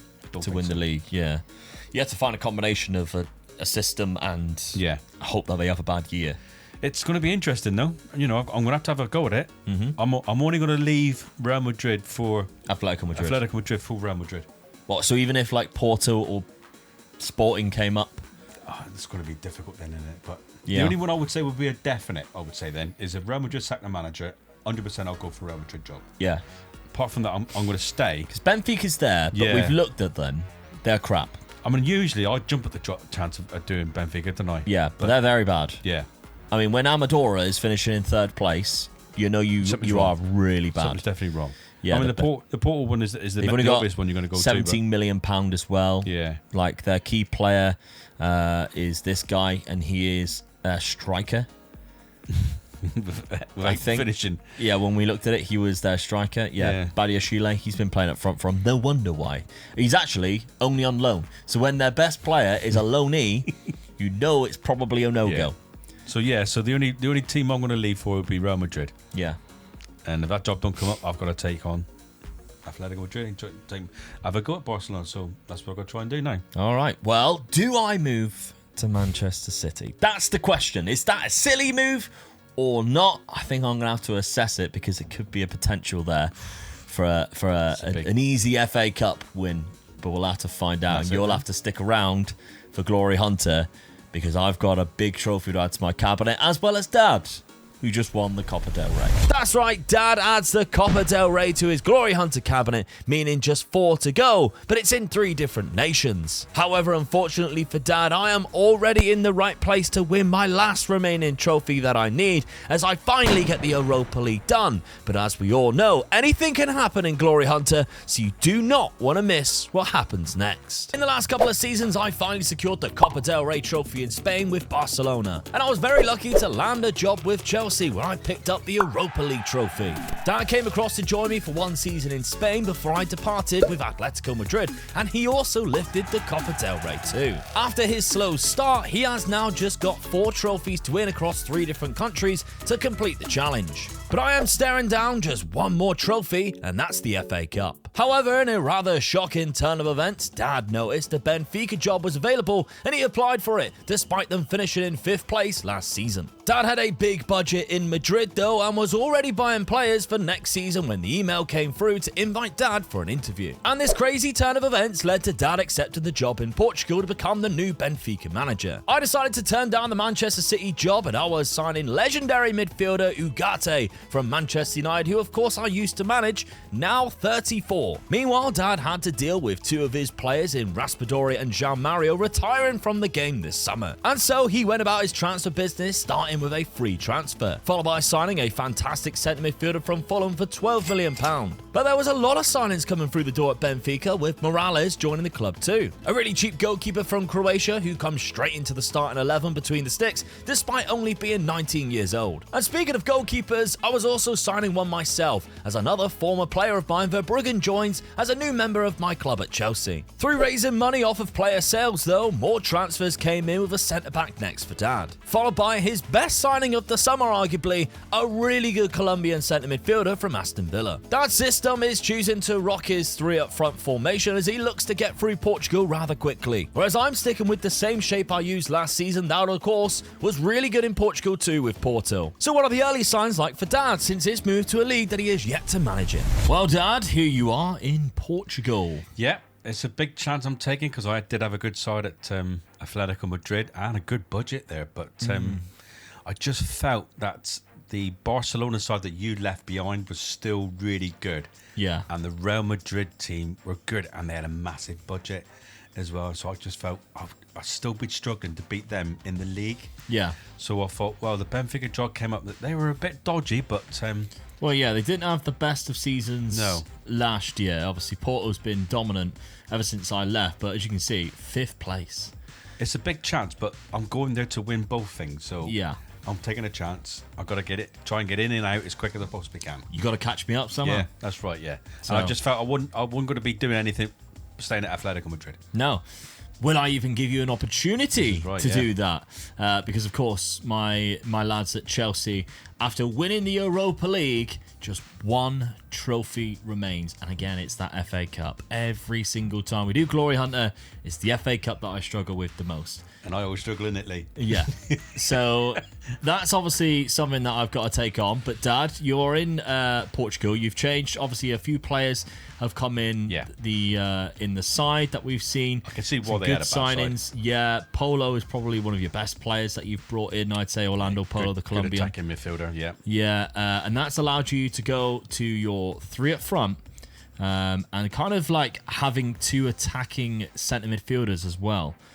To really go for the league title. I might as well just go for it. Really nice. So yeah, I felt that I've improved the side a little bit better. My mid back 4 is slightly stronger now. I've got a better keeper in. Yeah, you brought the keeper in. He looks quite good.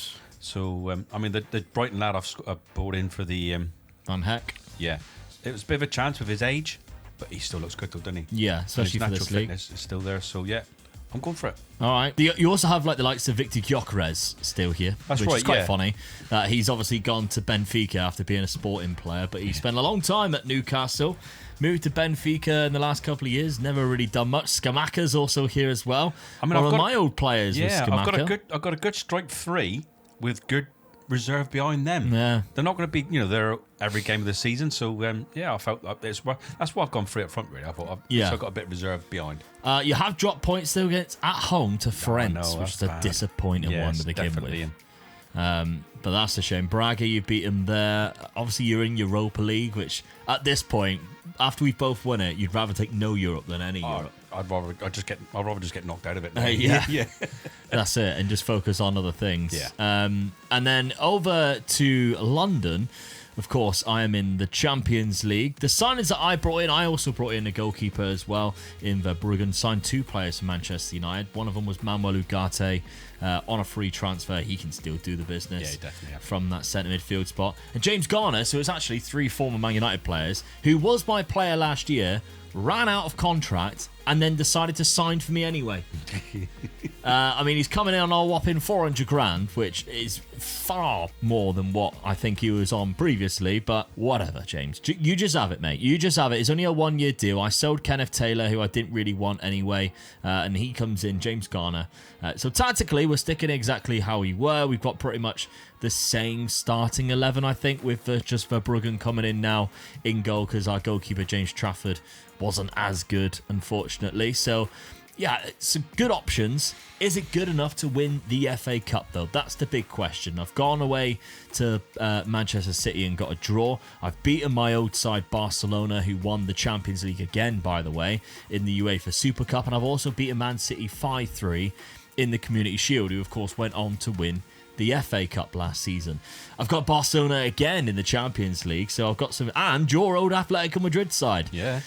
And Man United, my old team as well. There's so many former clubs now that we are this far into Glory Hunter, but will it be the final season?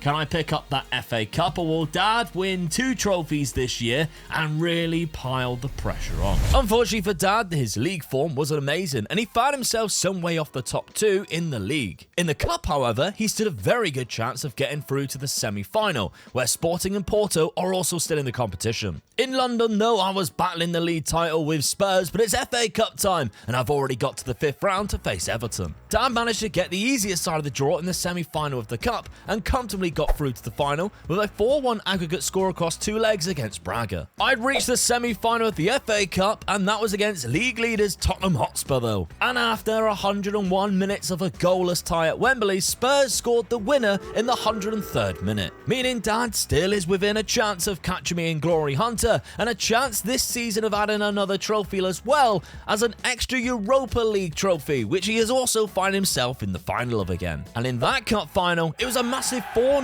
win against Valencia, so he'll be praying for the same in the Taça de Portugal. With his opponents being Porto, who lost out on the title, and of course, my old side, he probably expected a much tougher game than he was given, as he absolutely destroyed them 4-0, and a jovial Omega Dad lifts yet another Glory Hunter trophy. Well, there's one of them. Get in. And it's against my former Porto side, which Yes. you very much absolutely destroyed there, 4-0.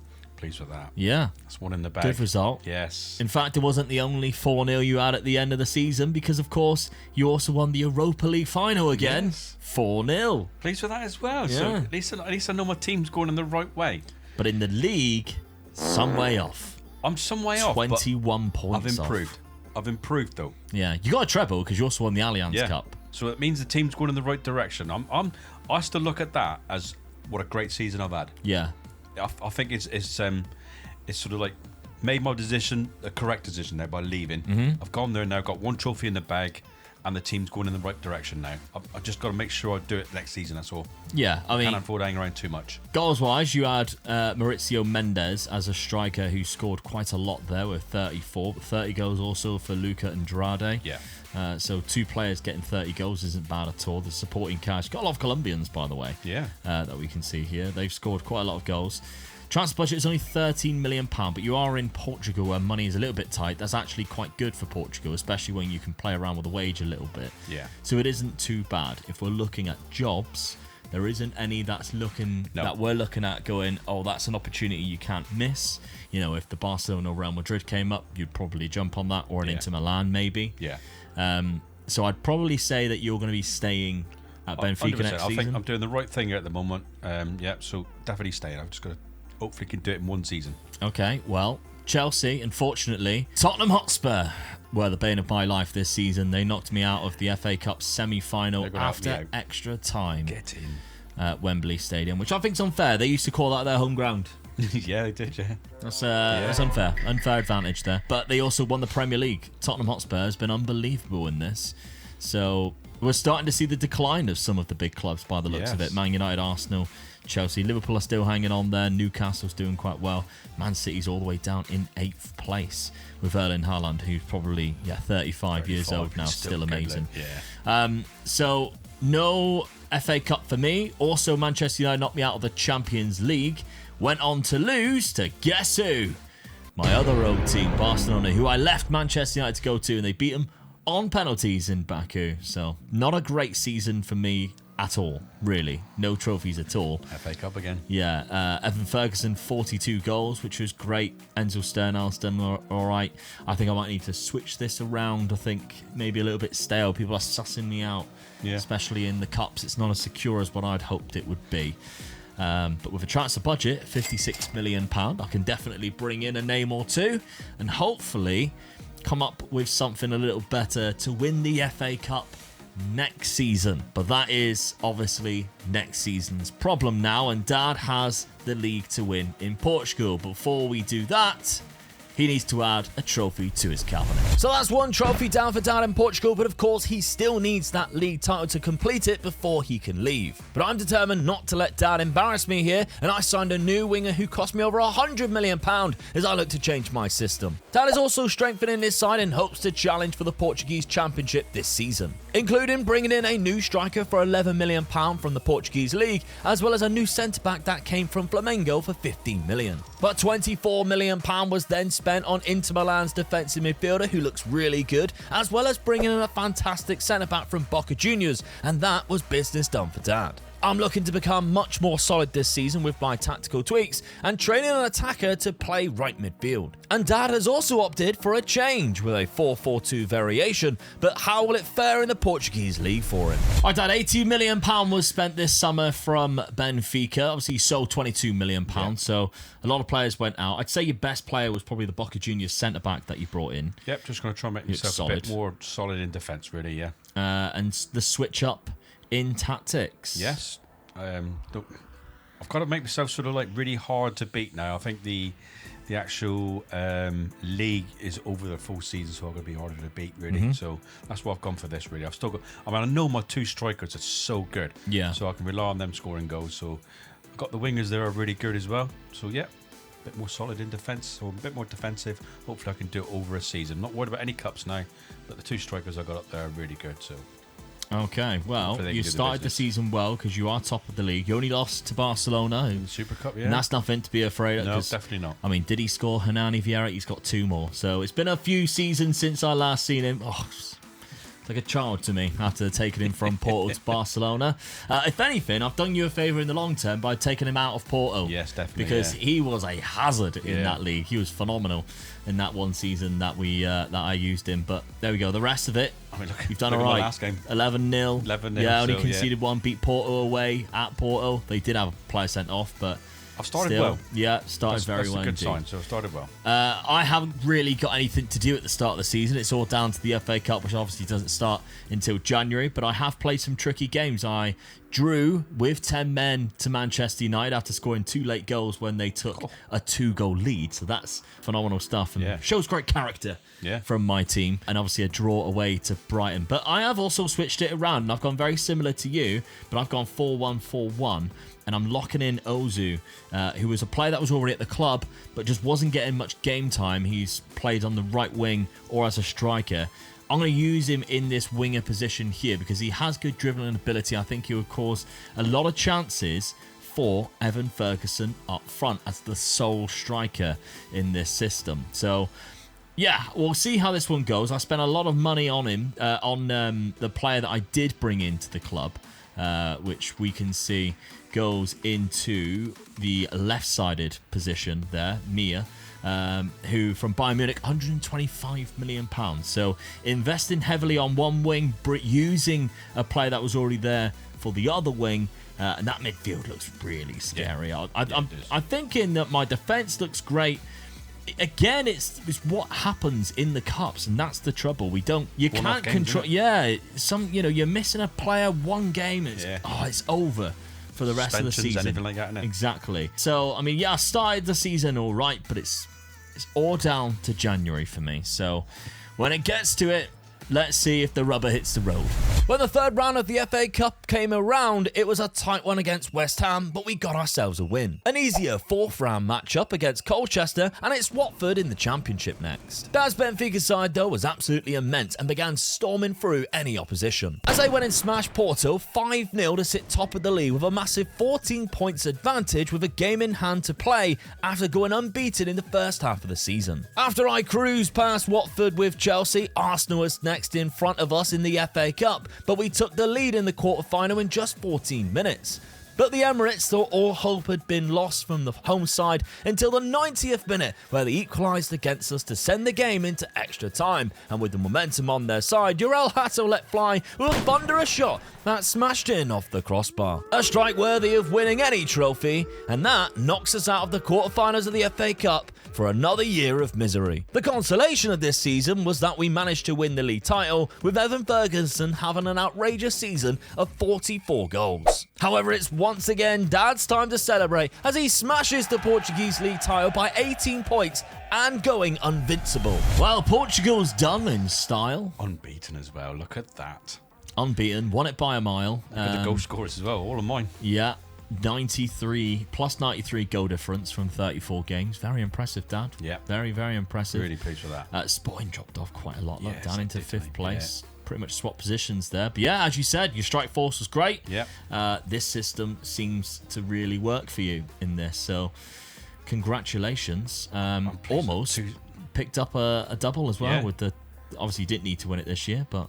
I'm pleased with that. 2 seasons in and out of Portugal. Yeah. Just makes my decision leaving Atletico Madrid, because I was worried that I was going to leave Atletico Madrid too soon. Yeah. But because they had such a good budget as well to improve, but no, that just proved I've done the right thing. I mean, you're a bit lucky in a way, because I'm getting bad luck in the FA Cup. Well, that's the thing. I had to take chances with, Extra isn't it? time again. From North London. And the draws I'm getting, I mean, you know, Brentford and Birmingham's in there. Yeah. I mean, Liverpool haven't been... Oh, well, they were okay this season. I mean, your team's really good. It proves that. You've won the league. Yeah. Ah, it's so frustrating. Evan Ferguson with 44 goals as well. Erling Haaland getting 35 at age 36, by the way, is quite impressive, especially considering they finished down in 5th. But yeah, And he Evan had Ferguson's the best unbelievable. average rating as well. So Yeah, and the most man of the matches. He's still unbelievable. Yeah. But I'm getting such bad luck in the cup. Well, that's the thing. Your luck seems like just slightly ran out a little bit, and I'm getting a little bit of a luck now. I'm starting catching you. You are catching me. In and out of Portugal, done. Yeah. I've got 2 trophies to win now, so I'm catching you. I just need a little bit of luck now for the right teams to come up. Well, that's it. The best thing that I've got going for me is that you got to go to 2 different countries. Yeah. That's what spoils it for you. If it's 2 trophies in one country, Yeah. I'm crapping myself. Yeah, definitely. Yeah. So it's going to be at least 2 seasons. It's going to take me to do it at least, and that's if I get a luck both seasons by picking up good teams. Yeah, and that gives me 2 more shots at the FA Cup, and you've got the best team in the league as it is right now. Yeah. So we'll see. I mean, in terms of the performances, only Evan Ferguson seemed to score a goal for me. Ozu did get 15 and 16. And Mia, who obviously brought in, my wingers were scoring goals. That's the main point of this tactic, was to get them to score goals. So you got your 2 wingers are scoring goals for you, and they're really good. Yeah. And you're Everson Ferguson, but I'll be looking at that now thinking Everton Ferguson's 32 now. So yeah. I mean, you look at Alan and he's still doing it. So is he going to still do it for you? Yeah, that's it. £28 million though, still enough, still all right. Yeah. We'll have to see. But Dad, is there any jobs going right now? Because obviously you're going to be resigning. I'm resigning now, yeah. Job done.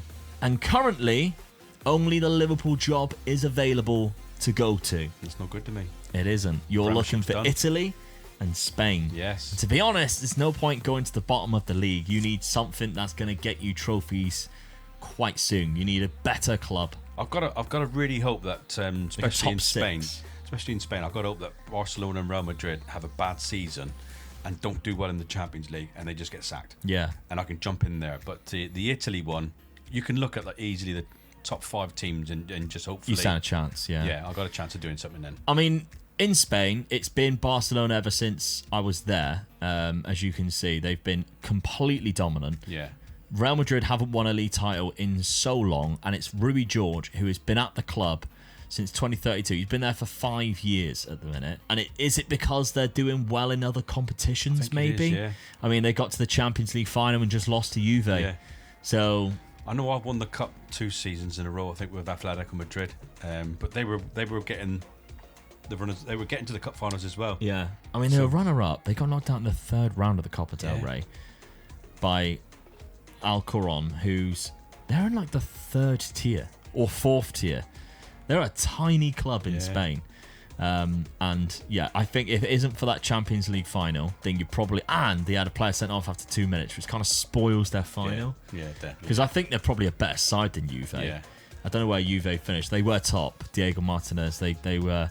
And their key... I recognise the key player's name straight away because, yeah, he's come up on my shortlist a few times. Yeah. But I think that's the only preventing them from... Of course, I actually played them. Look, they beat me in the quarterfinal of the Champions League. I just need a bit of luck now for one of the top Italian teams to come up then. Yeah. If it doesn't look like that anything's going to happen in Spain for me. So. All right, well, you got another trophy to add to the trophy cabinet. Dad is about to resign from Benfica. Will any jobs come up that tickles his fancy, or can I finally knock off that FA Cup? Don't go anywhere, because you don't want to miss what happens next in the Glory Hunter.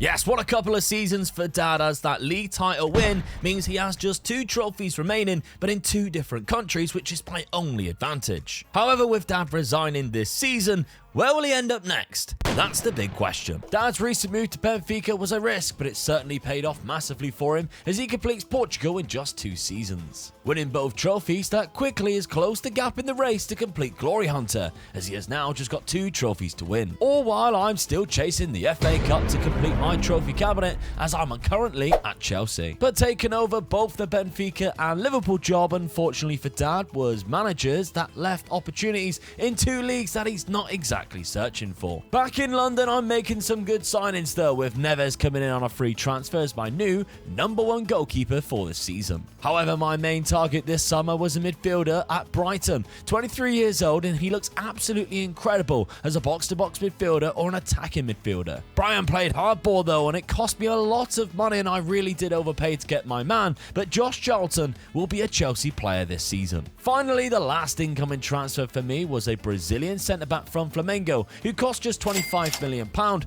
I genuinely think might go straight into my starting 11. Josh Charlton was certainly showing why he is worth the money though, as he scored a hat-trick against Watford from 2 direct free kicks and a fantastic solo goal as he carried the ball from centre mid, all within 23 minutes of his home debut. However, after a triumphant display, we followed it with a loss against his former club, which is rather annoying. But you're probably wondering what's Dad doing right now? Well, he's still looking for a job to pop up. Well, Dad's still no job. No. Still searching. Nothing's really come up. I'm still at Chelsea, so... I mean, I had a nice little transfer window. I brought in one unbelievable player, Josh Charlton, and it is done quite a lot in installments. But I felt like that centre midfield position, Caicedo's of 34, 35 now. Let's bring Josh Charlton in. One of the best in the league. An England, well, he should be an international. Look, how good is he? How good is this England team if he isn't getting a cap yet? He's basically Jude Bellingham. But yeah, hopefully he is the definition. Or the difference maker, should I say, in the FA Cup for me this season, because he's already got 3 goals in 3 games with an assist in the Premier League from centre mid. So it ain't bad, is it? No. That ain't bad at all. Alongside a couple of other players, a new goalkeeper, a new #1 coming in from Neves, and a centre-back as well. And to be honest, all 3 of them actually get into the team. Now, the downside is Evan Ferguson is going to be my only striker. He's picked up a bit of a knock at the minute. We'll miss 3 weeks, but I'm looking at that team and I think this is a far better Chelsea side than what I picked it up. Yep. I just need to be careful because there's 2 or 3 players who are roughly at the right age to start teetering off. I need them to just perform for a couple of more seasons. Just get me to an FA Cup final. Get me past Spurs and Arsenal who keep knocking me out of these things, and lift that FA Cup trophy. Now, it doesn't matter how I'm doing in the league. I've started off with a loss already, and I've actually lost to Tottenham in the Community Shield. It's all about January. But, of course, Dad is going to be looking for jobs halfway through, so this one is going to be very interesting. Could change at any time. It could. Will a job pop up for Dad maybe in Spain or Italy? And can I finally pick up an FA Cup? Looks like Dad we still be waiting for a while. However, things aren't going very well for me at Chelsea. The losses are starting to mount up and we found ourselves very far down the league table in 13th position. And then the day came that makes my quest in Glory Hunter even harder, as I'm sacked from the manager of Chelsea, and now both Dad and I are looking for a job at the same time. Right, well, that did not go to plan for me at all.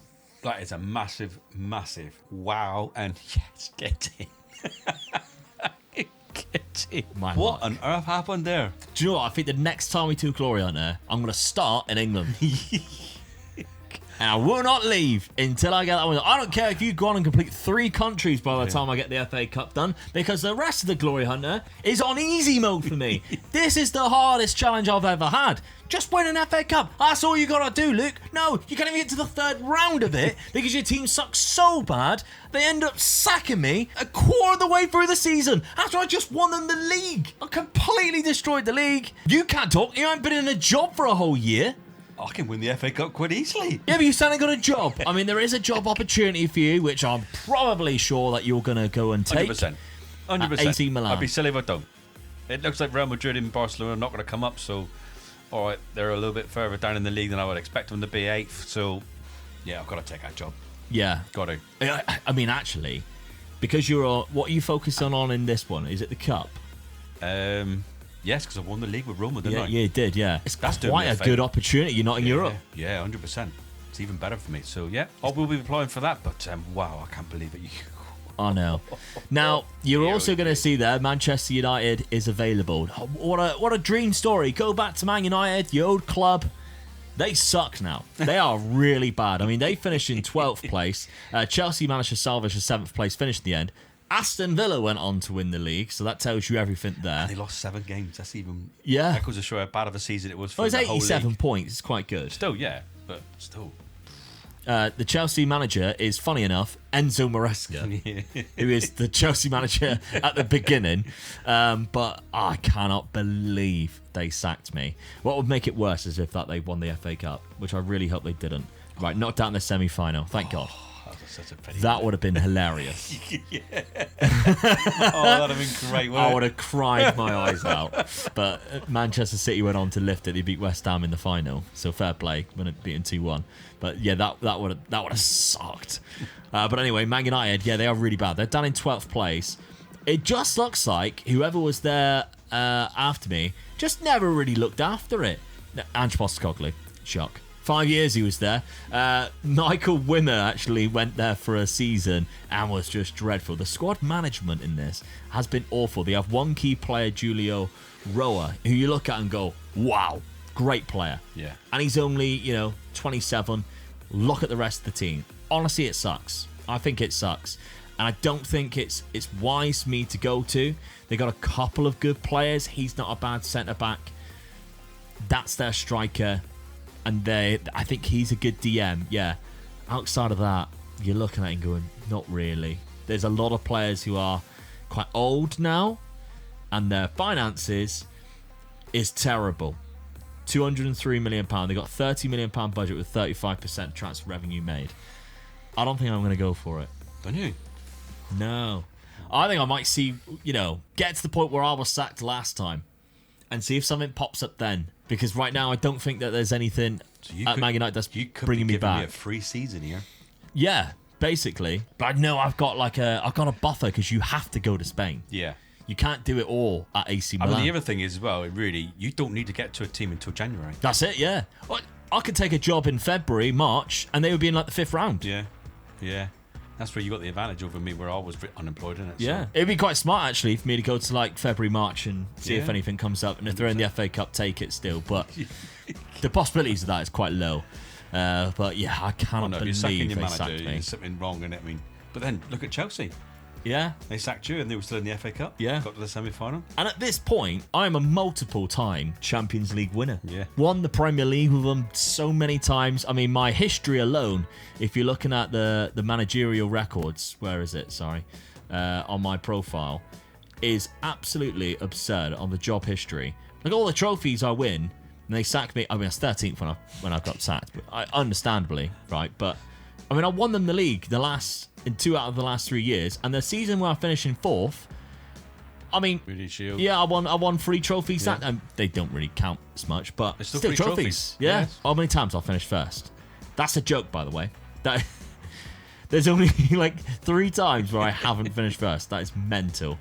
And one of the seasons I was sacked because it was 13th. But anyway, right. Let's see what happens this summer. Maybe something pops up. Don't know. That's such a lucky season for me. That is a good luck season for you. Luck here.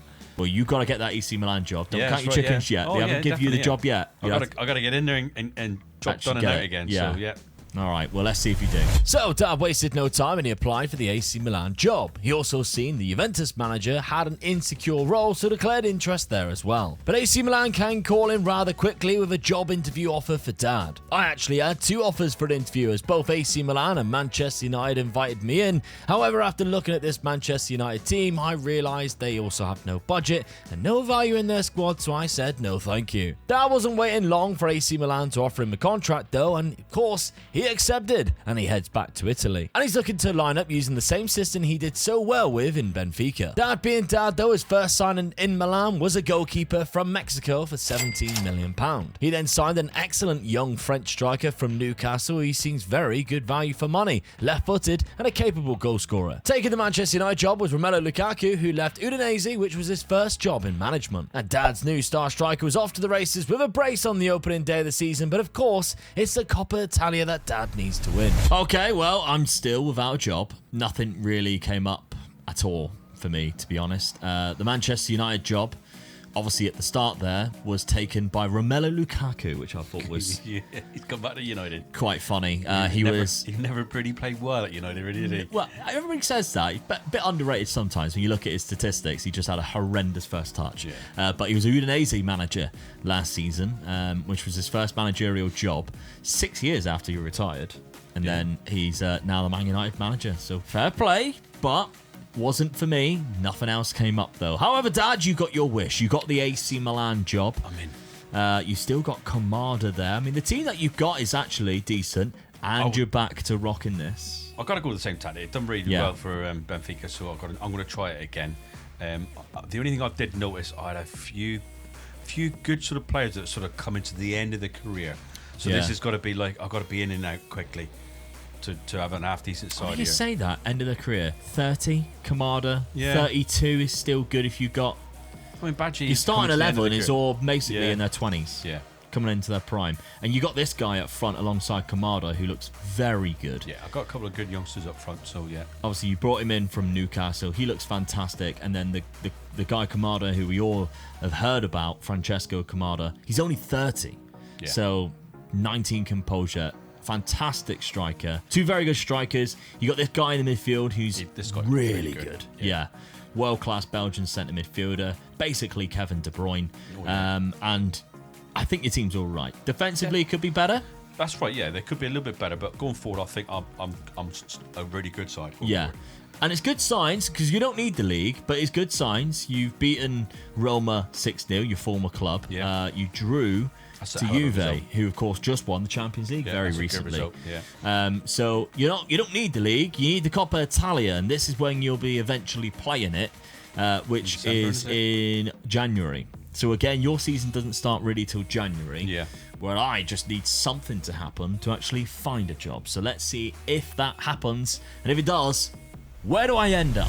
Well, Dad was very much enjoying his time in Italy before he has to knuckle down and focus on the cup, but finally a job appeared for me. Because sure enough, as the winter months approached, there was a big job that appeared in Liverpool that caught my eye. Now they have seriously dropped off in recent years and sit down in 16th place, but I'm still going to apply anyway because I'm getting desperate. They got some world-class players, including a goalkeeper and a left back, as well as some elite attacking players too, and definitely shouldn't be as low as what they are. And that was also what was happening at Arsenal, who are only 2 places above Liverpool, and they've decided to sack their manager De Zerbi as well. After a quick glance, I decided to apply for them too, even though they have declined me in the past. According to Arsenal fans, I'm the leading candidate for the role, but first off, I have an interview with Liverpool. However, Arsenal was also asking me to come in to talk as well. Ultimately though, I thought Liverpool would be the better job choice for me, and I decided to accept their offer and take over as manager. With their attacking threats, I thought a 4-2-2 is the answer in terms of a new system this season, with the FA Cup fast approaching. However, in the 3rd round of the draw, I unfortunately have Spurs, and of course,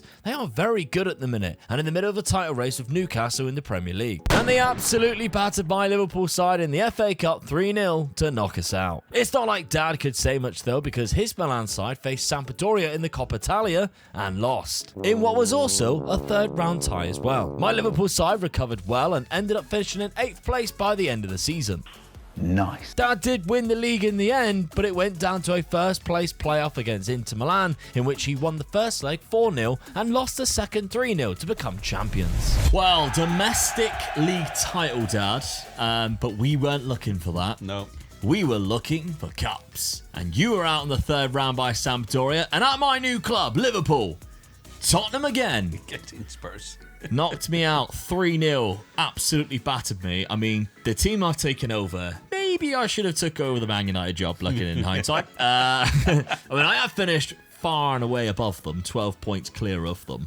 But yeah, the finances I thought were bad at Man United, they're worse here. And obviously the Arsenal job also came up at the same time. They were in the exact same place, 15th, 16th. The Arsenal job, the money's even worse. Yeah. Like, who has been running these clubs? I don't know. We're close to, 15, 16 years into the future now.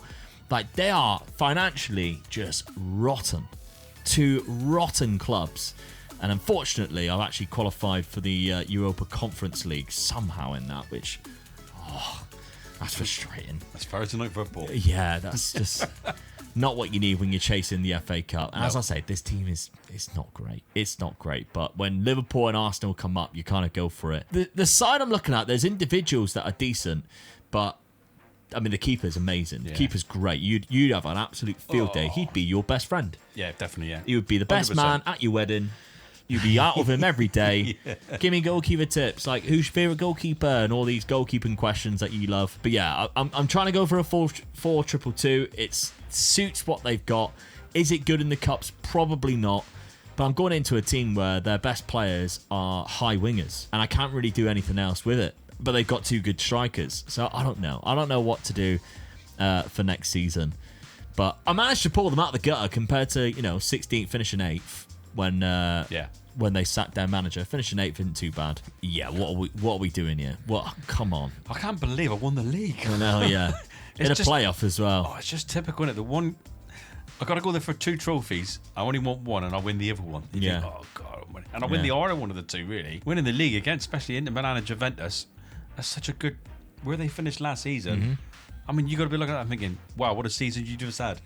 But no, I missed out on what I needed. Yeah, Sampdoria finished in 13th. Yeah. Was it Sassuolo? No, it was Sampdoria. It was Sampdoria. Yeah, that's even worse, isn't it? So another season of Glory Hunter continues. We need to get back to the drawing board. Dad's chasing 2 trophies. I'm chasing just the one. Dad started the summer picking up a very good left-footed centre-back from Valencia who is actually Italian but came through Valencia's academy. I was bringing in free transfers because I have no budget at the minute, so Smirnoff comes in first for my midfield, followed by Hamza Kamps, a Dutch striker that again I got on a free transfer from AZ Alkmaar. Dad's tinkered and switched things up, going for a 4-2-2 narrow system in hopes to be better in the cup. Signing a new defensive midfielder as well from Aston Villa who cost Dad nearly £70 million but could be just what he needs. As well as a new striker from Corinthians at age 25, and the Brazilian only cost Dad just £11 million. I was making a move though for a Spurs defensive midfielder in hopes of improving my defensive stability. But when the season got underway, Dad had a difficult run of fixtures but was coming out with wins. However, I'm going to try something this season as everything else I've tried has failed in England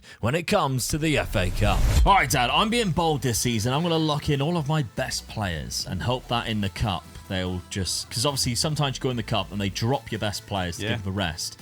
No. Don't do that for me. Play them. It's a good idea, actually. And I'm hoping that they just keep... And actually, to be fair, this guy's not my best player, but I want him to play more games. Nicholas Alfonso, I just think playing him up front because he has good heading ability, good passing ability, 6'4", he can definitely head a ball. Playing him up front with my new signing, who I got on a free transfer, Hamza Kamps, who plays as more of a deep lying forward. I think they can strike up a good partnership up there.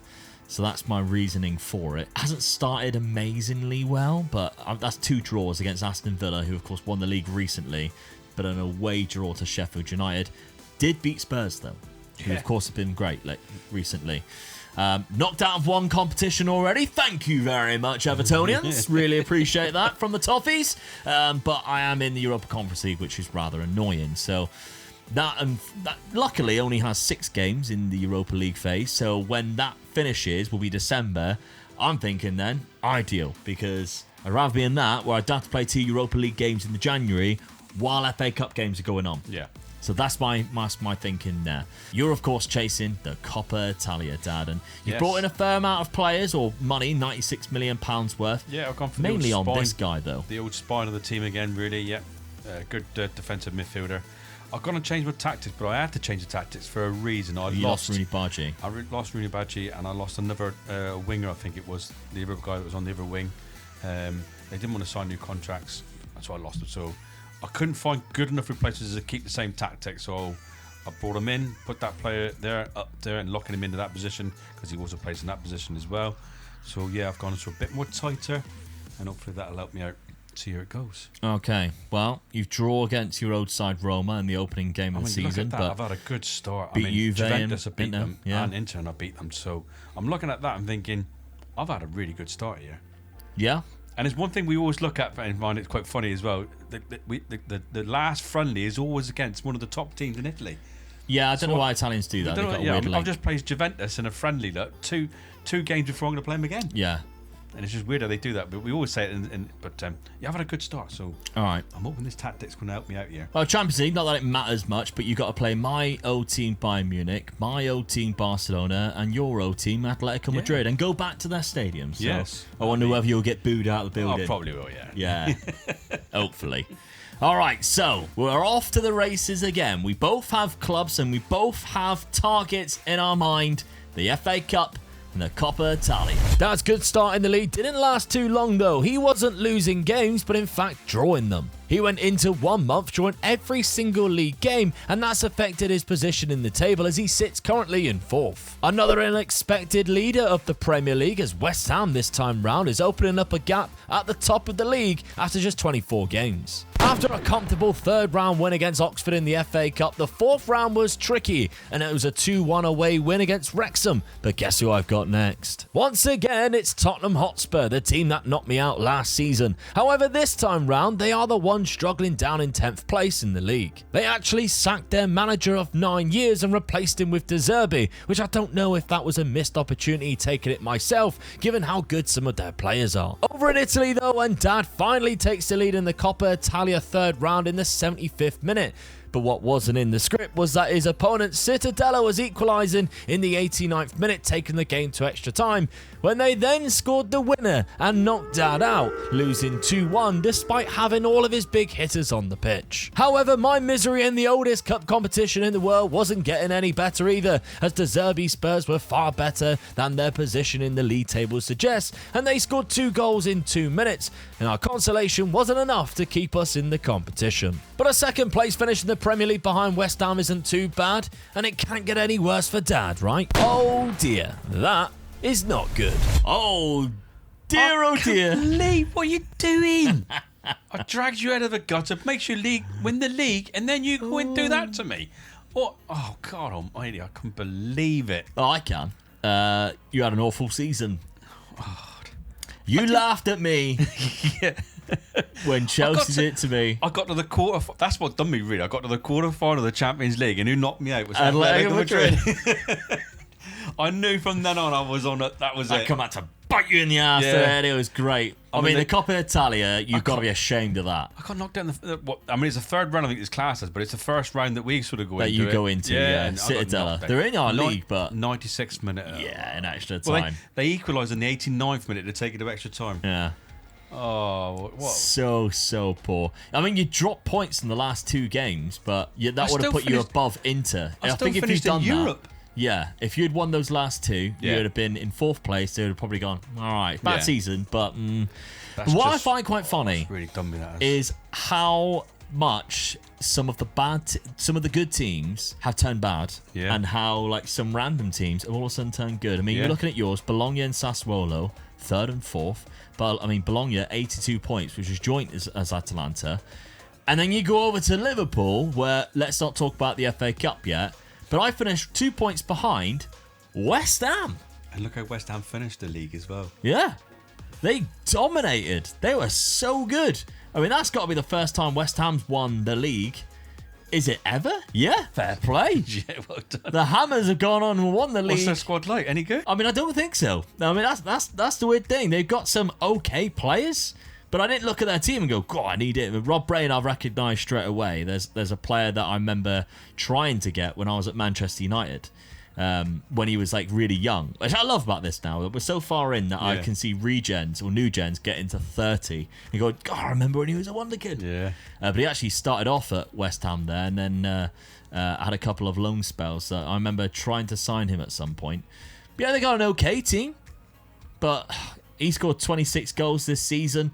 This guy here on the left-hand side is also a bit world-class, the Danish player. So they got him from Alfire years ago and just carried on Developed playing him. him. Yeah. They've just done really well. Who's their manager, I'm wondering? Because that's... never heard of him. Gerardo Senoa, who's also been the England manager in this as well. He starts off at Gladbach in real life. So, yeah, he's done really well for himself. But I don't know. If we're looking at the FA Cup, once again, it's Tottenham Hotspur who's knocked me out.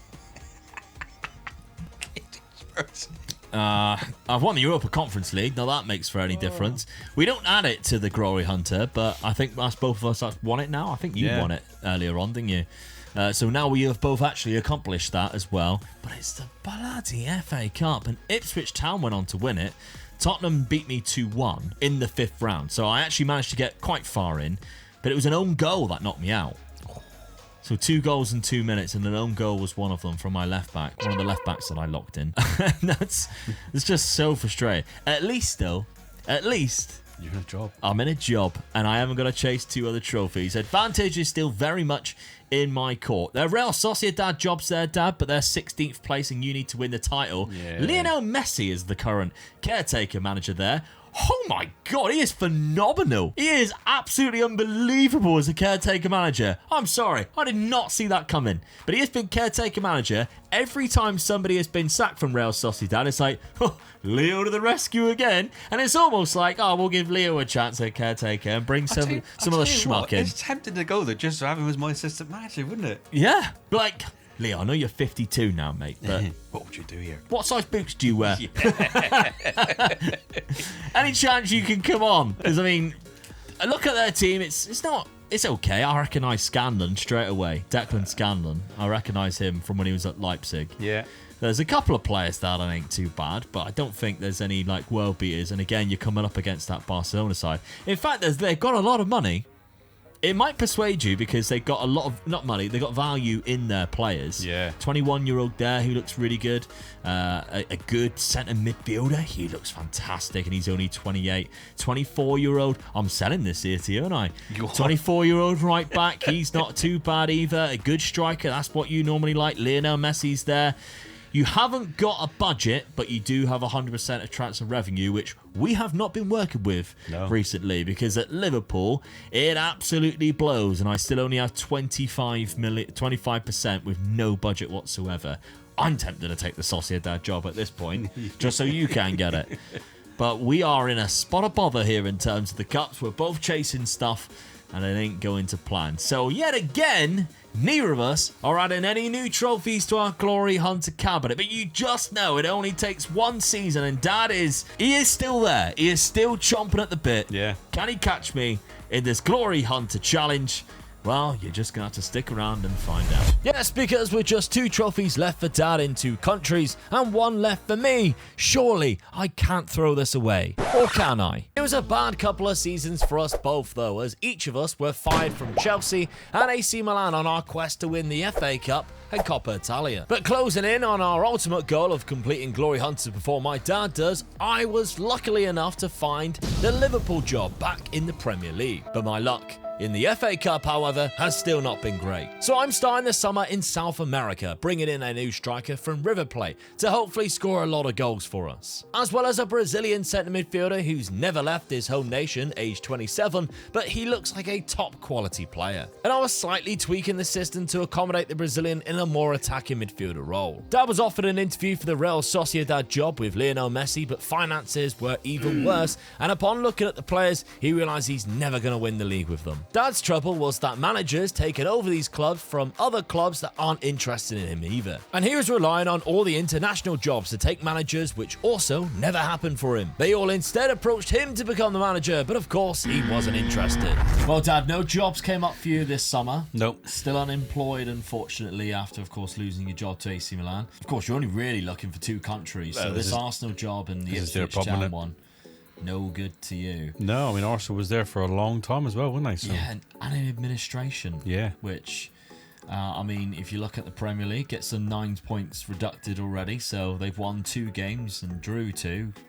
And they're still on -1 points. Yeah. We're at a weird stage. I know we're at 2040, so it's nearly 20 years, but the whole, balance of the Premier League is mental. Because it seems like Newcastle, kind of Chelsea. I can't remember whether they have okay finances or not at the minute. Nope, definitely not. And I think Tottenham have okay finances. The rest of them just seem to absolutely crap the bed, haven't they? I mean, yeah, even Brighton, they're just so poorly run. Manchester City was another one that I was shocked with. Nearly £400 million. Yeah, it's unbelievable. Yeah, so I thought I was going into a Liverpool job where, they had no money, but it was not as bad as what I thought. So let's look at, obviously, we'll have a bit of a recap of what I have actually done across the summer. Bringing in a few players, but I'm at the point now where I couldn't exactly bring in too many because of the transfer budget I was given. I was just having a really big wage budget, so I was able to bring in a couple of players for rather cheap prices. Now, Valentin Torres from River Plate and from Internacional, Brenner Baptisteel. So, a midfielder. So, again, 2 players from South America, which is the reason why they're costing so cheap. Yep. But they're 2 decent players. 2 good players, yeah. Got a couple of little tweaks with the midfield there to see if we can do something here with the inverted fullback, or which used to be a wing back. So that leaves it more of us like a back 3, allowing my left back to bomb on instead. And I'm not locking anyone in, just let them play it out.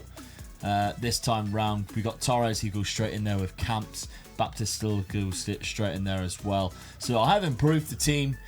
We'll see if it does anything this season. Now, starting off the season with a loss to Arsenal, of course, who are in administration. I also drew to Manchester United, but big wins against Man City and Everton.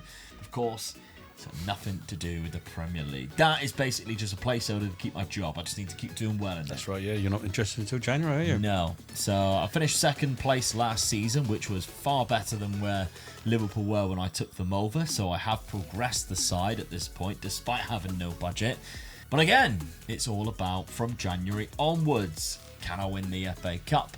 And can Dad find a job? We're going into very late on now in Glory Hunter. Technically, you're only allowed 20 seasons. Yeah. And we're closing in on that. And you've got 2 countries to complete. I really need someone to be having a bad run and sort of sack the manager in November, December type of thing, and then I can jump right in before they get knocked out of anything, really. Yeah.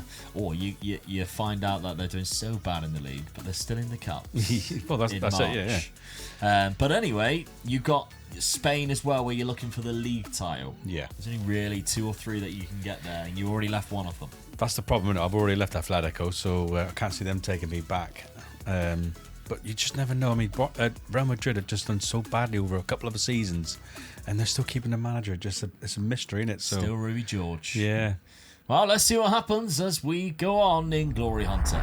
So while Dad was waiting, I was biding my time getting to January, but enjoying myself along the way as we got some revenge on Spurs, defeating them 4-0 at their ground. And thankfully, we were given a much easier tie against Luton in the 3rd round of the FA Cup this year, and we are performing well and sitting top of the league. We cruised past Luton in the 3rd round and even beat Brentford in the 4th round 5-1, but that's when the trickier tie came. As in the 5th round, we have been drawn against Newcastle United, who have a solid lineup and are currently sat 2nd in the Premier League behind us. Now, some jobs were appearing in Spain, but nothing that would give Dad the chance to win the La Liga trophy, but there's no sign of the Real Madrid job, again, as they are currently sat in 7th place. However, he still has time, because when the FA Cup came rolling around, my Liverpool side disappointed and allowed Newcastle to comfortably progress through to the next round with a 2-1 win. But at least for now, we have the league title secured and keeping our job.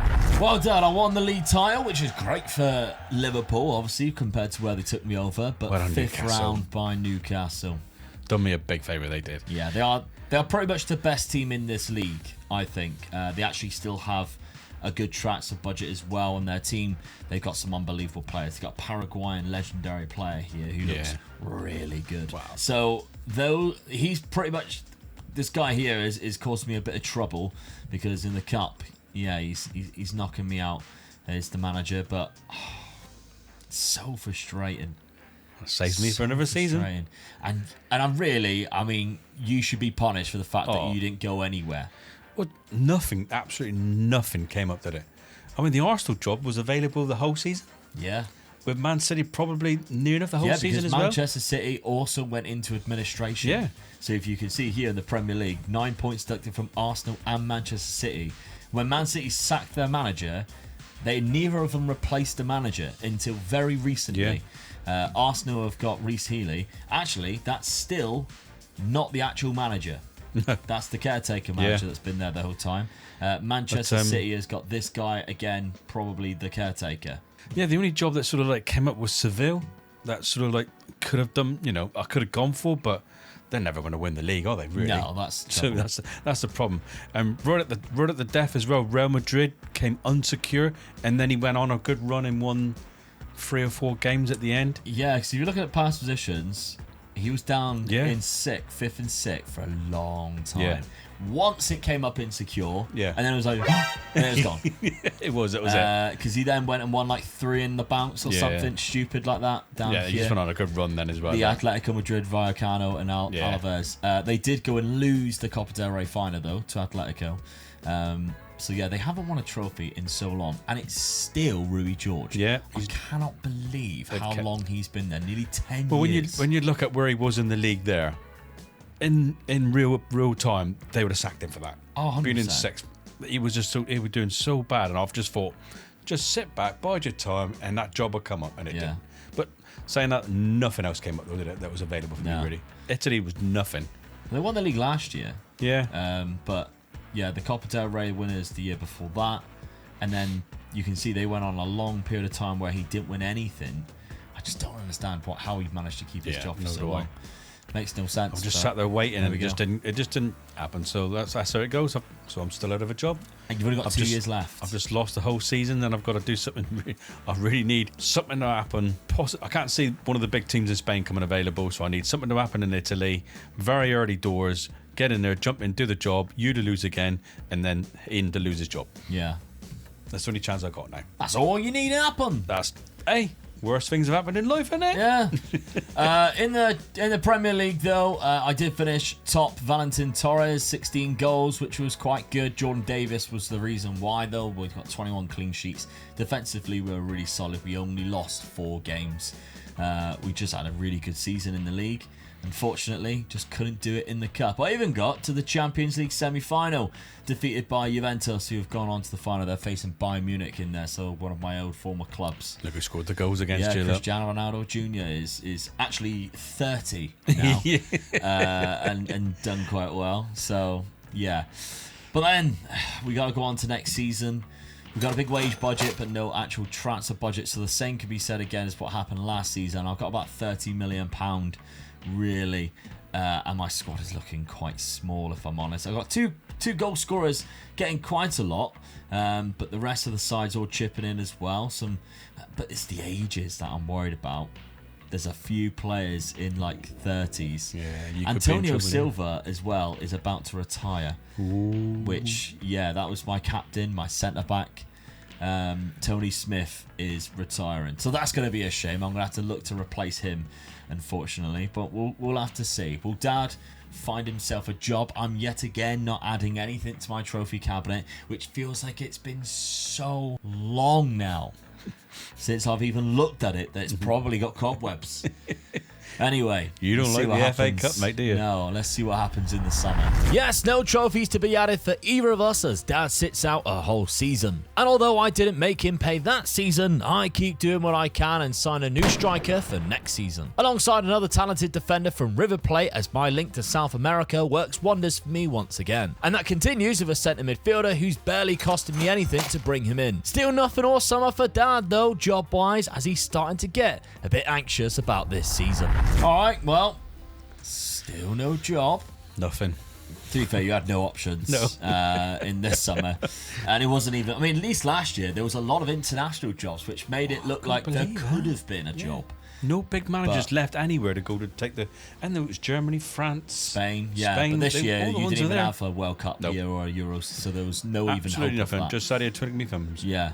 I managed to sign a couple of players, though. I signed a young goalkeeper who I probably won't use, but he was just there as a good backup because I thought I might be losing mine. Mark Scully has come in, 24 years of age. He's 6'8", but he can't head a ball, so don't worry about that. He's actually quite good with his feet, though. But I just seen him signed him, and then I was like, dear God, he is 6'8", and I didn't even realise, so he is an absolute lump up there. He's quite quick as well, to be fair, 14 for pace and acceleration. And then £4 million for this man.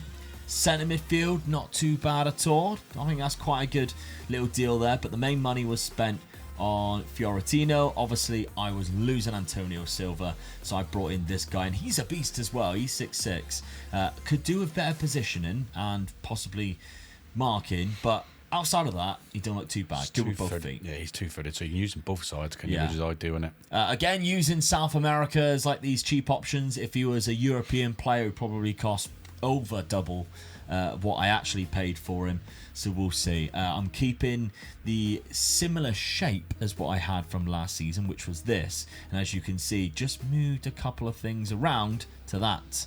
So we've now got a ball-winning midfielder in there, and that is the reason why I'm doing that. Is we have 3 or 4 really good centre midfielders, and I don't really feel like the winger of using Healy Ty has been doing great for me. He does come in as like one of the best strikers, but if I do best 11 pick, you can see he stays up there with Torres. So we'll give him another option, and I do prefer 2 up top. I don't really like that 4-2-2. Although it's won me the league, I don't like it for cup competitions. No. It's one of those things, isn't it? But there we go. We'll see how this one plays out instead. But the start of the season, I've done all right. I have got battered by Chelsea in the Community Shield, but we have beaten Arsenal, we have beaten Brighton, and we have beaten Everton. So it's a good start domestically. One goal as well. Only conceded 1 goal, yeah. But Dad still without a job. It's been over a year now. You need something because we've got 2 or 3 years left. I can't remember whether we're in season 18 or 19. Just the 2 seasons left. 2 seasons left, yeah. And you've got 2 trophies to get in 2 different countries, which it's not going to be easy. Yeah. It could happen though. You just never know. That's true. With Glory Hunter, you don't ever Something know. could just pop up. Real Madrid could decide to finally get rid of him. I could jump in there, win the league, drop down on that one, and I'm after you then. Yeah. Well, let's see if that plays out or if that's just Dad's fever dream.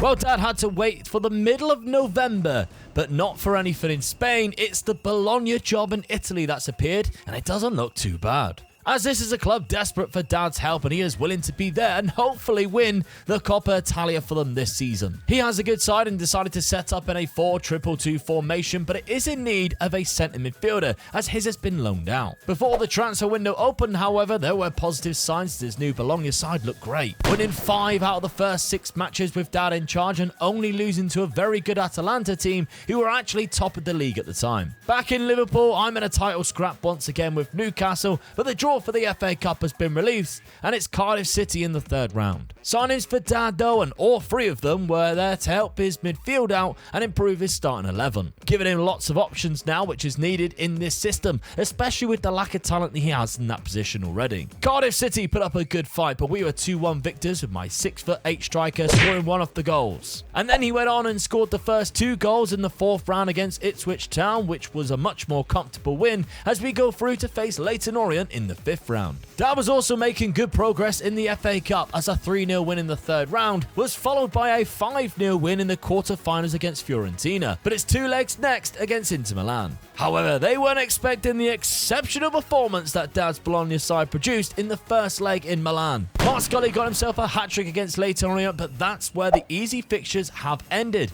and we had to take on Spurs in the quarter-finals in London and needed an extra-time winner to send us into the semis, where Manchester City awaits us as Dad's Glory Hunter hopes are getting more and more at risk of ending. All he could do was focus on what he was doing, and another fantastic performance at home in the 2nd leg was just what he needed. But of course it comes down to the wire against his former club Roma in the Coppa Italia final. Manchester City proved to be a tricky opponent for my side in the semi-final, but on paper it looked much more comfortable than it was suggested as we scored 3 goals, all after the 72nd minute of the game. However, it's an FA Cup final against West Ham, who of course very recently won the Premier League and defeated Manchester United on penalties. But can my dad keep the pressure on by winning the Coppa Italia, which of course would mean he would only have one more trophy remaining, the La Liga, to win?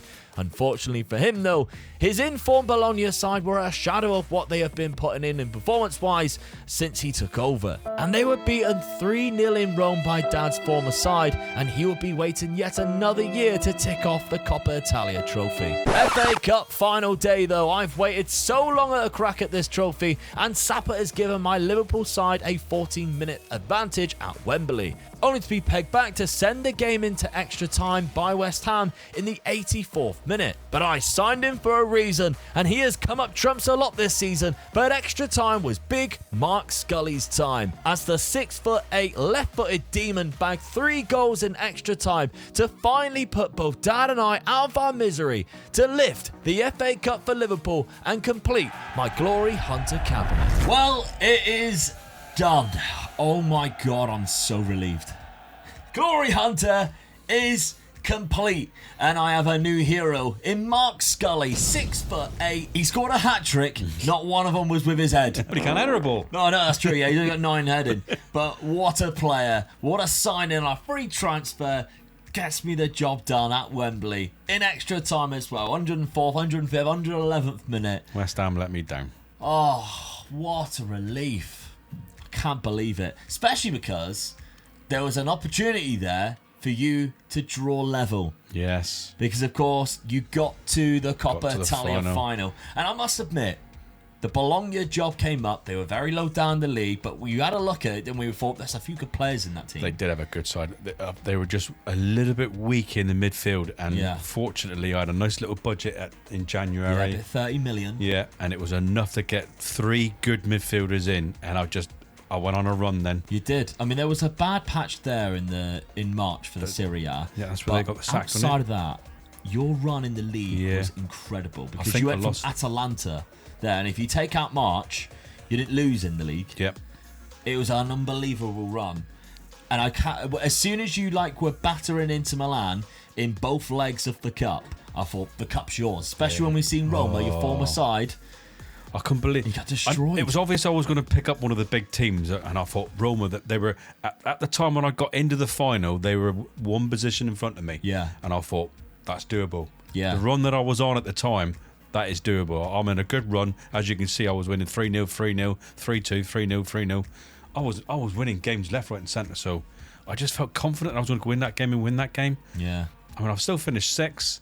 Yeah, from 16th, I think they were when you took them over. I think I lost 3 league games since I took them over. Yeah. So, yeah, it was a good side, and nearly, but it wouldn't have made any difference. So, I'm gutted I didn't win that cup final, because I'd have been the one trophy behind you. Yeah. Yeah. And it was always going to be the hardest one, I think, in Spain, because I couldn't get into that top 2 teams. Yeah. I was lucky with the Barcelona job. Yeah. That was one of the best moves. It was the boldest move, because obviously I left the Man United Premier League winning side to go there just as you appeared with Manchester City, and it was like, nope, they don't come up very often, Barcelona. And that's the thing, isn't it? I went for it. It don't matter where you are and which other countries you're in.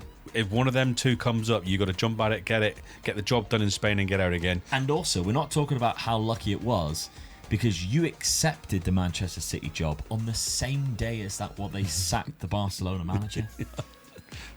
Which means, because if that come up just before it, you're going, I'll go Barcelona. 100%. Yeah. 100%. Because you just know in the Premier League, you're going to have 3 or 4 teams that can do the job in that league. Yeah. You get a decent budget, and you can be there 3 seasons and get the job done. Or in your team.